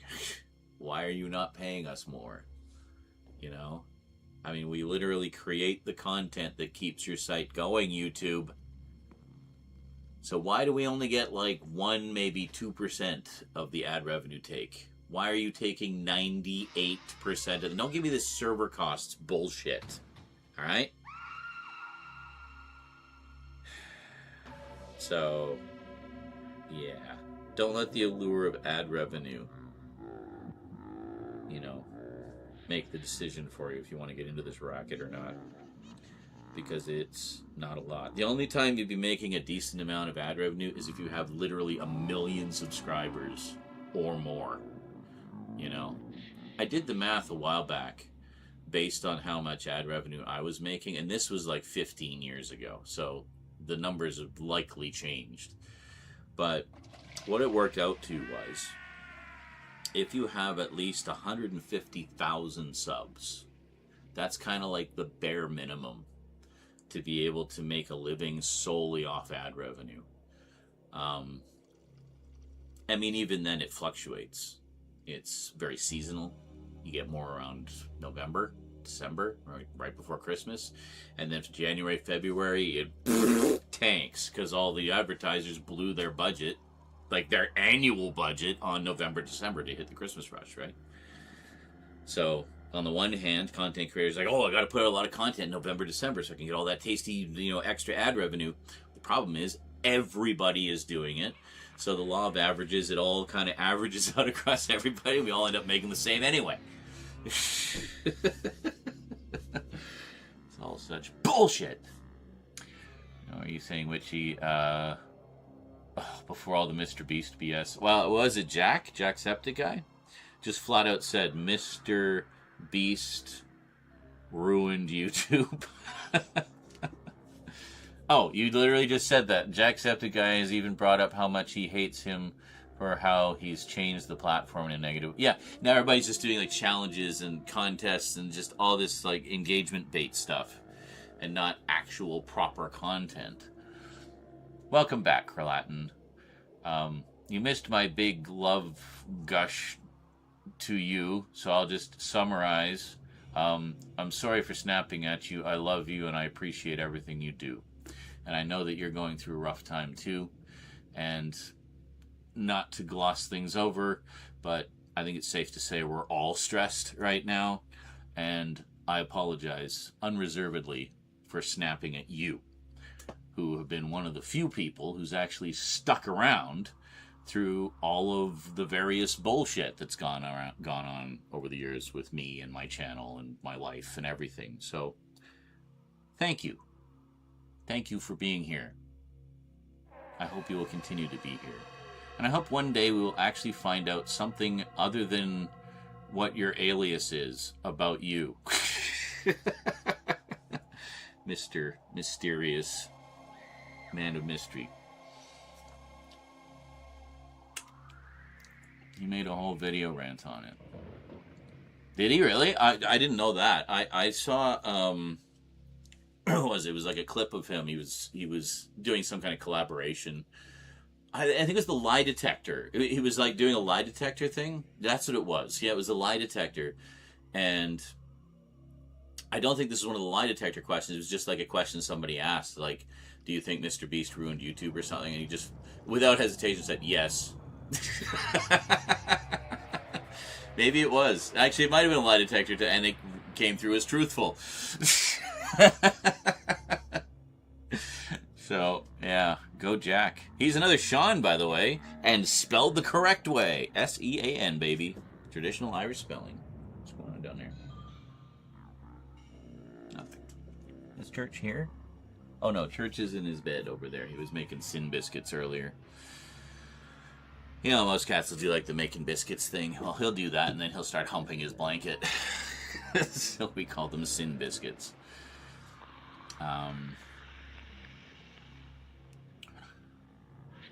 There was a lie detector video clip too. Yeah, so the lie detector clip is the one that I saw, and I think that's the one that started the whole thing. And then Mr. Beast caught wind of it and gave him some snippy response. Like, well, you're the one who was like posting 2 playthrough videos a day like mad a few years ago. Blah blah. Don't talk to me about blah blah blah. He was just like went off on him. It's like, dude, what the fuck? It's not often you see like.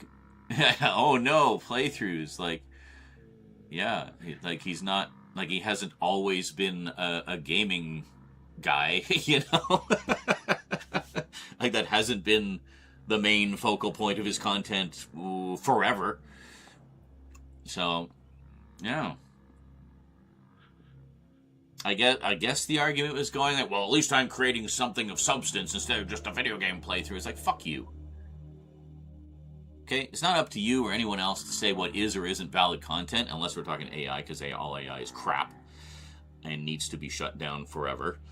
Oh my god, did you see what YouTube is doing now? Speaking of AI bullshit, I posted it in the Discord, Internet Culture channel.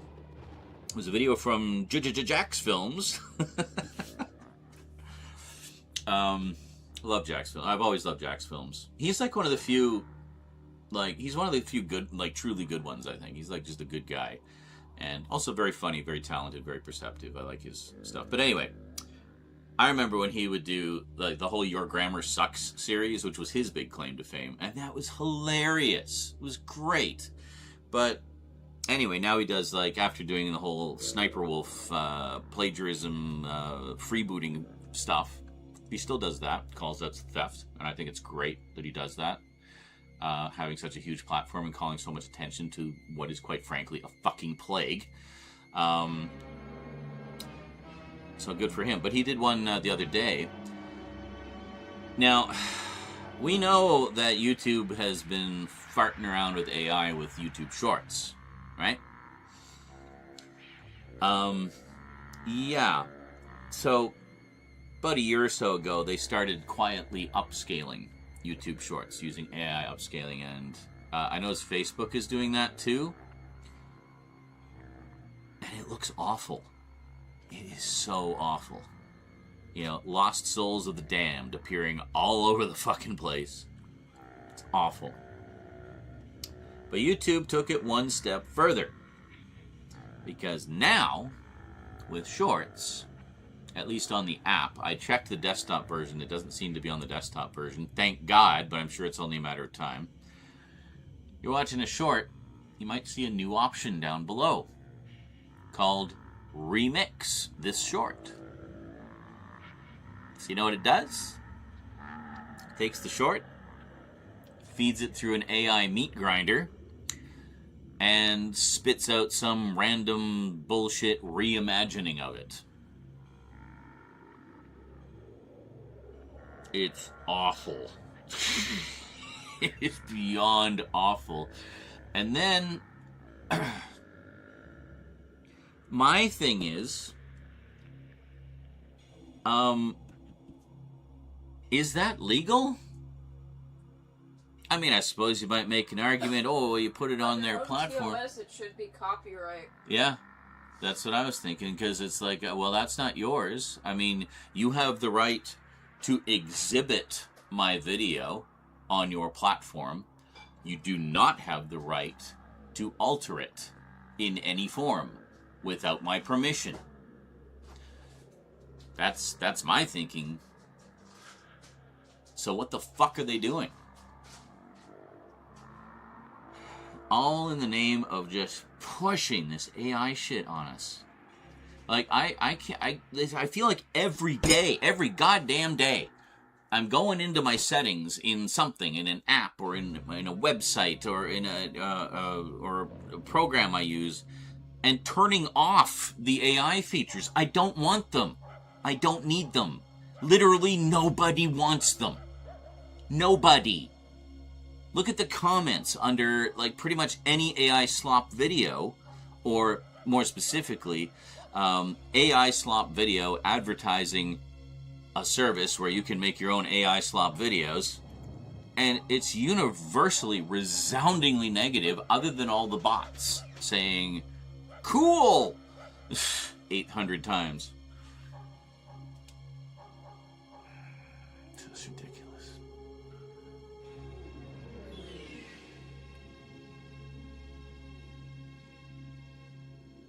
Yeah, seeing the creators' reactions to things, or they're too scared to play them themselves. I get that with people watching me play horror games all the time. They like to watch me play horror games because they enjoy seeing me get scared, and it makes it less scary for them. I get it. It's fun for everybody. You know, we have a great time. We'll be doing more horror games soon, by the way. Actually, we just did a couple. We did Killer Frequency, which was great. I definitely want to play through it again and try to keep more people alive. And the Exit 8. We actually 100%ed the Exit 8. I couldn't believe it. It was way shorter than I thought it was going to be. Yeah. Take my red pill now. Yeah. Hold on. I gotta roll it back. Suddenly the chat is so lively.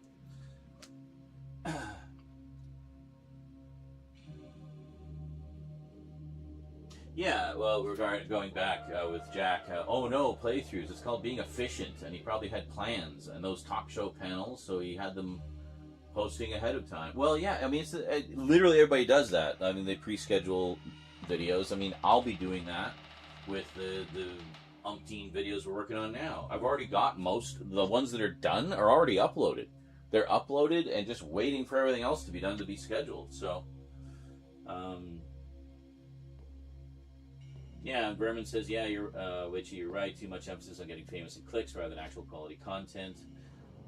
Witchy says, a ton of people enjoy watching people play video games, whether they can't afford them to play it themselves, want to see their favorite creators' reactions to things, or simply are too scared to play them themselves. Haha. And Cotton says, well, with Mr. Beast, we did talk about that Jacksepticeye thing at the time. With Mr. Beast content, it was still kind of content. To which I even pointed out, Jack's had his own crew and professional antics with sponsors. He's had his own versions of ruining YouTube in accordance to other creators. That's fair. But, and her literally coming to his house, doxing him on stream, and then him, like, suing, the whole Sniper Wolf thing, yeah, that was, I remember, like, I basically watched that unfold in real time. That was crazy. And to be honest, so much of the new content creators and influencers blend into a mishmash of the same fucking person in my head. Dude bro. Yeah. Story of the fourth Matrix movie and the original trilogy with Animatrix will be my first time seeing Animatrix. But with AI as it is now, the Matrix is more relevant today than in 1999. Ain't that the truth? Yeah, the Wachowskis definitely knew. Very smart siblings.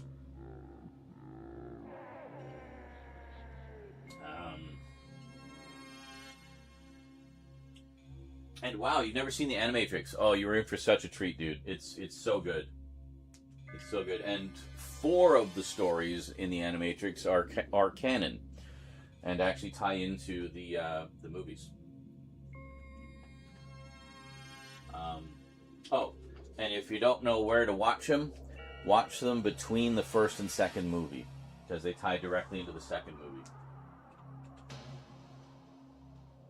I'll take my red pill now. Was it still defend Beast's older content, and even his philanthropy is notable, but ever since he turned to TV and simping to billionaires is when he got out of line. Yeah, he just, well, his old stuff was fairly innocuous. He was just doing, like, challenges to himself, like reading the entire dictionary in one sitting, and yeah, crazy shit like that. You've riled up the whole stream with this. Yeah, apparently. Good. Hey, I just realized, Nihilist, you took over as stream boss. We finally booted Duncan. Uh-oh. Uh-oh. Uh-oh. We gotta get some good old-fashioned bits battles like we used to have.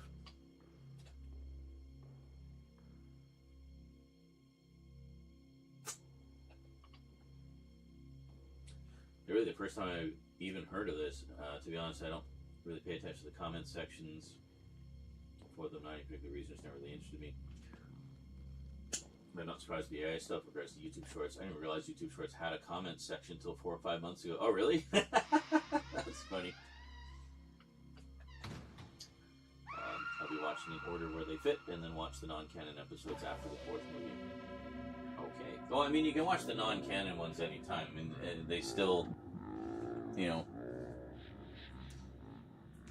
they're not really any time frame specific, but I mean, I would say, just watch. I would say just watch the whole Animatrix. It's only like an hour and a half anyway. I'd say specifically 2022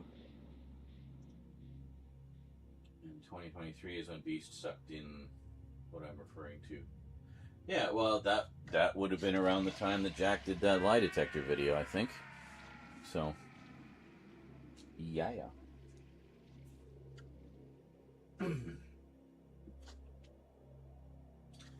Actually, even though they're technically anime, they do tie into something else I got. I'm going to put these two into the mix as well. See where? Of course it's at the fucking bottom. Oh, hold on.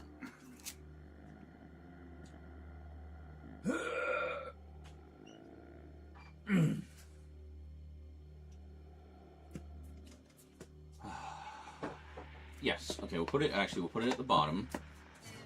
Yes. And then we'll go into these ones. Yes. Good.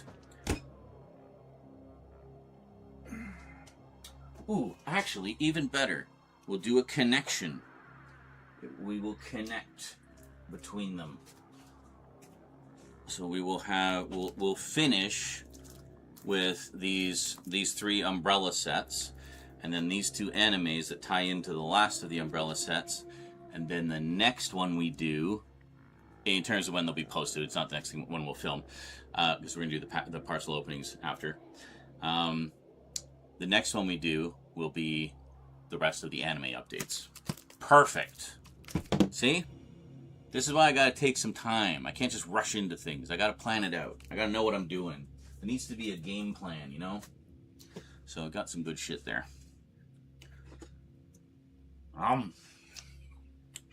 Pasta was delish. Thank you. You're mine. Good. It's fine. Save the sauce. Put the sauce in with the other sauce.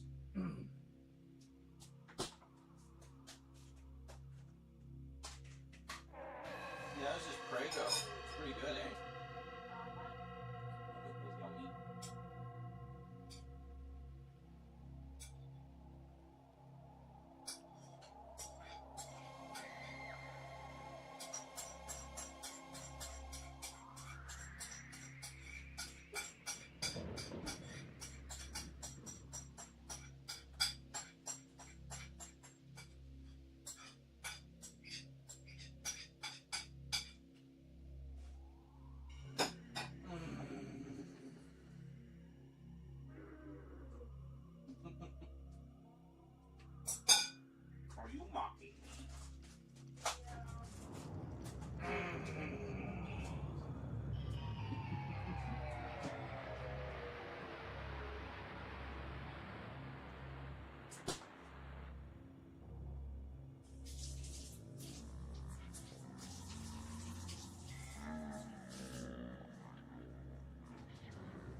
So for those of you just joining us, welcome to the chaos that is my stream.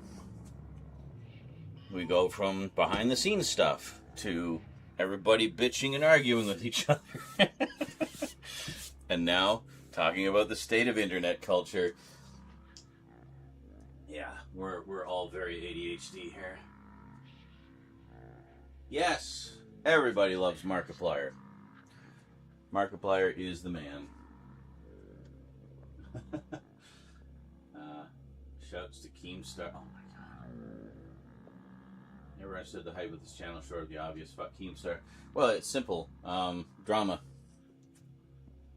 I mean, he founded Drama Alert, did he not?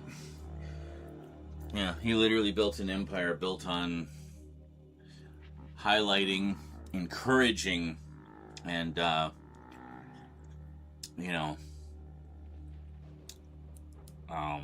what's the word?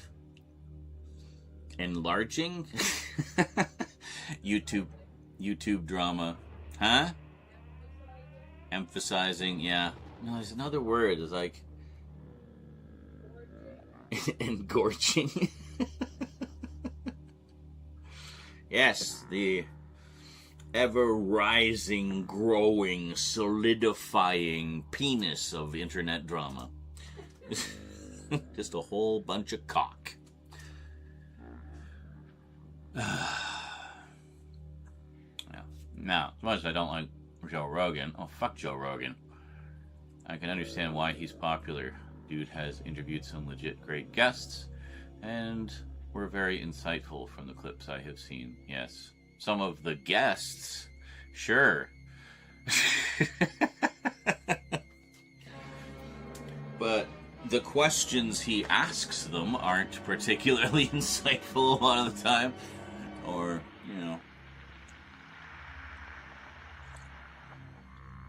But I mean, he's like one of the original grifters, internet grifters, He's one of the reasons why things are so shitty right now in the social media sphere. So, yeah.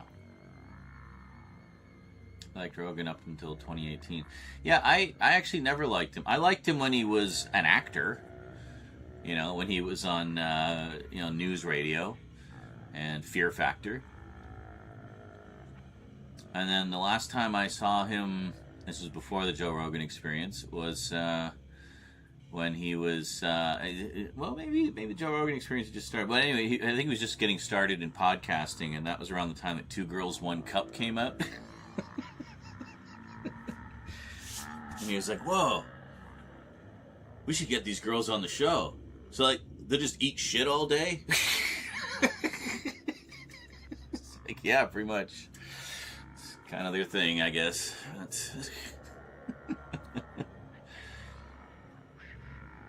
He was just blown away by the whole concept. But, no, I remember a few people in our community were very, all about that. I never understood why. I tried watching a few of them. I'm like, why are you watching this? I mean, it's not that funny. It's not terribly insightful. And it's not all that interesting. It's just kind of annoying. We're just watching terrible people talking about shit that I don't care about. So, I never understood the appeal, even then.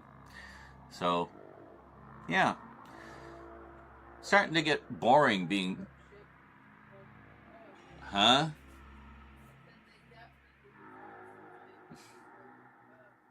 Yes, good one.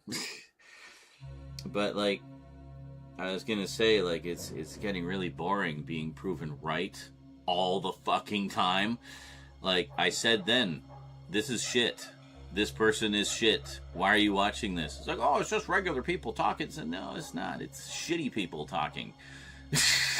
Why do you want to listen to what shitty people have to say? So. I don't know if you heard. Rose literally just said that, Thomas. Just yelled from the other room.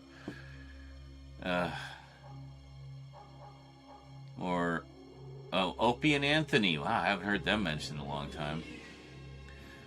Yeah, I mean, the closest I ever sort of watched or listened to of that type of thing was, back in the 90s. Back in my day. Back in the 90s, which to me were like 2 weeks ago. I used to listen to some of the morning radio shows. The morning DJs. Local. I don't know, I just thought they were funny. And they talk about local events and stuff. So it was things that were interesting to me. So,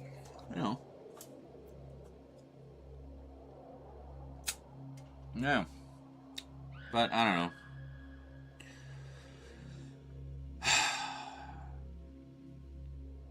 Yeah, I remember I did watch a bit of the episode where he had Rob Zombie on. And that was fun. For Rob. I don't recall Joe having anything particularly insightful to ask him about, but, Rob Zombie's got lots of stories, and he was more than happy to carry the conversation. But, yeah. Ha! Z-Man! Hope you've been well, mate. Have you been watching anything good as of late? No, I've only been watching shitty things.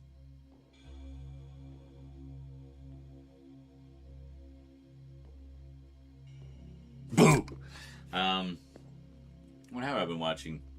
I haven't been watching a ton because I've actually been working on stuff. Mostly just playing stupid tycoon games. And, in my downtime between working on things. Or when I should be working on things. Shut up. And then, more of... this one. The BTS Empire. Where are we? There we go. With Chris Berry, who you may of course know as Rimmer from Red Dwarf. So this is the other long-running series he did, where he plays Gordon Britas, insufferable manager of the Whitbury Leisure Center. And it's freaking hilarious. But, yeah. I've been enjoying that. I'm almost done, actually. I just started Series 6 of 7, so I've been kind of chipping away at it. Yeah, I'm trying to watch all the stuff that I ripped off my DVDs and Blu-rays, so I can delete them off the hard drive and free up the space again. So, yeah. Holy speeches, Batman! Anybody watching the VOD, you might want to run it back and pause there, because you missed everything Jonkler just said with Curlatin's speech, in which he's probably vehemently defending Joe Rogan and how wonderful he is and how much he loves him. Okay, so let's start with Jonkler. He says, I just wish YouTube's recommended wasn't on fucking crack. You can curate that, by the way. You have control over that. I know it feels like you don't, but you can. I just so happened by accident. I think we literally had this conversation like a few streams ago, didn't we? Anyway, I just so happened by accident, or someone sent me a clip or so on. I see it, and it's a billion fucking clips or videos relating to the one. Oh, yeah. When that that's even easier. When that happens, go straight into your history immediately and delete that video, because otherwise it's just going to recommend more of the same. It was the same thing when I had that it saw like one video about a dead baby.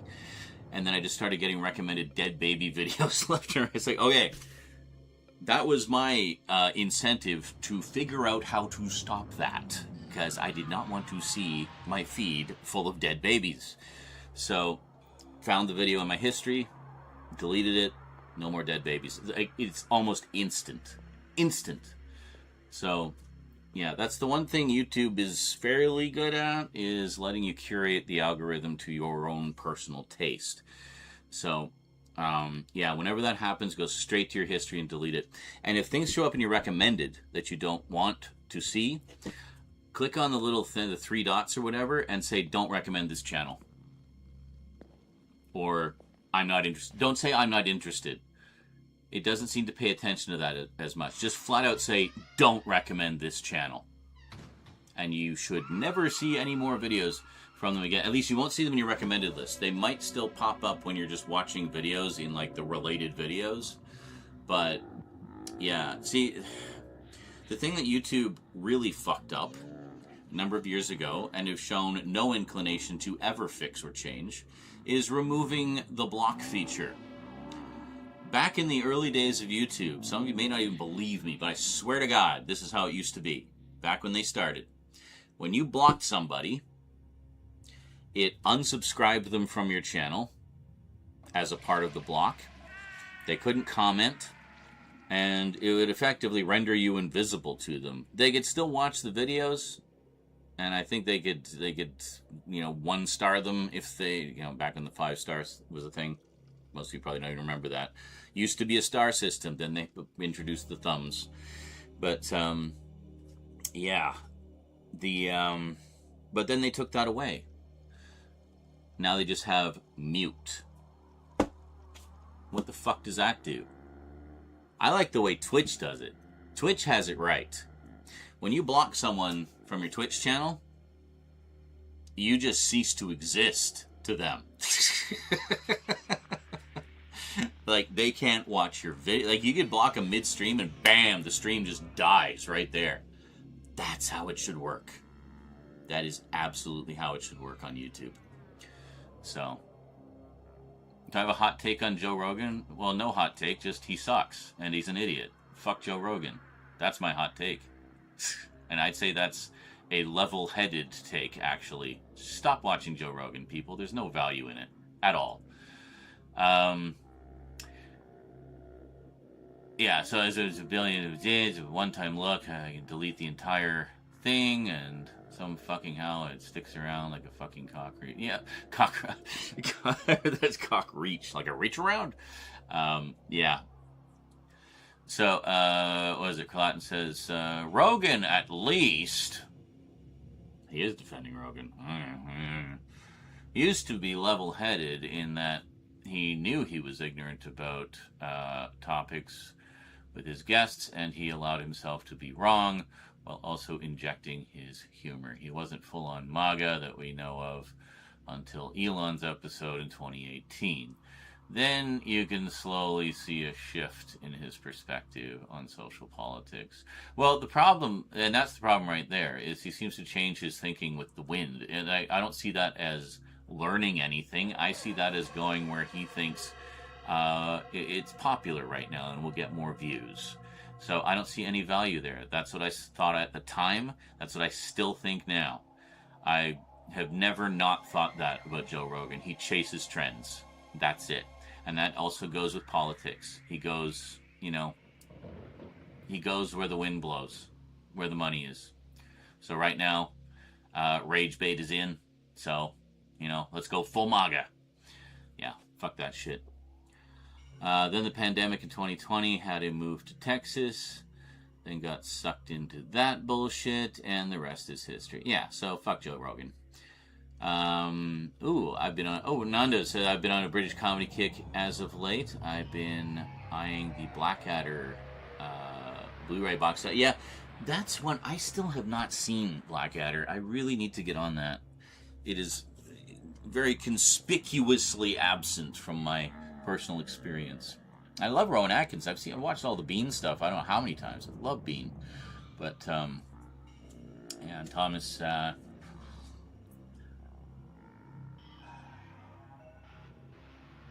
Cotton defends himself. Says, "Hey, I'll never liked his stuff and enjoyed his back and forth with his guests. All right, okay, but fuck Joe Rogan."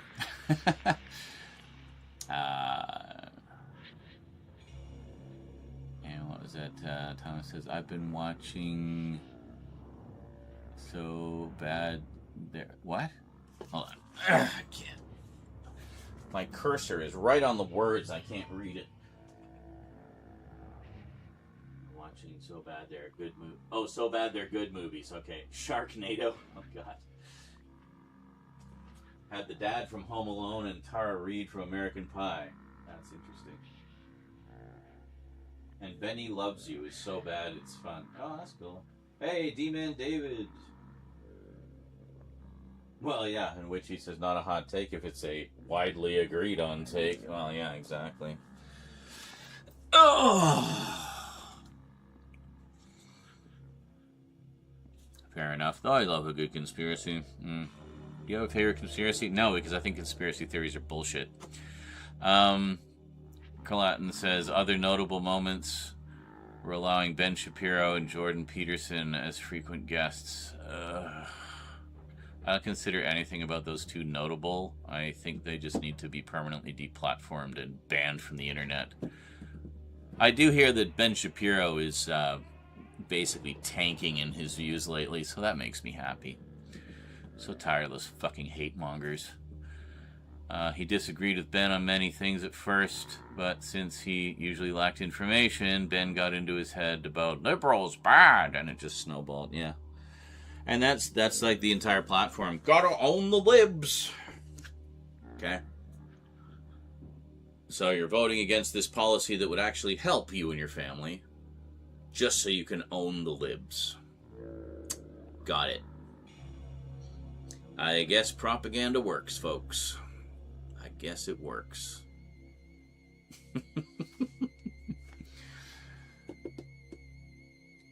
90% sure Eclipse just ripped Major ass. That's one of our cats, for those of you who don't know.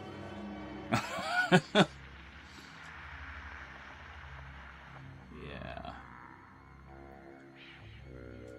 Well, I mean, a lot of the conspiracies that I am aware of are not actually conspiracies. They are blatantly obvious cover-ups. Epstein. I so want to see the Epstein files explode. Oh, but it'll hurt some of my friends. Good. Then they deserve to be hurt. Fuck them. You know? Fuck every single person in there who did something bad. Because I'm sure there's a few that just got caught up in things but didn't actually participate in any of the heinous activities, you know? That's entirely possible. But we need to know. Like, the cat's out of the bag. Everybody knows. Just get it done already. So, at least Pam Bondi's being dragged into court again, so that's good. That's a start. So, I look forward to seeing that whole thing just explode. I will watch every second of the trial coverage, and damn straight they're going to make it a public trial. Very, very public. So, yeah. People are stupid. Yes. Yes, they are. I heard a big squeak that sounded like a little fart. Was it a big squeak or a little fart? Have you heard of the movie Nirvana, the band, the show, the movie? Yes, because a friend of mine is completely obsessed with it.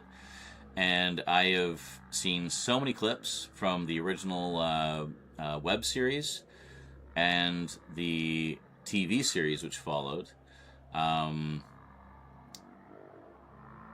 He had heard about the show, or about the movie, and read up a bit about it. Sounded interesting, so he went and tracked down all of the original stuff to watch all of that before seeing the movie. And he absolutely loved it. He loved it, and he's just been gushing about it ever since. He sent me a bunch of clips. I think it looks hilarious. I think the guy who does it, Matt, what's his name, is brilliant, honestly. A very smart guy. Especially, you watch him in interviews, and he talks about, you know, not just the show, but, you know, filmmaking and everything in general. And he's a smart guy. You know, really like what a lot of things he had to say. But so it's definitely something I would like to explore more. But much like what my friend did, I want to watch all the show stuff first before watching the movie. So eventually. Supposedly Bondi was diagnosed with thyroid cancer. Good. Does that shock you that I said that? Yeah. There are truly evil people in this world. She is one of them. She willfully covered up for, you know, the worst of humanity. She did that on purpose. Willingly. She's basically the Ghislaine Maxwell to Trump. She's his Ghislaine. So yeah, fuck Pam Bondi. And I love how when these shit-stained humans actually get called out and dragged into court, suddenly they have all these health problems. Oh, pity me, I have cancer. Oh, pity me, I can barely walk and need a walker. Harvey Weinstein. Yeah, fuck you all. Fuck you all. This is your own goddamn evil. Karma biting you in the goddamn ass. Fuck you. You deserve it. You deserve the most long, painful, drawn-out death imaginable for the horrors you have wrought, supported, and willingly covered up. I have no mercy for evil people. Zero. They can all go to hell. Straight to hell. Burn, burn, burn, burn, burn. For all eternity. And I don't even believe in hell. I'm a fucking atheist.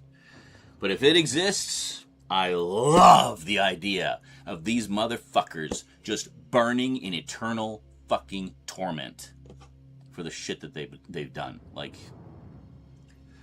yeah. So, release the files. Make arrests.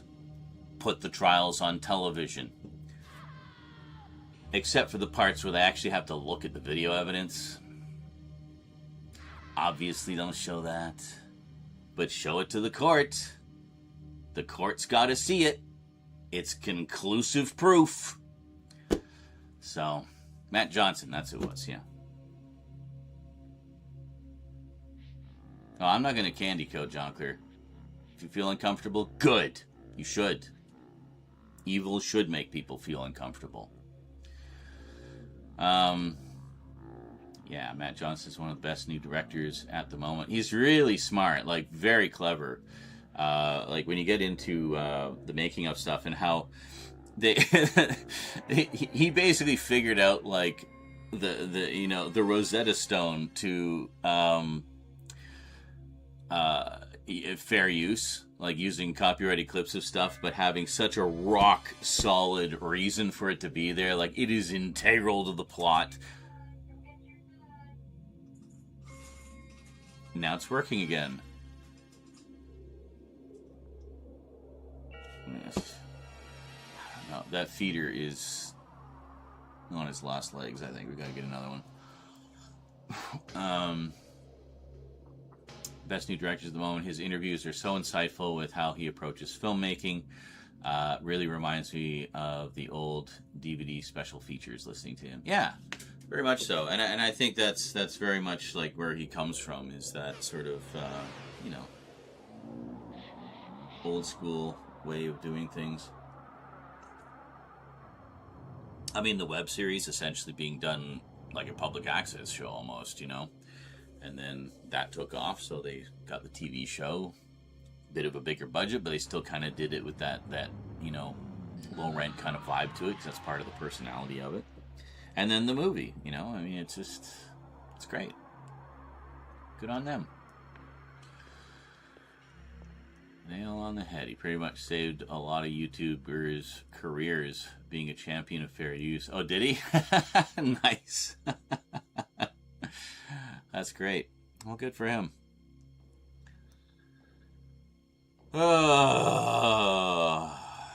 Fucking time is it anyway? Should probably do some videos, right? Well, let's tell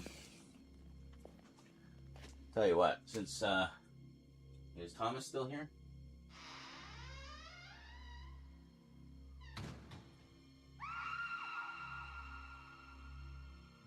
Since we've been yakking so long, I'm thinking maybe we should do the package openings if Thomas is still here. I don't want to do them if he's not here.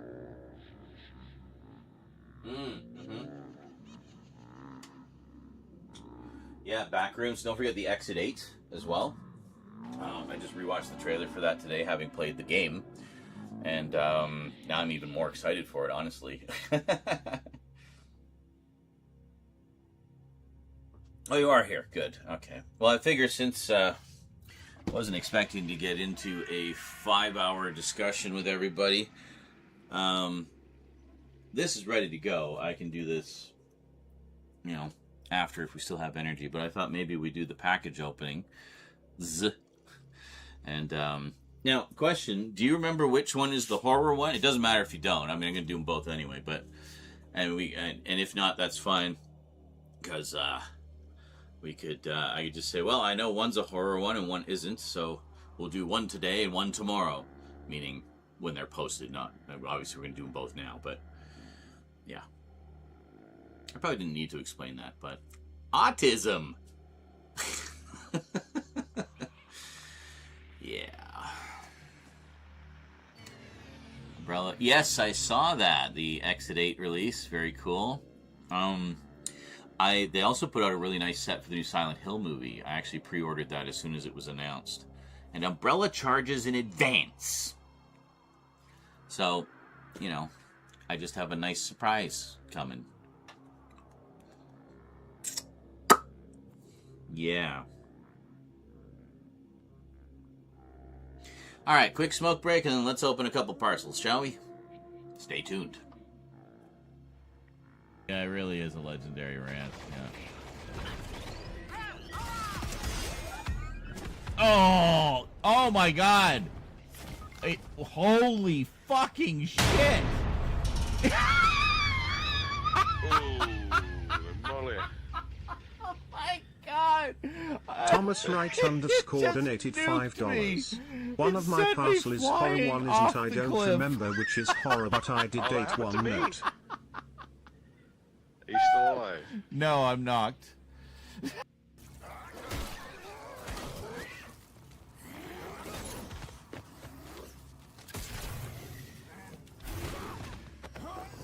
Oh shit. Oh my God.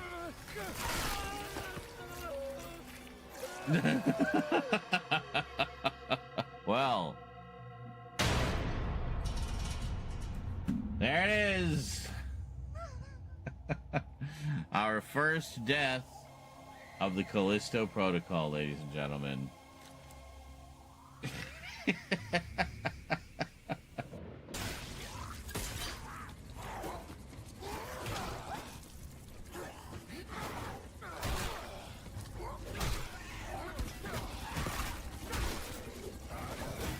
Yeah. What?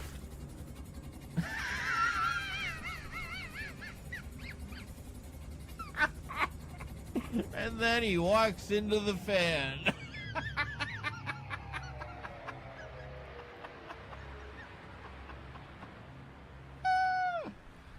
Oh my God.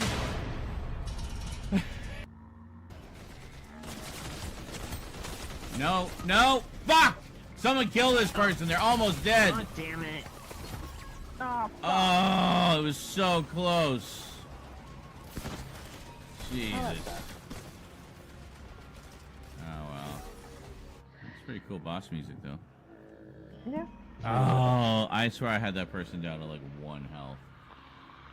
I should check. I didn't see. Did anybody see? I didn't see. No. Yeah. No.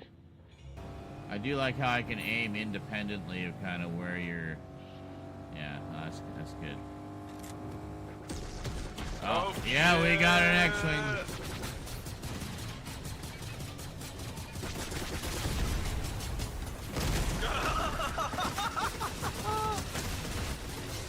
Yeah, that wasn't happening.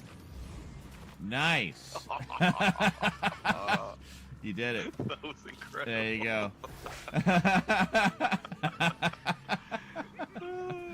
He did not know what hit him. Holy shit. That was incredible.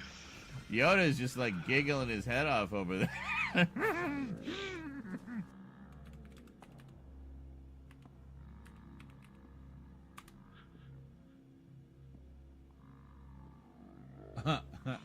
No.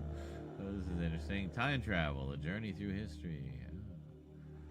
Whiskey's the rite of spring. Bob Hope, 1903. We have traveled through time, apparently, to like janky 90s Google. Alright, excellent.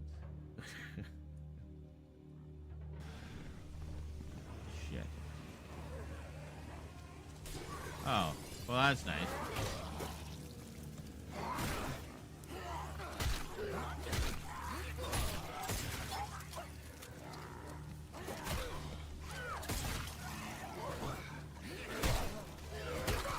Ow. Oh my god.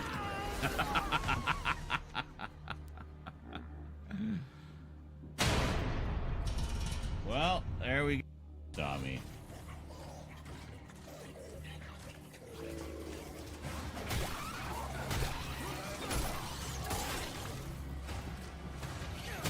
Oh.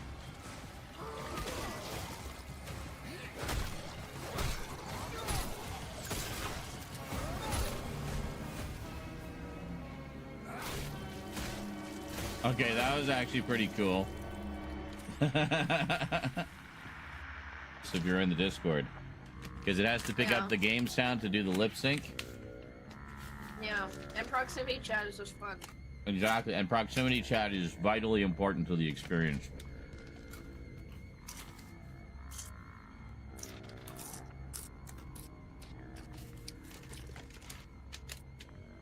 Yum.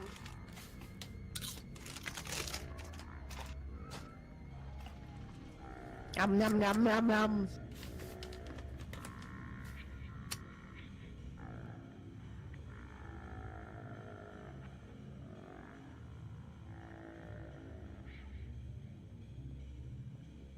Are you guys from the Matrix?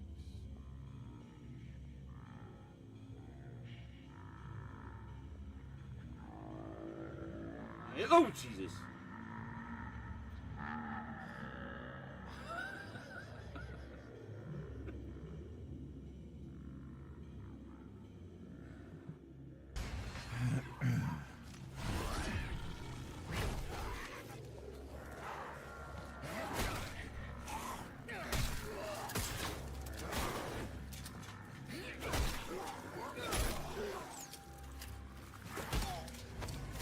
Fuck. Wow, damn. Oh my god. Damn. Alright, pay more attention to what. Stop! You're spitting poop water at me.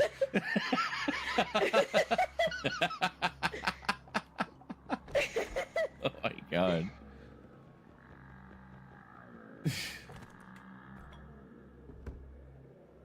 I'm gonna get 2 of these. That's something I need to get to editing is our repo sessions. We've been having a lot of fun with that game. We played it last Halloween, I think. And since then they've updated it and added like a whole bunch of new monsters and stuff, and it's like even scarier now. So we were having a lot of fun with it the other day. All right.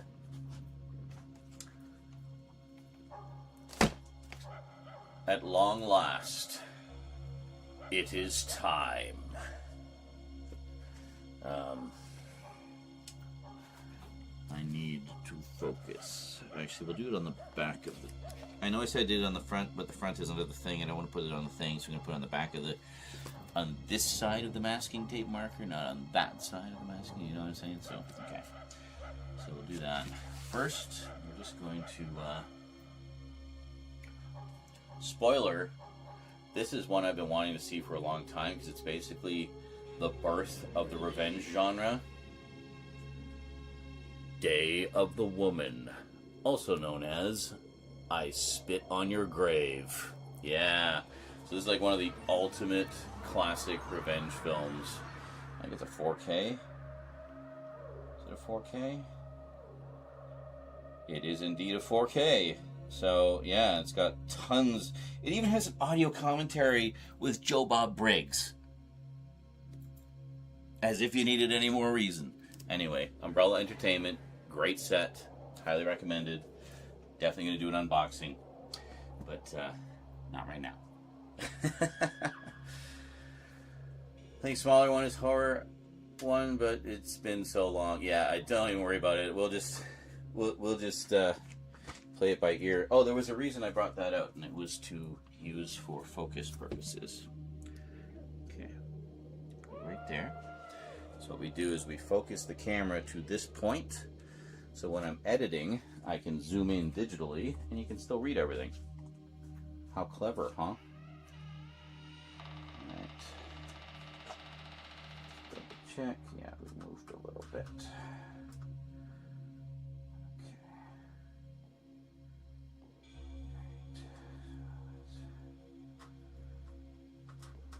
Bring it in.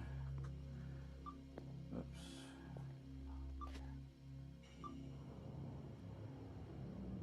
Actually, I had it pretty close already.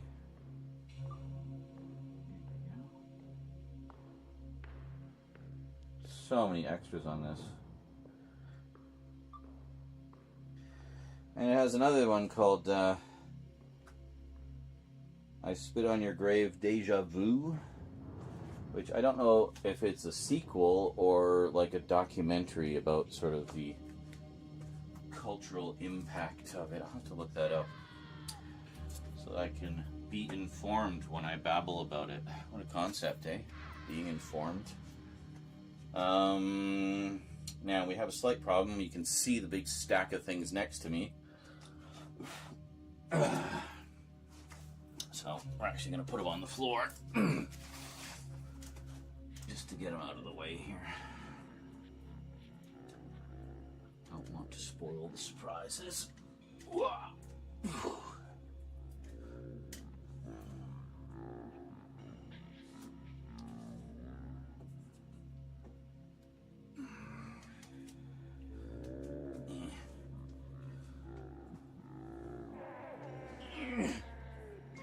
So yeah, definitely got some big notable ones in this batch of horror.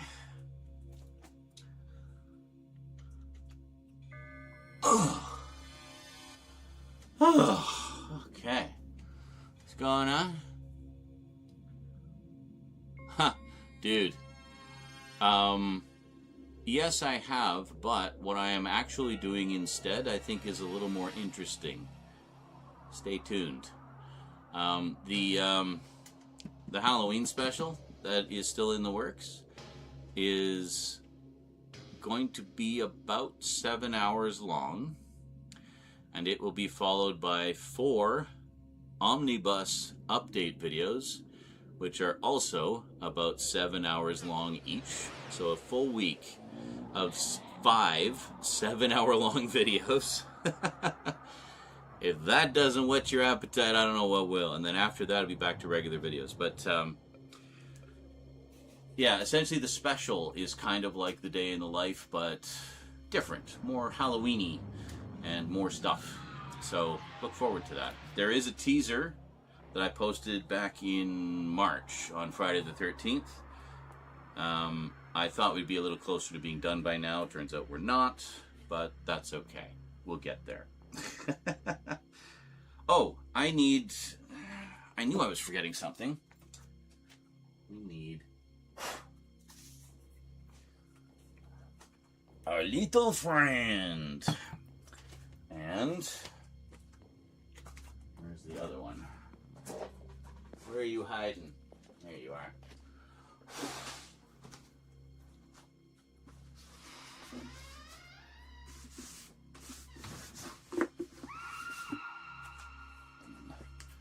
Lisa one. There. That's a little better. Yeah, no, it's been a long time in the making. Needless to say, I've been working on it since August of last year. So yeah, it's been a while.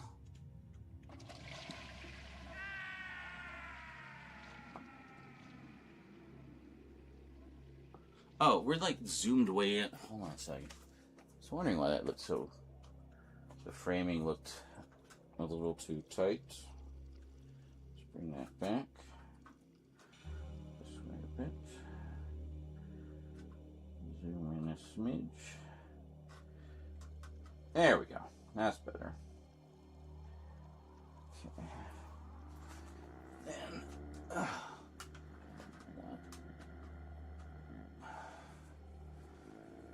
raise this one leg ever so slightly. We're crooked. There we go.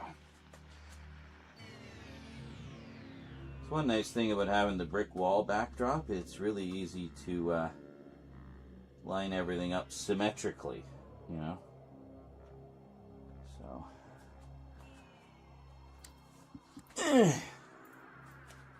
Okay, so put this guy over here. Slightly. Okay. Put this guy over here. Angle him slightly. Yeah, okay. Yeah, with this new backdrop, we do have a little bit more space on either side, which is good. That'll help with thumbnails and stuff. Ugh. Oh. And we gotta look cool for the greeting. Okay, why are you zoomed in on the pumpkin, you stupid thing?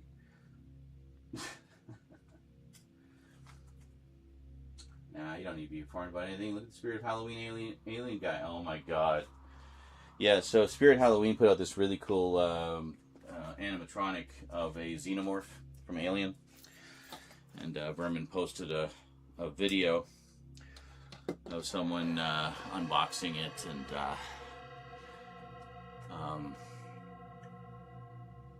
putting it together and everything, right?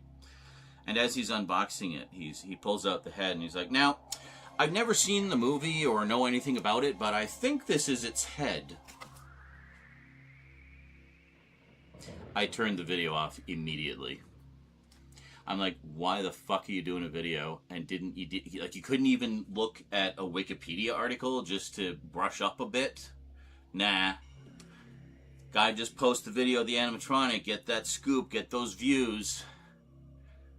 See, this is the other thing that pisses me off about content these days, is there seems to be so much stuff that's just all about getting the clicks and not about getting your facts straight.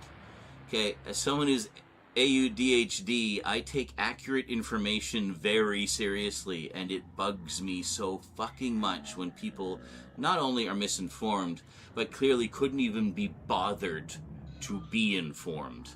And something like that, like, you could have watched the movie while you were waiting for the package to arrive. Like, it's only 2 hours out of your whole life, and you won't regret it. It's a great fucking movie.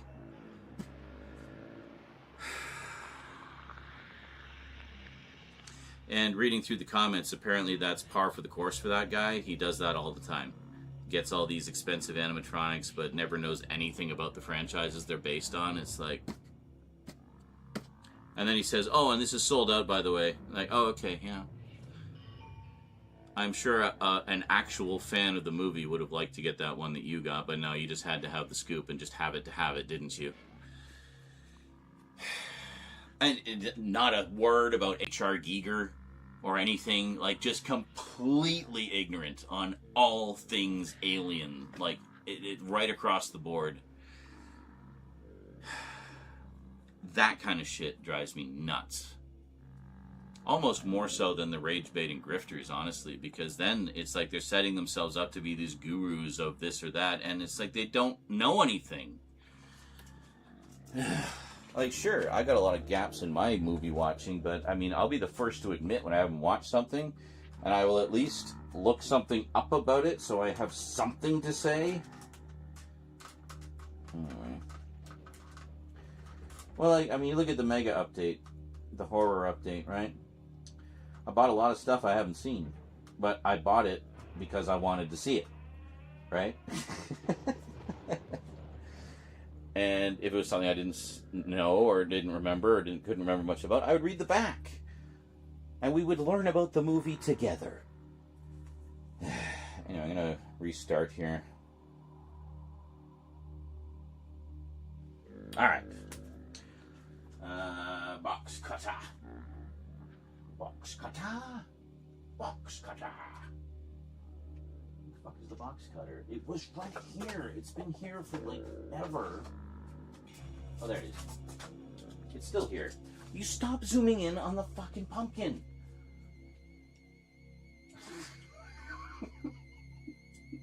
Why don't you zoom in on the skull? The skull is more face-like. Zoom in on the skull. Go on. Like, how are you seeing more of a face from the pumpkin than you are from the skull? The skull is literally a face.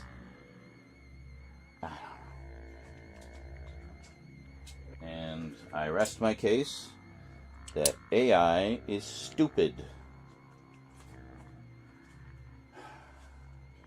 Oh goodness, something's apparently, yeah.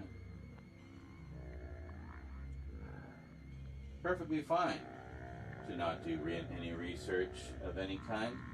I have never owned or used a Blu-ray before. In fact, I don't even know what a Blu-ray is. But isn't this great? Yeah. All right.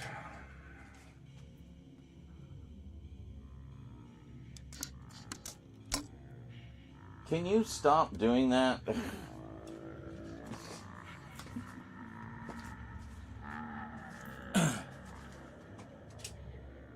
Human face here.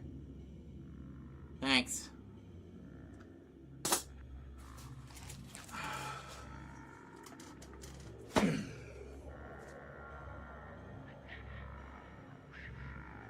Thinking Pumpkinhead, yes. Good old Pumpkinhead. What a great movie with terrible sequels.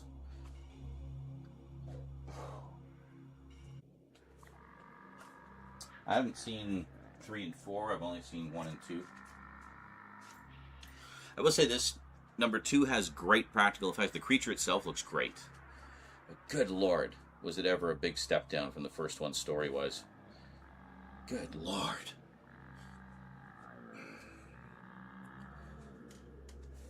Ow! That hurt. Ow, ow, ow, that hurt more. Ow, nope, that still hurts more.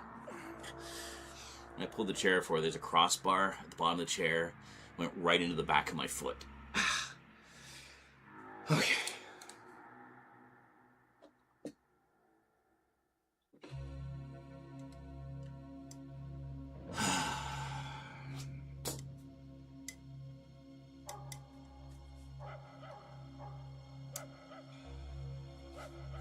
Ready?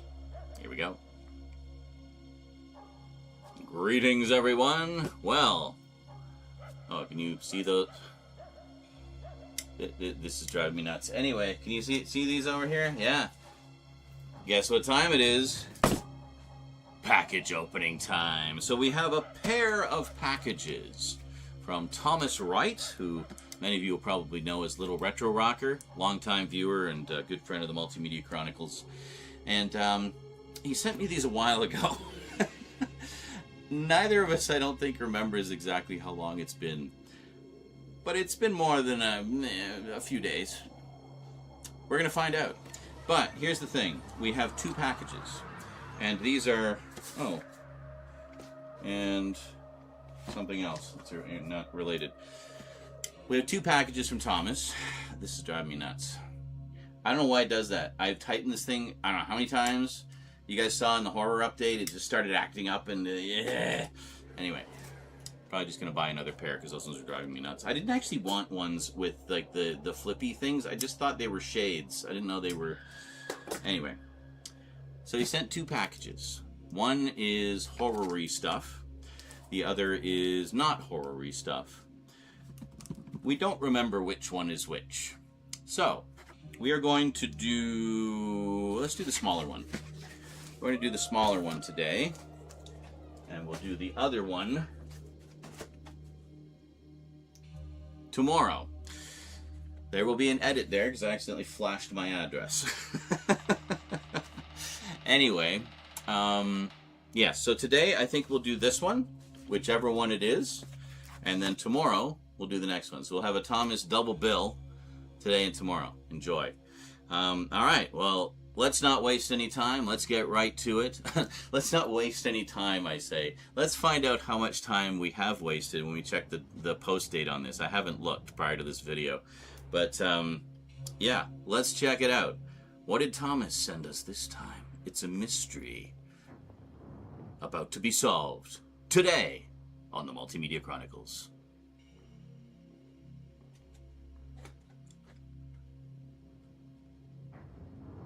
Thumbnail.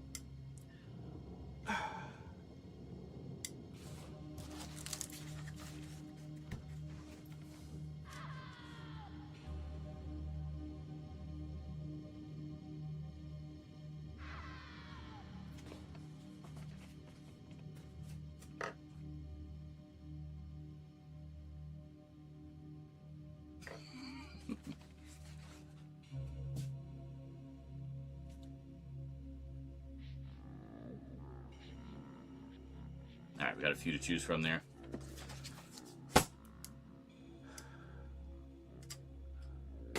Alrighty, welcome back everybody. Horror or not? We're about to find out. It just occurs to me, I might have given it away in the title. I'll pick a mysterious title so that won't give it away, so you won't know. Alright, here we go. So let's see, we got, looks like...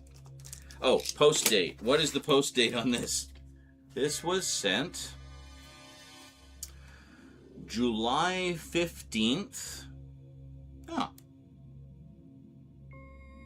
2024.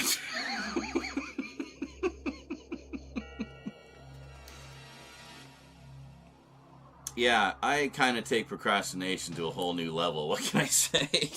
Anyway, let's see what we got. Better late than never, right? I'm glad I didn't die between then and now. That would have been sad. Anyway. Okay, I think we got it here. Ah. Okay. I see it's like a crushed Amazon bot. Why did this get so flat? Oh, I guess it's the lack of packing material. So I think there's a note. Yeah, is this a note? Ah, well, I'm glad I grabbed that because it says read first. We had better read that first. Okay. So what did Thomas have to say 2 years ago to us? My God. Why does it not seem like it was that long ago? The past 2 years have just been a blur. Anyway, hi, Sean.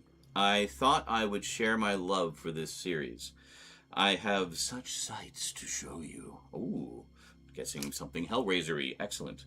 Thomas Wright. I'm not currently doing YouTube or streaming, so no shout-out messages. Just want to add to your collection. Okay, fair enough. Well, here's a shout-out for you anyway. Hi, Thomas.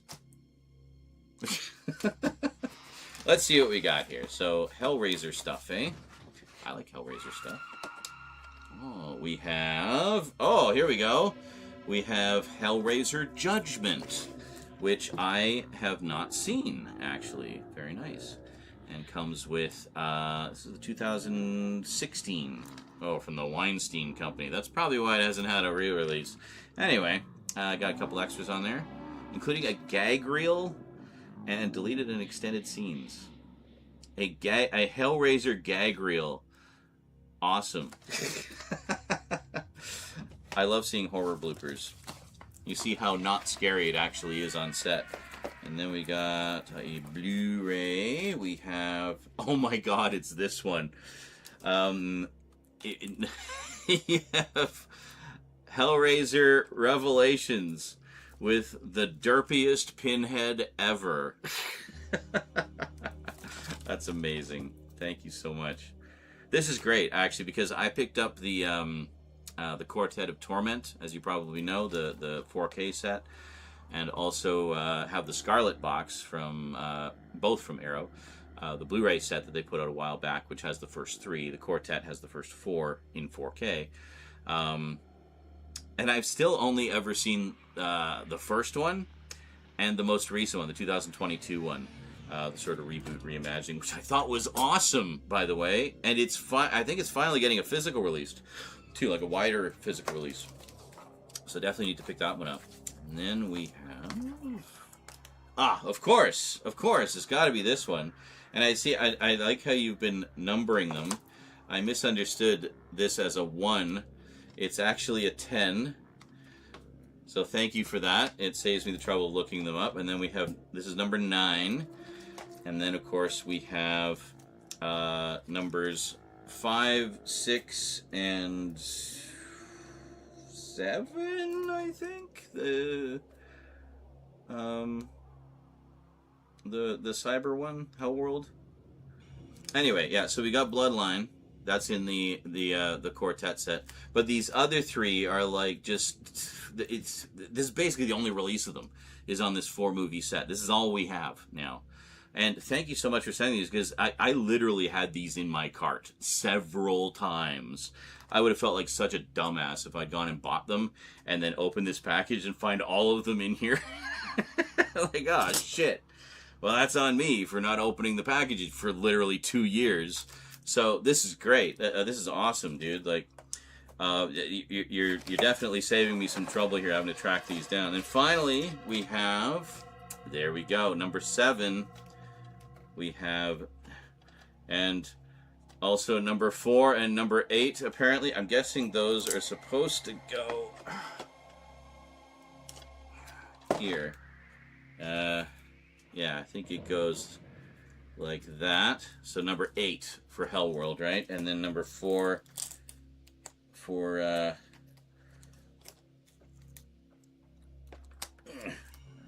Bloodlines. There we go. Okay. We got them all sorted now. I don't know why they came off on the DVD. That's kind of weird. So anyway, Deader, of course, is number 7. So there we go.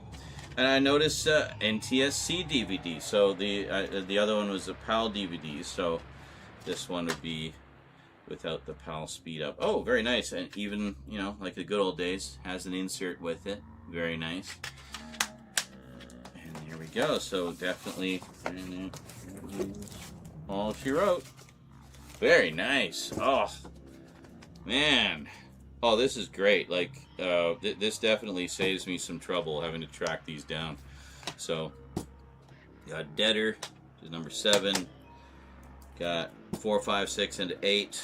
Yeah, I don't know if Deader actually even has a Blu-ray. It's like, yeah, this series is like wildly inconsistent with what it has. This is a cool one to have. This one's kind of hard to find over here on Blu-ray, so definitely thank you for that, Revelations. And then, of course, we got Judgment. Judgment, I think, does have a Blu-ray, so I'll probably grab that as an upgrade at some point. But I think I'll wait until I watch all of them first. But see if I actually want to bother upgrading. But that's awesome. Thank you so much. So basically, you just, in one fell swoop, filled in every single gap in my Hellraiser collection. And then I guess both of us will have to grab the new one when it comes out. But that's awesome. Now I can totally get my Hellraiser on. Watch all 10 of them. Fuck yeah. Well, that is awesome. Thank you so much, Thomas. So I guess that was the horror one, so that answers that question. The other one, I know one item that is in the second package, and that's it. And I'll tell you which one that is when we get to it. But you'll have to tune in tomorrow to see that one. And that one is a fairly sizable package with some heft to it. And when did this one come out? July 17th, 2025. What? How were they a year apart? I swear they weren't that far apart originally. So confused. Anyway, we'll open this one tomorrow, so tune in for that. Until then, thanks for watching, and sayonara.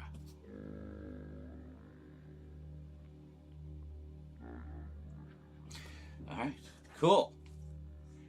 Well, that's awesome. That saves me some trouble, for sure. Thank you so much. Yeah, I've been wanting to, like, properly dive into the Hellraiser movies for quite some time.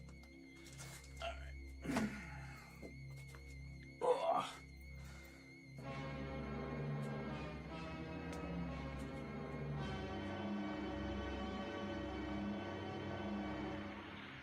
That'd be a nice, easy edit. Well, actually, I gotta do the close-ups and stuff, but...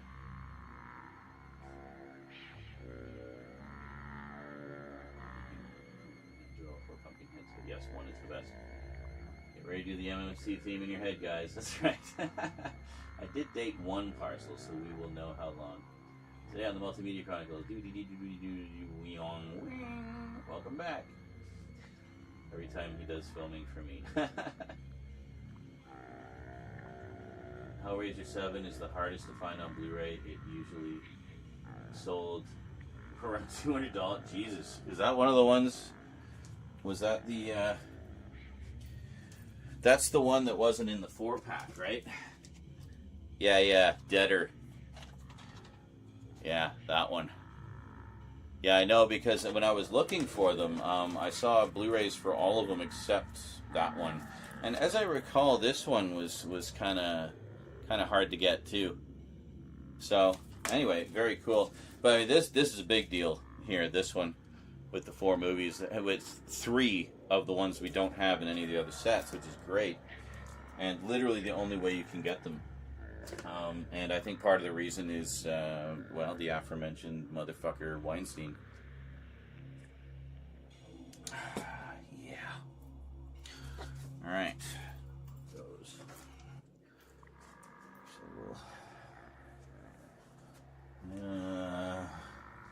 we'll just put them here for the moment. Okay. On to number 2. Look at that. It only took 15 minutes, and we just didn't do it for 2 years. Correct. I'm done YouTube. I just... CBA? What is CBA?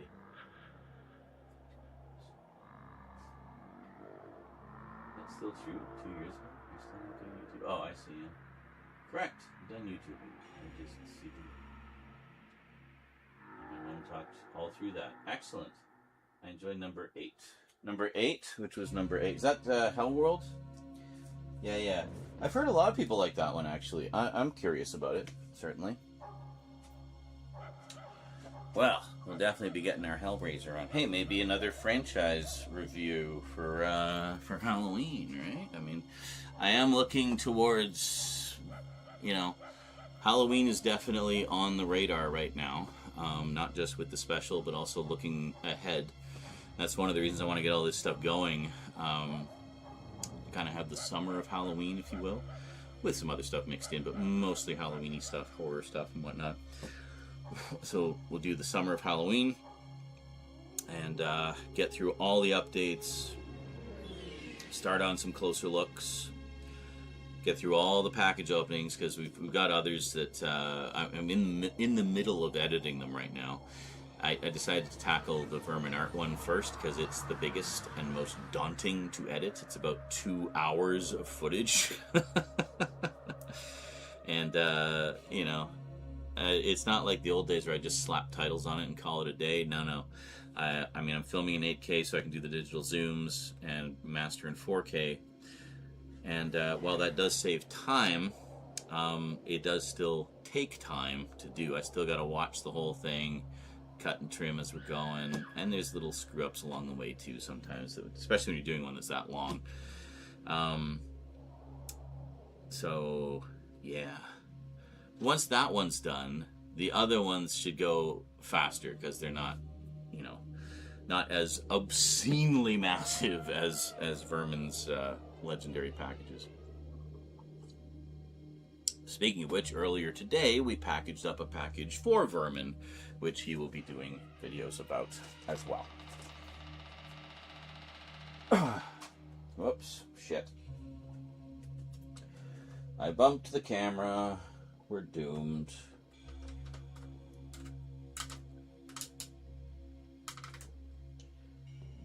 There we go. That looks good. Okay. Yeah, it's funny. In the camera, it doesn't look like the backdrop is much bigger. Hold on a second. So I think at some point we're going to take it down and see if we can expand it a bit. Can't really go any further this way, but we can go at least another foot or 2 that way. This thing's huge. A bunch of you were here when I set it up, so you know. Okay.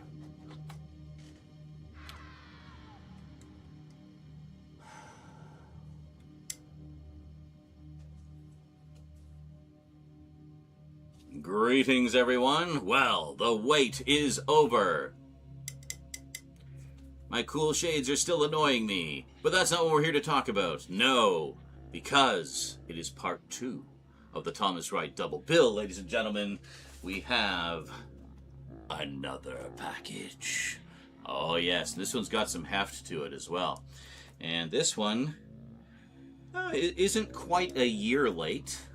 It was dated for July 17th, 2025. At least that's the date of the customs sticker. So, yeah, cool. Anyway, package number 2, big one. I do know what one item is in this one. This is driving me fucking nuts. But not everything. And at this stage, I don't even, Thomas even remembers, because it's been so long since he sent it. I really gotta stop doing that, you know? I'm gonna try to be less tardy with the package openings going forward. No promises, but I will try. I know. Do or do not, there is no try. Well, we'll see if I do or do not. Stay tuned. Anyway, for now, let's open up this bad boy, which is, are we not recording? Yeah, I just did that whole intro, and the camera's off. Good thing I noticed.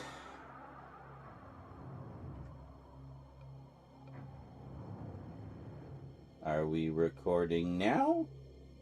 Good. Okay. Well, that was a nice intro. I liked that one.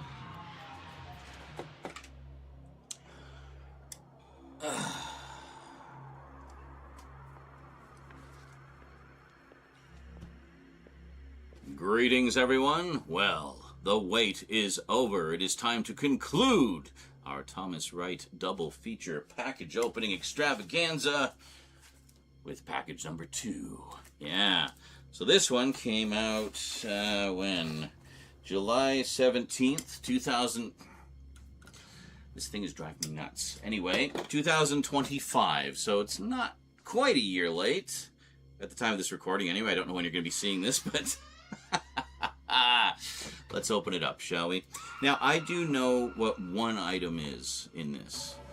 I have no clue what anything else is. All he said was this isn't like specifically a horror one like the last one was. Maybe there's still some horror stuff in here, but it's not like horror specific, right? It's more kind of a variety of stuff. But I do know what one of the items is, which I will point out when we get to it. And I think you're gonna be maybe a little jealous, especially if it's one you missed out on. I almost missed out on it, actually, but it's thanks to Thomas that I actually have it. So I'm eternally grateful for that, because I absolutely would have missed it. This thing sold out almost immediately. So we're going to check it out along with everything else. All right, let's not waste any more time. Package number 2 in the Thomas Wright package double feature, finally getting caught up today on the Multimedia Chronicles.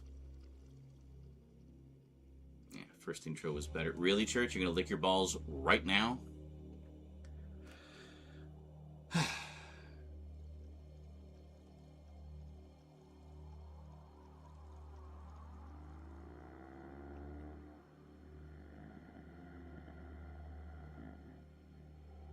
Welcome back. All right.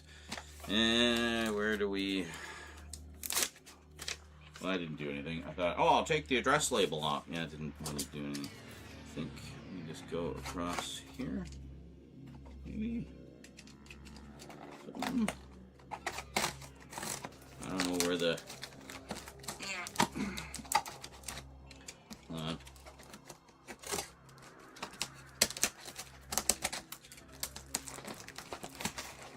I don't know how this box works. Hold on.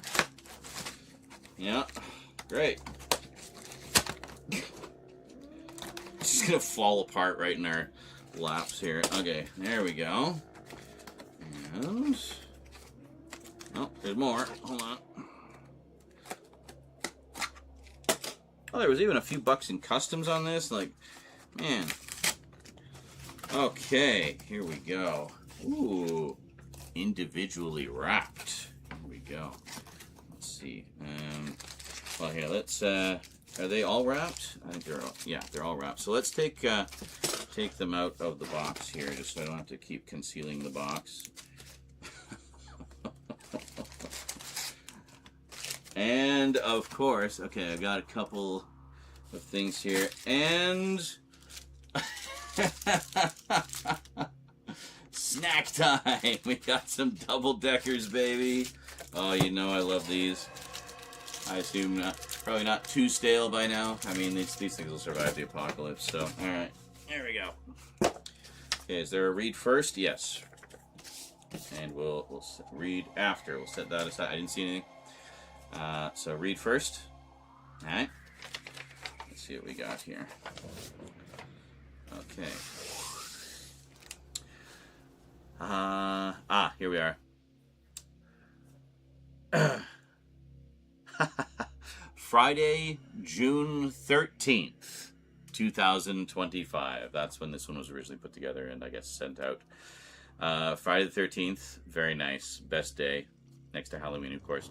Hi, Sean. I hope you enjoy this package of non-horror. I think the last time I sent no horror stuff was my first parcel. I sent of the Thunderbirds DVD, yes, which I still have right here, actually. Thunderbirds complete series on DVD. This actually just got a Blu-ray release, and they put out the first couple episodes, or a few episodes on 4K, which is pretty cool. I wonder if they're going to do a full set. That'd be nice. I hope you enjoy this pile of movies, and of course, double-deckers. Let's hope they aren't smushed. They seem to be. Well, the bottom one, one of them, maybe a little bit. I don't know. Not as smushed as they were that other time, though. You know what I'm talking about. Go back and look at previous package openings from Little Retro Rocker and Little Retro Boy, his previous aliases there, if you want to check those out. From Thomas, please just use my name in the video. Okay, well, I'm glad that was your instruction because that's literally what I've been doing. All right, well, let's start at the top, I guess. We got this one here. Open 6th. Okay, these are numbered. Okay. 4th and 2nd and 5th and 4th. Okay, we gotta follow the rules here, folks. It's very important. 2nd, and that's 1st, and 7th. Okay. Alright, we got a little sort of scavenger adventure thing here. So open first. And clues, I like. Your clue. The dragon enters with a final... The dragon. So it could be one of two things. It could be something with an actual dragon, like a fantasy film, perhaps. Or could have been... Oh, wait. The dragon enters. It's got to be Bruce Lee. It's got to be something Bruce Lee. Okay. Because I know Thomas has been getting really heavily into like kung fu movies and Hong Kong cinema lately. So that would be right on brand. So let's find out. All right, so the dragon enters. Something, funny enough, speaking of which, I've never seen Enter the Dragon or really any Bruce Lee movies. The only thing I've really seen Bruce Lee in was The Green Hornet, where he played Kato. But, yeah, here we go. Oh my God. Well, did I recall that? But holy shit. Enter the Dragon on 4K, ladies and gentlemen. Oh. If you're only going to experience Bruce Lee for the first time, might as well be in 4K. John Saxon is in this? Holy shit. Nancy's mother... Nancy's father and the sheriff in the original Nightmare on Elm Street. That is awesome. Oh my God. And there's a special edition. Oh, there's 2 cuts. Special edition and theatrical cut. I had no idea there was multiple cuts. That is so cool. Loads of extras. Oh. Yes, that is awesome. Thank you so much. And yeah, kung fu stuff is definitely, like, just martial arts action is definitely something my collection is lacking. I have a few things, mostly sent by viewers, but yeah. Open 2nd. Your clue, Furious Dragon. Oh. Fist of Fury. Right? I think that's what it was called, Fist of Fury. If we're going with the Bruce Lee theme.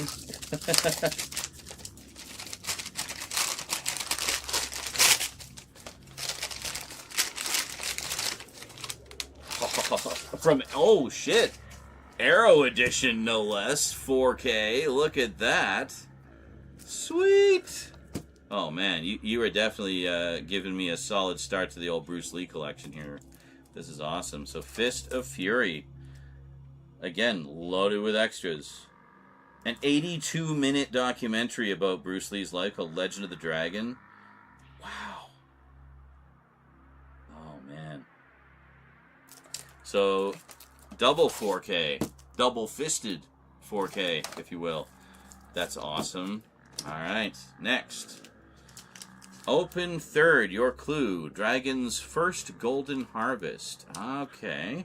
So, Golden Harvest was a Hong Kong studio in the, I guess, in the 70s and maybe 80s.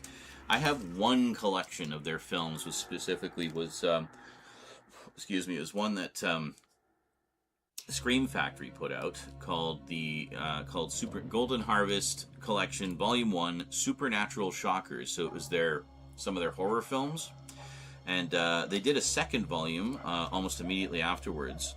That was more just sort of their more actiony stuff. So I didn't pick up that one, but I did pick up the Supernatural one. So very cool. So Dragon's first Golden Harvest. So I'm guessing a Bruce Lee film, a film he did with that particular studio, which I understand is quite beloved. I can just slice down the top here. Yeah, there we go.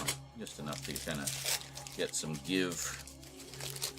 Oh, this is awesome. Like this is the kind of stuff I like, really, because I mean it's expanding my own horizons, right? Like I'm getting to experience some stuff that I haven't experienced before. What did I say all through the horror updates, right? Like it's just, you know, I don't want a collection of stuff I've seen.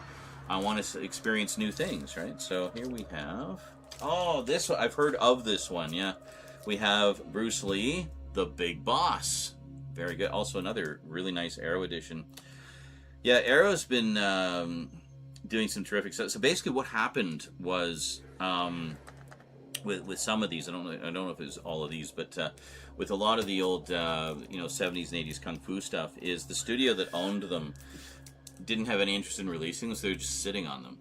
So Shout Factory made them an offer, said like, well, we'd like to license some of them. It's like, well, if you're going to license them, just license the whole library. So they spent a pretty penny, but they licensed the whole library. So they're now like the exclusive sort of distributor for all of these old kung fu movies.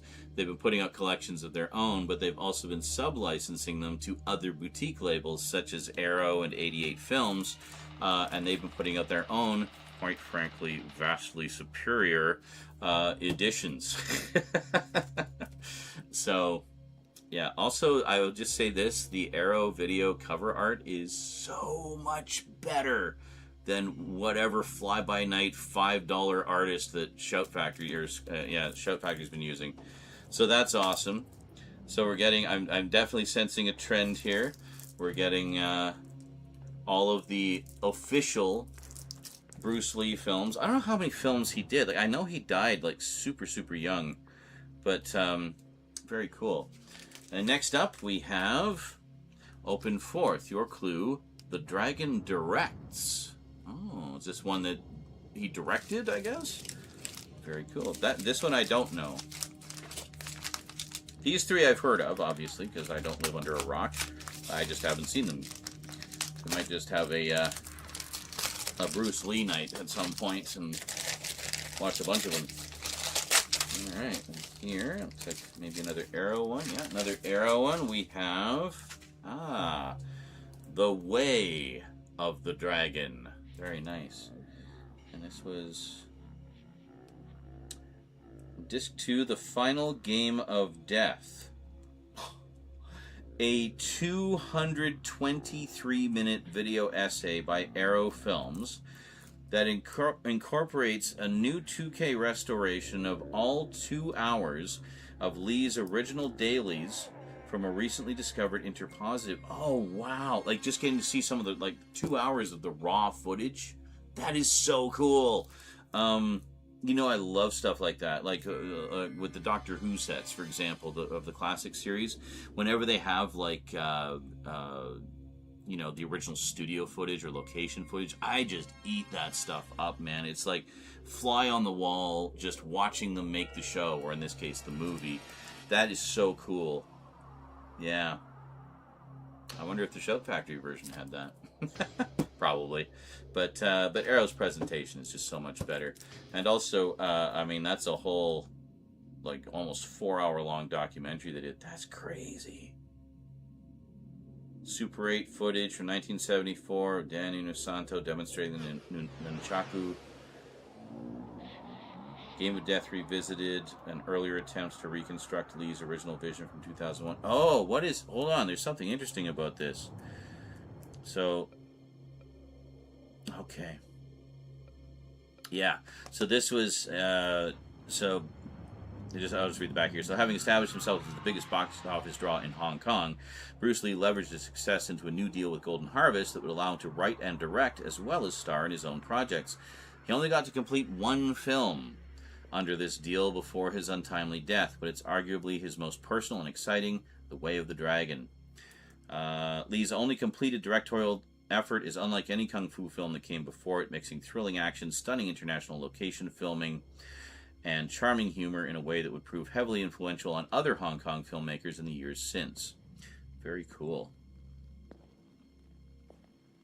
Wow. This is going to be like a crash course in Bruce Lee, I swear. There we go. Look at that. Looking pretty nice. I might have to dig out my other kung fu stuff, see what all I've got in there. Open fifth, your clue, a famous yellow jumpsuit. Okay, I don't know the name of the movie off the top of my head, but I know what you're talking about.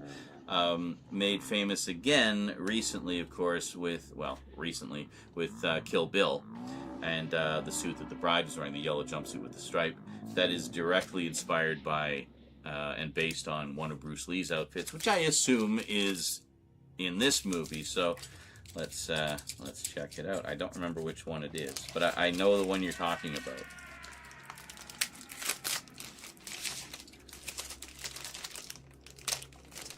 Open very carefully. And all of these have like the nice sexy Arrow slip covers and everything, which means I can make use of that reversible cover that they always have. Now here we are. We have Game of Death. That's the one. And yeah, and there's the jumpsuit right there. And artistic rendition, of course.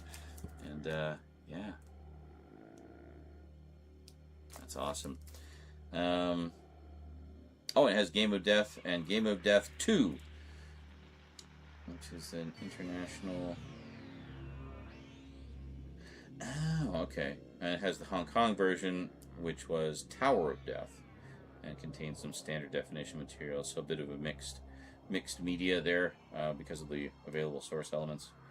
Very cool. And what is this? Like 3 cuts of Game of Death or something? The international cut and the Japanese cut. Interesting. Huh. Wow. And then I guess the Game of Death 2, or as it was known here. That's great. It's looking really nice. I'll give you a proper look at all of these after. So, open 6th. Your clue. Surely you didn't think I'd leave you hanging. Shaw, well, it's got to be maybe Shaw Brothers? Something Shaw Brothers? Yes, because I can tell by feeling up the box. Anyway, let's see.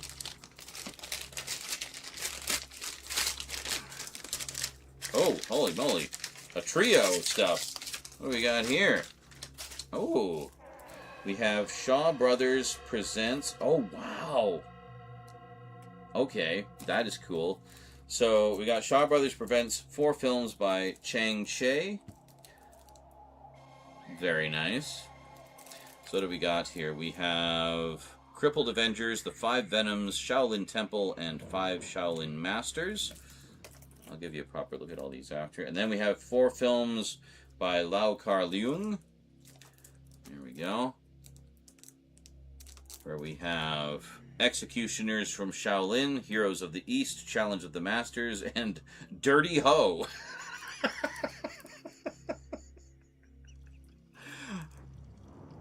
Cultural differences are so funny sometimes. Obviously about some guy named Ho who's dirty, but over here in the West, that holds slightly different meaning. And finally, Shaw Brothers presents The Basher Box. There we go. So we got 3 films: The Boxer from Shangtung, Chinatown Kid, and King Boxer. I think I actually have heard of some of these movies, but as I say, like I am woefully ignorant when it comes to Hong Kong films. Most of what I know is from viewers, and actually my friend Luke from Razor Wire Reviews, Luke Ryan, he's a huge Hong Kong movie nut, which really surprised me because he's usually so highbrow, but he's just been like, for the past few years, he's just like gone on a binge of Hong Kong films, and he's just absolutely fallen in love with them. In particular, because of the creativity and so forth. And I've watched a few of the sort of supernatural horror ones and such that he had recommended. And if you watched my horror update, you know I picked up like a stack of them. But yeah, no, it's great to have like the sort of proper, you know, just straight up kung fu action side of it represented as well. Because all of this I've wanted to explore for a long time, but it's such a massive genre. Like, where do you even begin? Well, I'd say with Bruce Lee and some Shaw Brothers stuff is a pretty damn good start. Finally, last but most certainly not least, 7th, your clue, Clones of Dragon at Night. Clones of Dragon at Night. Okay.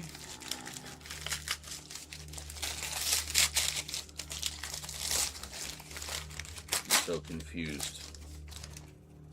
Well, first off, we have... This is great. Enter the Clones of Bruce Lee. Yes, because there was Bruce Le and Bruce Lee with L-I, and all the Bruce Lee, Bruceploitation guys. So this is from Severin Films with a 15 certificate. Does Severin distribute in the UK? I actually did not know that. Very cool. They're a great label. As you know, I've got a bunch of their stuff.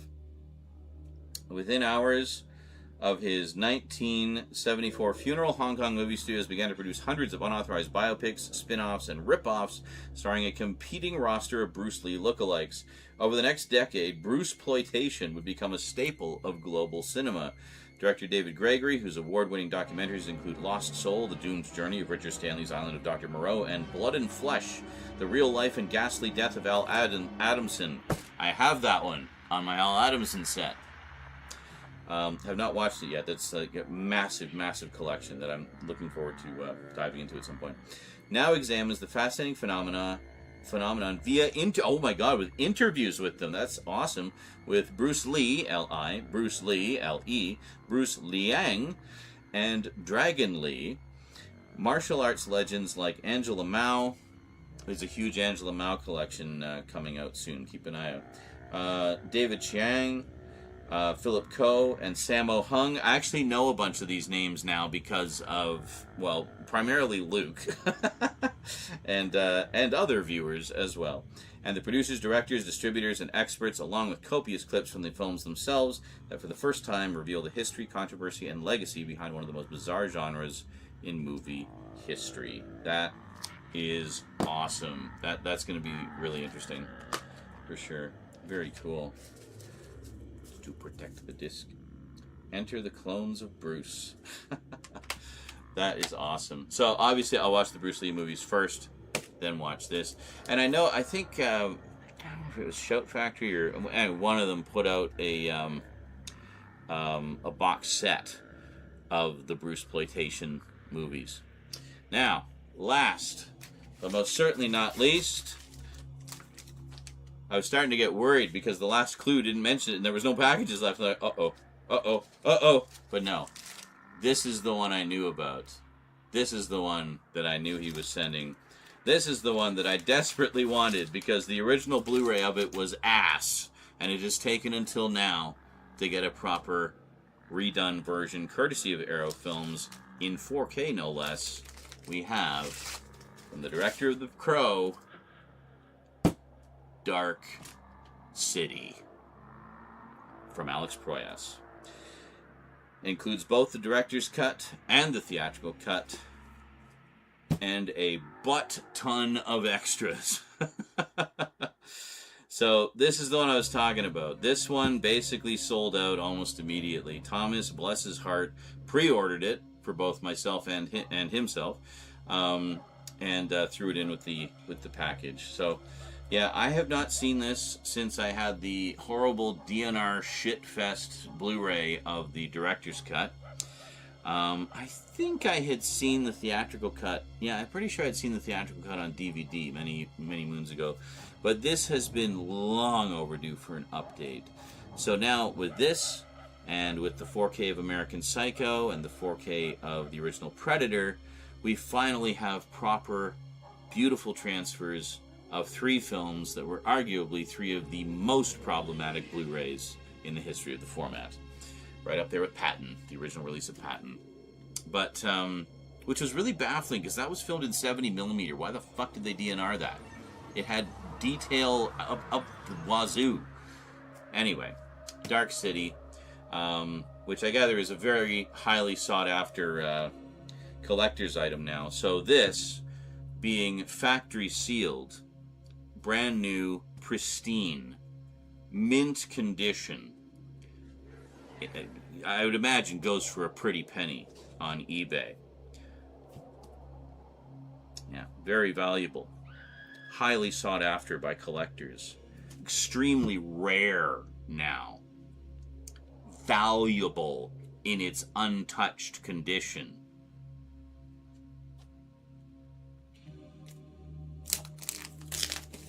Well, fuck that. I want to watch it. Let's take a look.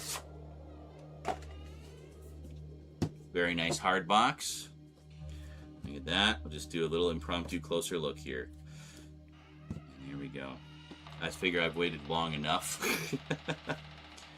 And there we go. Very nice. So that's the original art. Let's flip the cover around. Oh.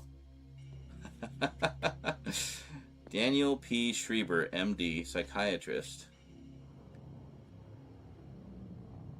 Remember, never talk to strangers. Important advice there.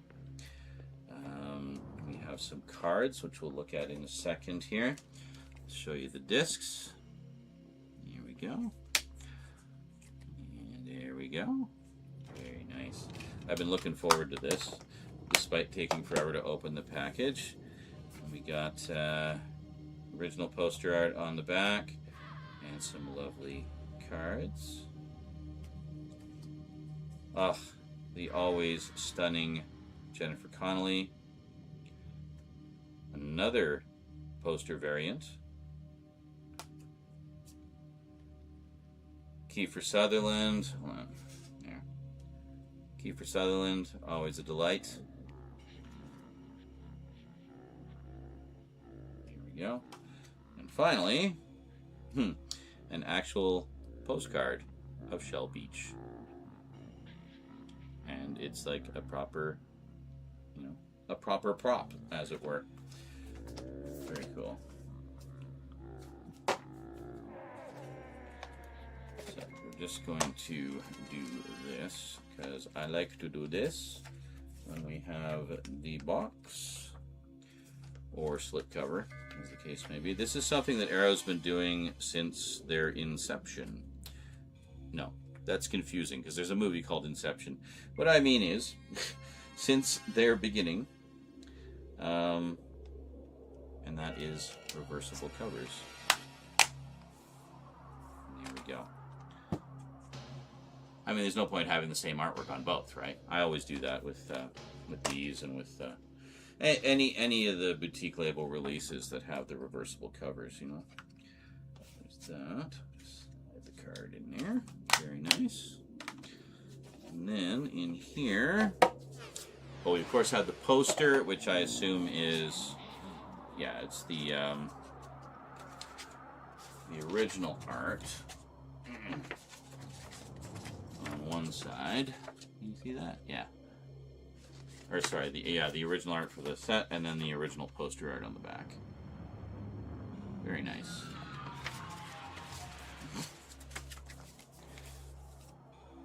And then, of course, nice little perfect bound book. There we go.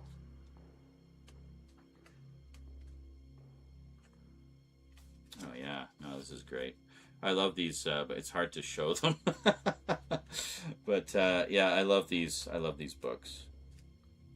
Very cool. It's been a long time since I've watched this too, and I do. It's essentially some dystopian sci-fi mixed with just crazy originality. Honestly, it's a really, really cool movie, and I'm glad that it got the deluxe Arrow treatment, which is fantastic. So thank you so much for this, Thomas. I can't begin to express how much I appreciate you grabbing this for me, because I'm pretty sure, just due to finances at the time, I likely would have missed out on it. But that's awesome. Thank you so much. That's great. So let's take a quick look at these. So we got, of course, Enter the Clones of Bruce. We'll go top to bottom, I guess. And here we go. This will be the part that's fun to edit, and we ran out of time because I'm rambling so much. That's okay. The last one was short, so this time you get a nice big deluxe one. Yeah. Here we go. Sorry about that. Camera only records 30 minutes at a time, so. So then we got the Basher box. Very nice. I'm not going to open all of these up right now because that would take forever, but very cool. And then the 4 films by Lau Kar-leung.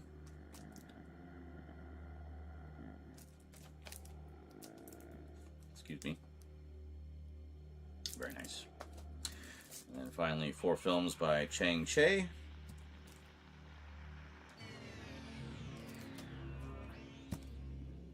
Here we go.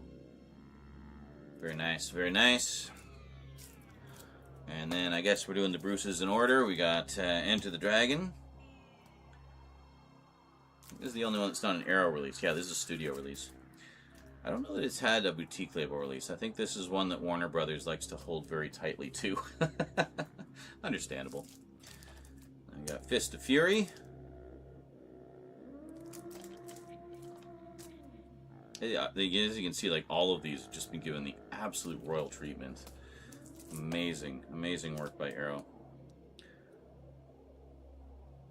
I feel like, you know, if you're going to choose between Shout Factory, 88 Films, and Arrow for these, from what I've seen of them in terms of the packaging, the extras, and all that stuff, Arrow is definitely the way to go. They seem to put just more effort into it. I feel like 88 Films just kind of licenses stuff and does, like, yeah, they're all right, but they're not, I would say, one of the top tier boutique labels. I find a lot of their stuff tends to be things that other boutique labels have already released, and they just kind of get the sloppy seconds, as it were. Not all the time, but I mean, I have picked up a few of their titles, and they're fine. But I just find that if you're going to compare, you know, the same releases across various boutique labels, Arrow always seems to come out on top, like in terms of not just the transfers, but also the, you know, the robustness of the extras. So that is awesome. Holy moly! Look at that. Well, he wasn't kidding. Not horror, but a heck of a lot of kung fu and Dark City. That is awesome. I had no clue you had put together like a mega kung fu package for me, dude. That is awesome. Because he's been telling us about. He frequents my Discord as well, He's been telling us about a lot of the sets that he's been picking up, in particular a lot of the Shaw Brothers stuff and Bruce Lee and all of that. So I knew about all of these from his pickups. I had no idea he had also picked them up for me. So clearly, we need to have a double-decker to celebrate, don't we? Yes, we do. Oh, there we go. That's not too bad. Maybe a little squished. Best before November 19th, 2025. I'm sure they're still fine. Oh, they are like a little melted into the... I wonder how many summers these have gone through. Like melted and re-solidified, melted and re-solidified.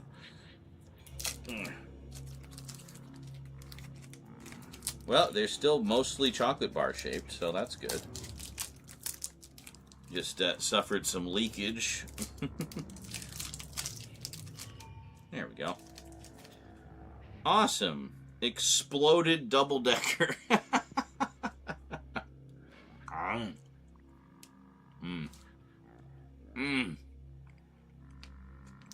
It's got like crispy bits in it. And a layer of nougat.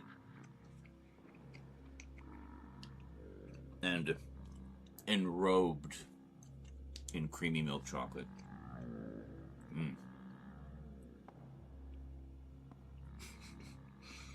It's like those videos. Watch me eat this candy from 1993.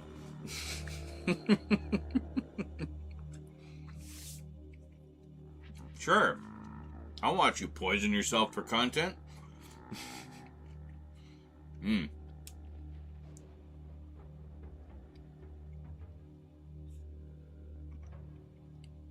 This has turned into a mukbang now. I'm gonna sit here and eat all 8 of these right in front of you right now. No. Yeah, so good. See, the thing is with, candies from other countries, or other continents,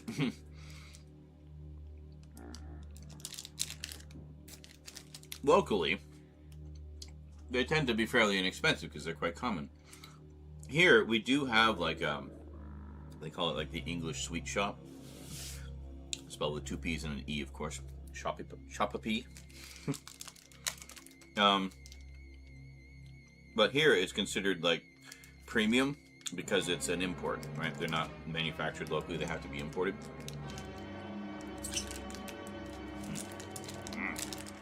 Try some of the nougat jizzed out onto the label. So good. Anyway, I'll put these away, and if Rose is good, maybe I'll let her have one. Anyway, that is an awesome package, dude, full of chop-socky goodness and some wonderful dystopian sci-fi from the guy who did that awesome Crow movie. Holy shit, I didn't even think of it. Alex Proyas directed The Crow, which starred Brandon Lee, Bruce Lee's son. Well, how's that for a connection? I don't know if either of us made that connection, but there it is. Sometimes the cosmos just brings things together in ways you didn't necessarily plan. Cool. Cosmic connections. Today on the Multimedia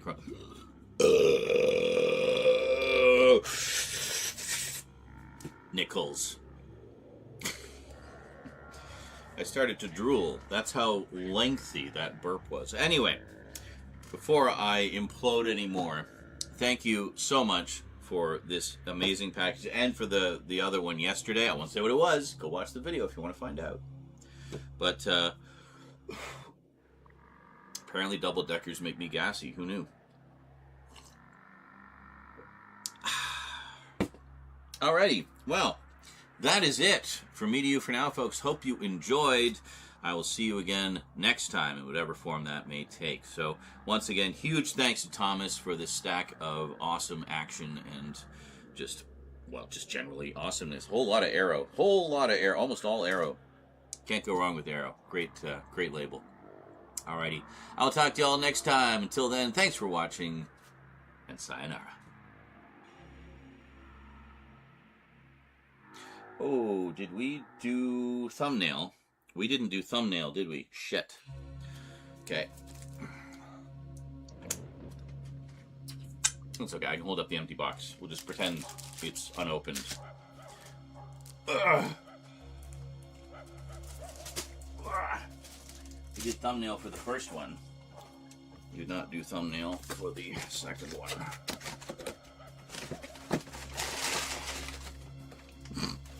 Totally looks like it's still closed.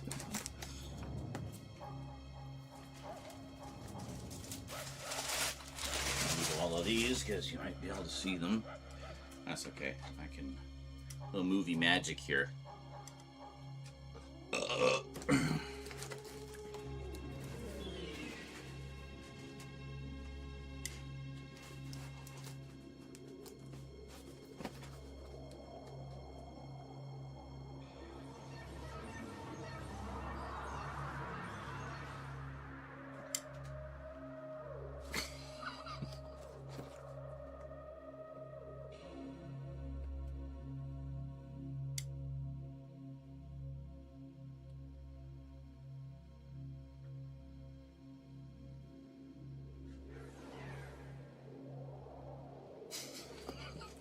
Just a variety of facial expressions. I'll pick whichever one looks the most derpy.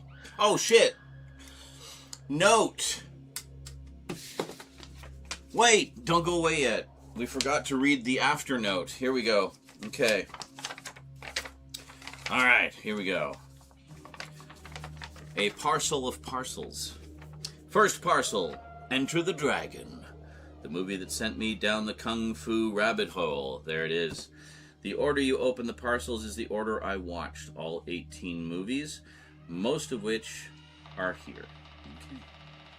Second parcel, Fist of Fury, Bruce Lee's second movie for Golden Harvest, and my favorite. Very nice. Third parcel, The Big Boss. It's over the top and not fully Bruce Lee's style. Oh, interesting. Okay. Fourth, Way of the Dragon was the only movie Bruce Lee ever directed. Okay. Fifth, Game of Death. I could gush about the behind the scenes of this. All I will say is watch it, and the sequel, and the 3-hour documentary on this. Yeah. On this movie that's in one of the... Oh, that's in one of the... Oh, yeah, on this movie that's in one of the sets. I see, sorry. It was going into the graphics, so it's like interfering with the letters. Anyway. Sixth parcel is all but one of the movies in Shawscope Volume 1. Oh, that's interesting. You're only missing... Migui Peking Man? No idea why they're keeping it exclusive to the set, but you have some great movies in this collection. Boxer from Shangtung is fantastic. Yeah, I've got I've seen a few boutique labels do that, where they'll put out a box set with a bunch of movies, and then they'll do a re-release later, or either of individual movies or as smaller budget sets or what have you. But there will be like one or two movies that'll remain exclusive to the big set. I know Severin has done that several times. Like they did their their Hemisphere Horror Collection, which I talked about ages ago. Most of the movies got individual releases later, but some didn't. Same with the Blood Island Collection, which is more Hemisphere films. They put out, there was like 5 movies or something. They put out 4 of them individually, or maybe it was 3, and they put out 3 or 4. I don't know. All but one, essentially. And yeah, and I think it. But the thing is, it's annoying because those big box sets tend to be very limited, and once they're gone, they're gone. And it's like, well, great, we can get most of the movie. Why not just put all of them out? Like, I don't understand.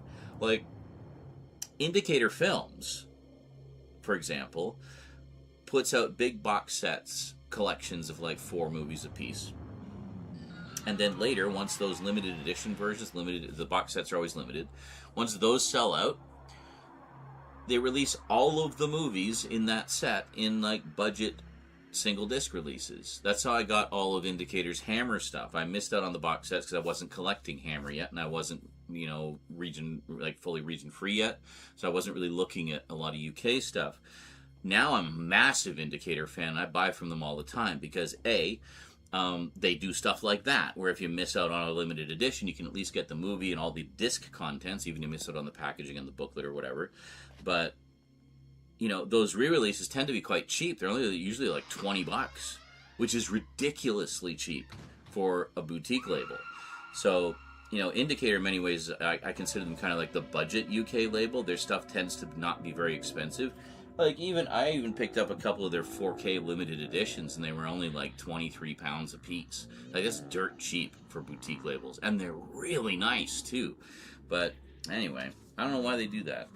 It seems silly to me, because I would think they'd make more sales.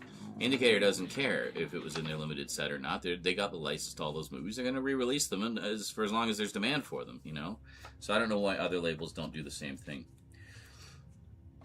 But Seventh Parcel is a documentary about the whole Bruceploitation genre. I got it in the Game of Clones. That was the set. That's what I was thinking of. I remember when he got that set, and it was pretty fun. I was like, oh, it's all the clones of Bruce Lee. Excellent.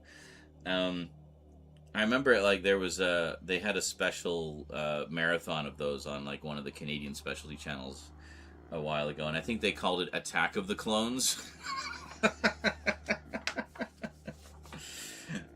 Yeah, something like that. So yeah, it was pretty funny. I couldn't spring for that, sadly, but this will give you a taste. And of course, I make you wait till last for Dark City, of course. I was starting to get worried, but I had faith. I still believed until the end. There we go. Okay, that is definitely it. Thank you so much once again, Thomas. That was an amazing package, and I appreciate you sort of spreading the Bruce love and helping me to find my gateway into that world by essentially duplicating your own gateway into the world of Bruce and his many clones. Alrighty, that is definitely it for me to you for now. I don't think we left anything out. No, we're good. I will see you next time. Until then, thanks for watching, and sayonara.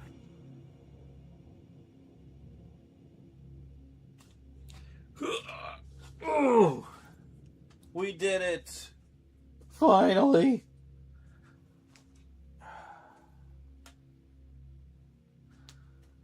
Oh.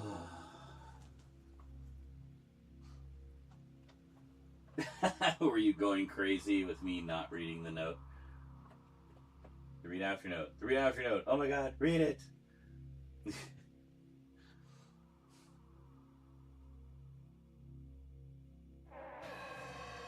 Hey, Indie Phantom Sofa Cinema. Excellent. Just catching up here. Your old double deckers. Ooh, we're the after my birthday. Put our packages in the same ways with clues and notes. I like to think that I got everyone on the clue thing, which I love. I think it's fun. You can thank my parents for that. They used to do that with my Christmas presents and birthday presents all the time. Mostly my mom. She loved doing the hints. They were fun. So let's see. Hold on. See Thomas going crazy for me missing the note. Let's see here. Yeah, Indie Phantom says, yeah, Bruce Lee is a total blind spot for me too. I think I've seen some of the imitators, Bruce Lee with an I, or the guy in pieces. Nando says, Arrow is so good. I just got my copy of the Dollars Trilogy best box set I bought in years. Yeah, that's the one I had to cancel for reasons. I hope I will be able to get it. Because that's one I've actually really had my eye on. Let's see, totally copying you. That raw footage is fantastic. You can either just watch the raw footage or watch it all. Oh, okay, that's cool that they have both. That's good. My clues are a bit on the nose. Ho, ho, ho. Clones are super fun from the limited titles I've watched. I totally forgot I sent that 6th parcel. The Al Adamson story is crazy, very dark. This is what I've heard, and that's why I'm very curious about it. Just a classic flick. I prefer Dark City to The Matrix. Ebert commentary is solid. Don't forget to read after note. Read after note. Read after note. Oh my god, read it. Oh my god, read it. No, it's not. Read the note. Stuff the thumbnail. Read the after note. Read the read after note. It's right there. Oh my god. Yay. At least he saw it, unlike other times he's forgotten things. Yes, I know. Shadowscope Volume 1 is the only one I had to get out of print and didn't have to pay too much past retail. Well, that's good. Was the parcels worth it? No, terrible parcels. Worst parcels ever. Oh no, definitely worth the wait. There was a lot of goodies in there. Like I said, well, literal goodies. Literal, actual goodies. But yeah, I mean, like I said, I had no clue what you'd sent. Like, only that one of them was horror-y. I was not expecting basically every single Hellraiser movie that I don't have. So that was a very welcome surprise. And definitely wasn't expecting all the Bruce Lee and related stuff and other Kung Fu stuff. So that's great. I can't wait to tell Luke about it. He's gonna be so excited on my behalf for that. He's been trying to get me to watch more Kung Fu stuff forever. And so yeah, so that's pretty cool.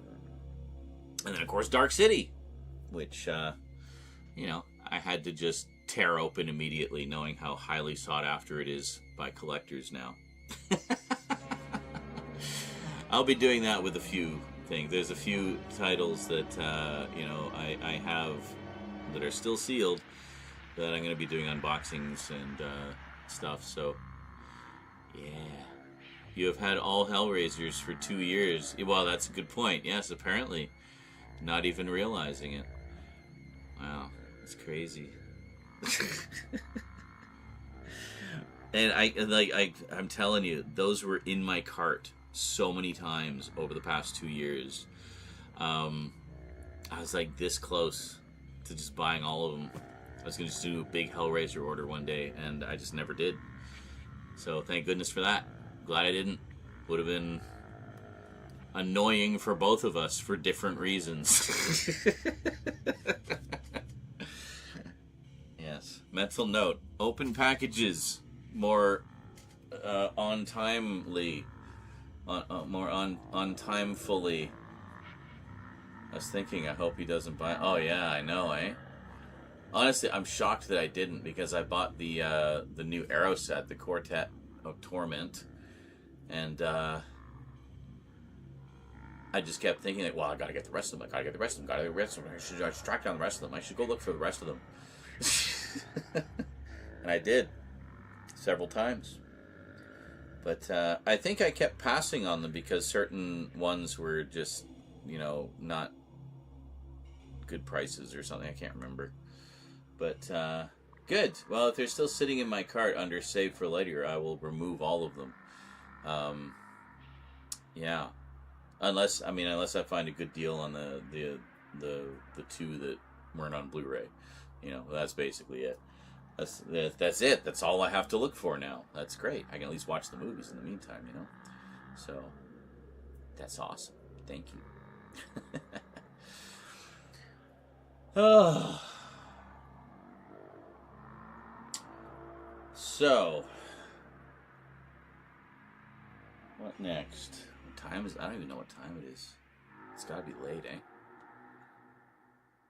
It's like, there's so many people here, and it's like the middle of the night. Bless you all my fellow night owls. Hello, welcome. Listen to them. The night owls of the night.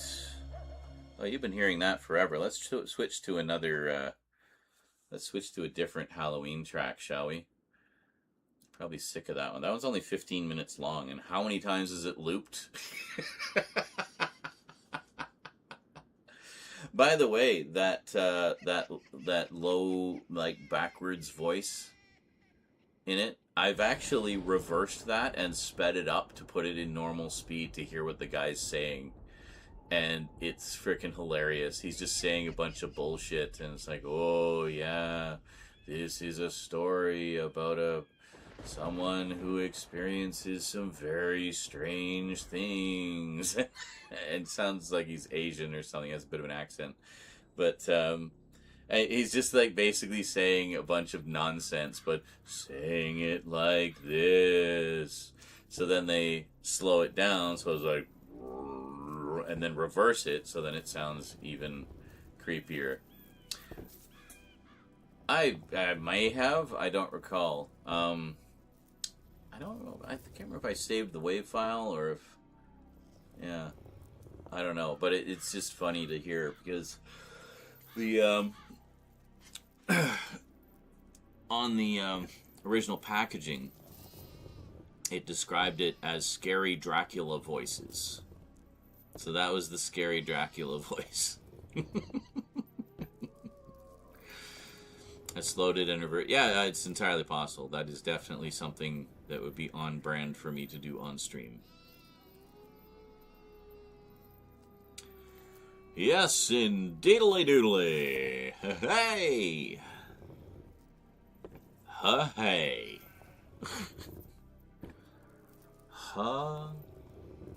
Hey!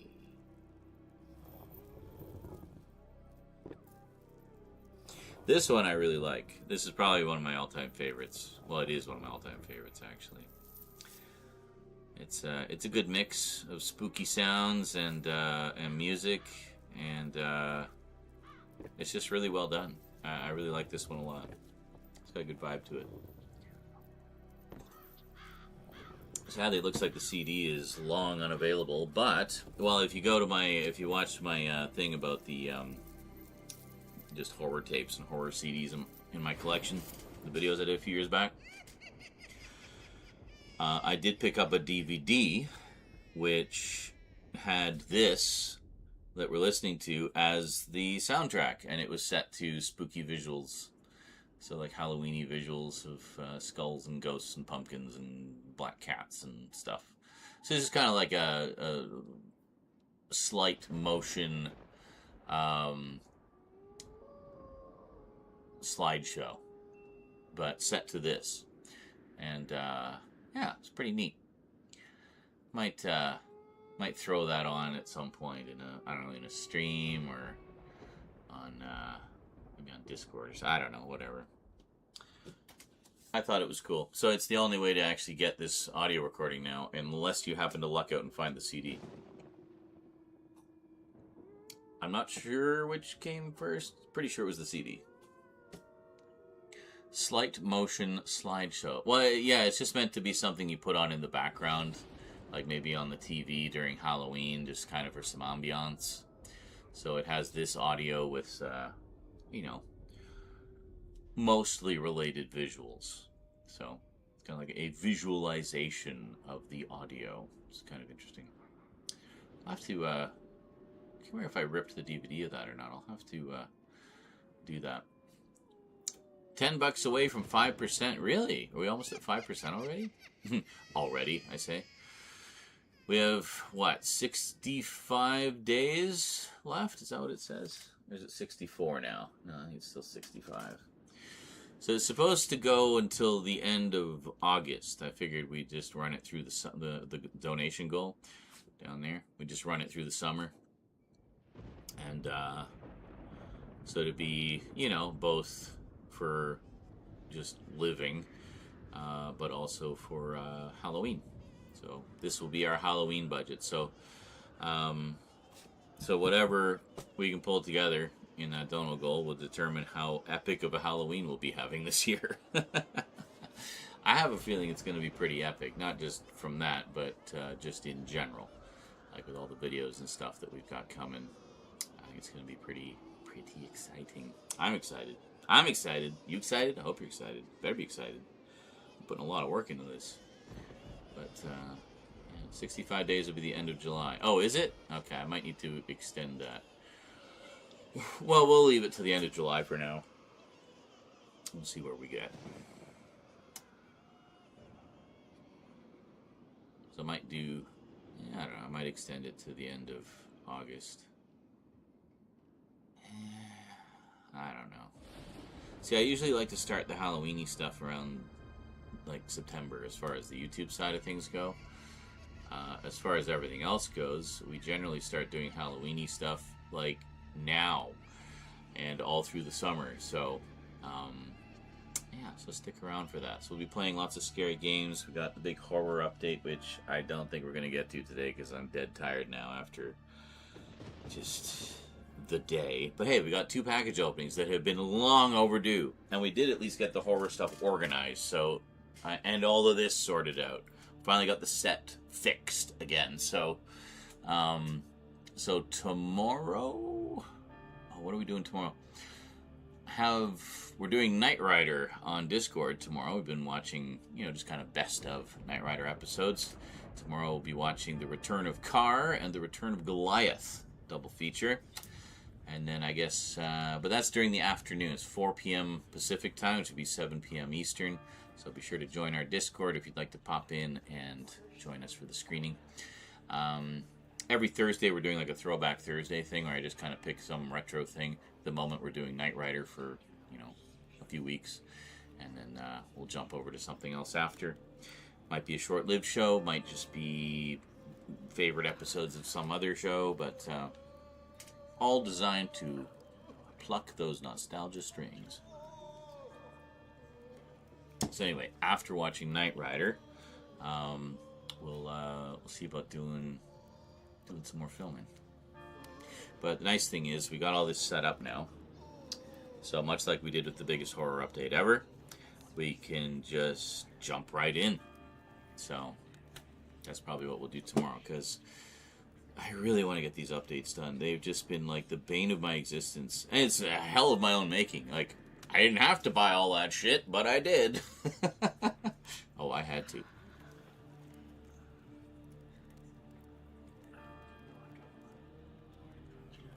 Anyway, so yeah, I really want to get the updates done. So, we will expect you back tomorrow night. Very well. So it'll be Knight Rider in the afternoon, stream during the day, or the night, because we need it to be dark anyway. It doesn't get dark until like 9. So do Knight Rider for 2.5 hours, 3 hours. So I'll go till 7. Yeah, that kind of works out. Take a little, maybe like a food break after the screening, and then come back here around 8 o'clock my time, and then we film all night. There you go. How's that sound? That sound good? Excellent. Glad you agree. We only got 156 days to go till Halloween, which means we're running out of time. The clock is ticking. I don't have a ticking clock button. Well, there's this.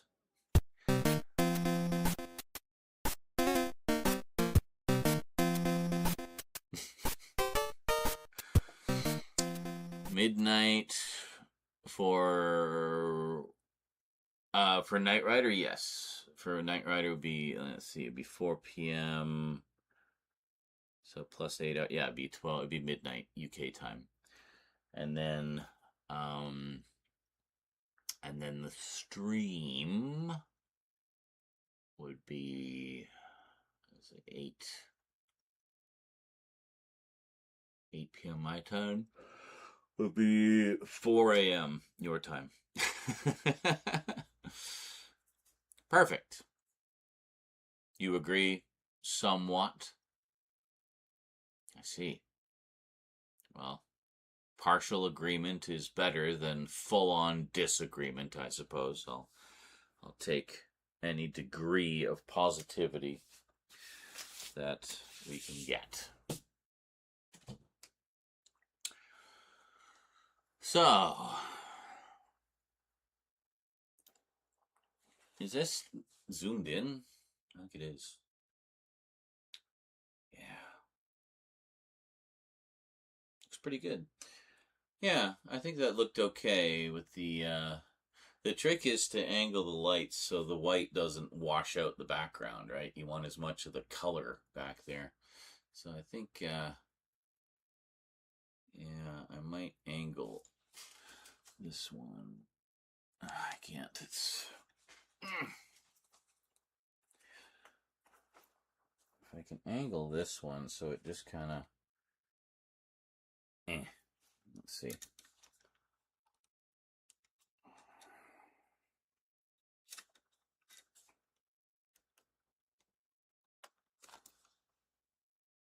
There. That's pretty good. You guys are seeing reflection in the camera lens. That's funny.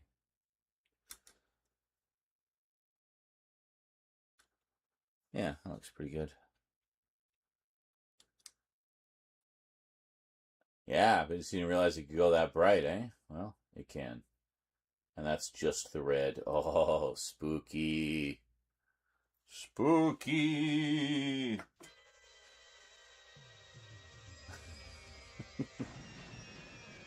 When is it not zoomed in? When you're asleep. Yeah, we'll just leave it like this. Ah.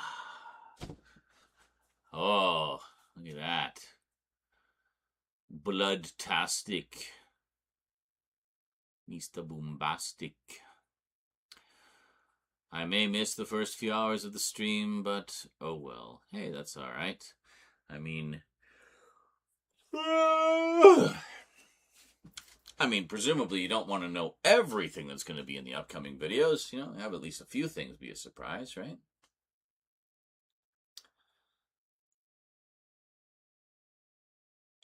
That's okay.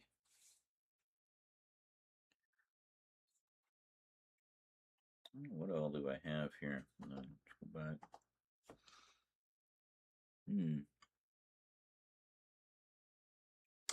Yeah, I added a whole bunch of music. I made like a full page on the Stream Deck that's just various stream-safe songs, mostly from video games and stuff like that, but a bunch from the YouTube audio library. So it's just handy to kind of have music at the push of a button, you know? Yeah, I like it. Anywho, what time is it? I'm thinking it's time to sign off. I'm tired. I did not get proper sleep last night. I was stressed. Almost 3. Yeah, I think it's time to say goodnight, folks. Well, that's good. I'm glad we got at least a couple things filmed. Not too much drama. Just a little bit in the middle there, but it's okay. I think we're just all fucking stressed. That's really what it boils down to. Stressful times we live in. But hey, at least we have... God damn it. Fine. No. At least... Why are you not turning on at all now? Hold on.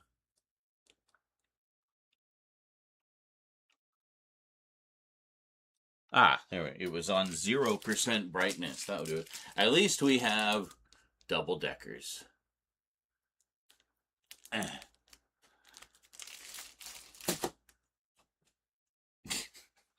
Anyway, that is it for me to you all for now.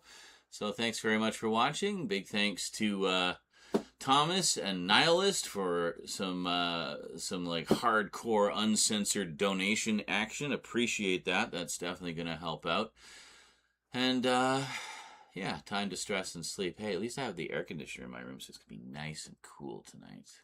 It's been chilling down that room the whole time we've been talking. I have strolled in there a couple times just to get just to cool off a bit. And It's good. Anyway, thank you, BC Hydro, for giving poor folks like us a free air conditioner. All right. Well, enjoy your stressful sleeps, everybody. And we'll see you next time for hopefully a stress-free stream of just talking about physical media and our love of it. And yeah, so I got quite a stack of horror stuff.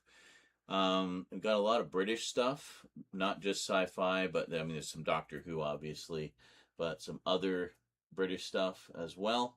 A lot of comedy, a lot of mystery. Yeah, I went kind of hog wild with Amazon UK over the past year. And still got a big stack of anime to update. And some more Star Wars stuff. We got books.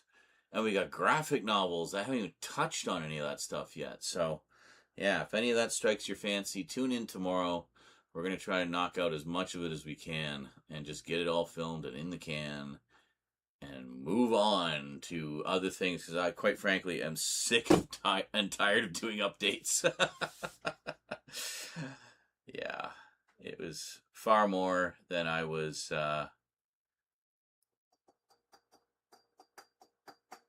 than I realized. Anyway, such is life as a collector. Take care of yourselves, everybody. I'll see you next time. Until then, can the stacks just end already? Yeah, and well, of course, I keep adding to them, so we won't be adding much for the next while. We're paring it way down. But I mean, I filled in the gaps in most of the collections I sought to fill gaps in, so that was nice to finally complete a bunch of little sets within the collection. We'll cover some of those as well. But yeah, anyway, next time. Till then, thanks for watching. Big thanks to everybody who contributed by subs, donos, bits, soundboard, jail, looking at you, etc. That's awesome. You help to keep the magic going. See you next time, folks. Sayonara.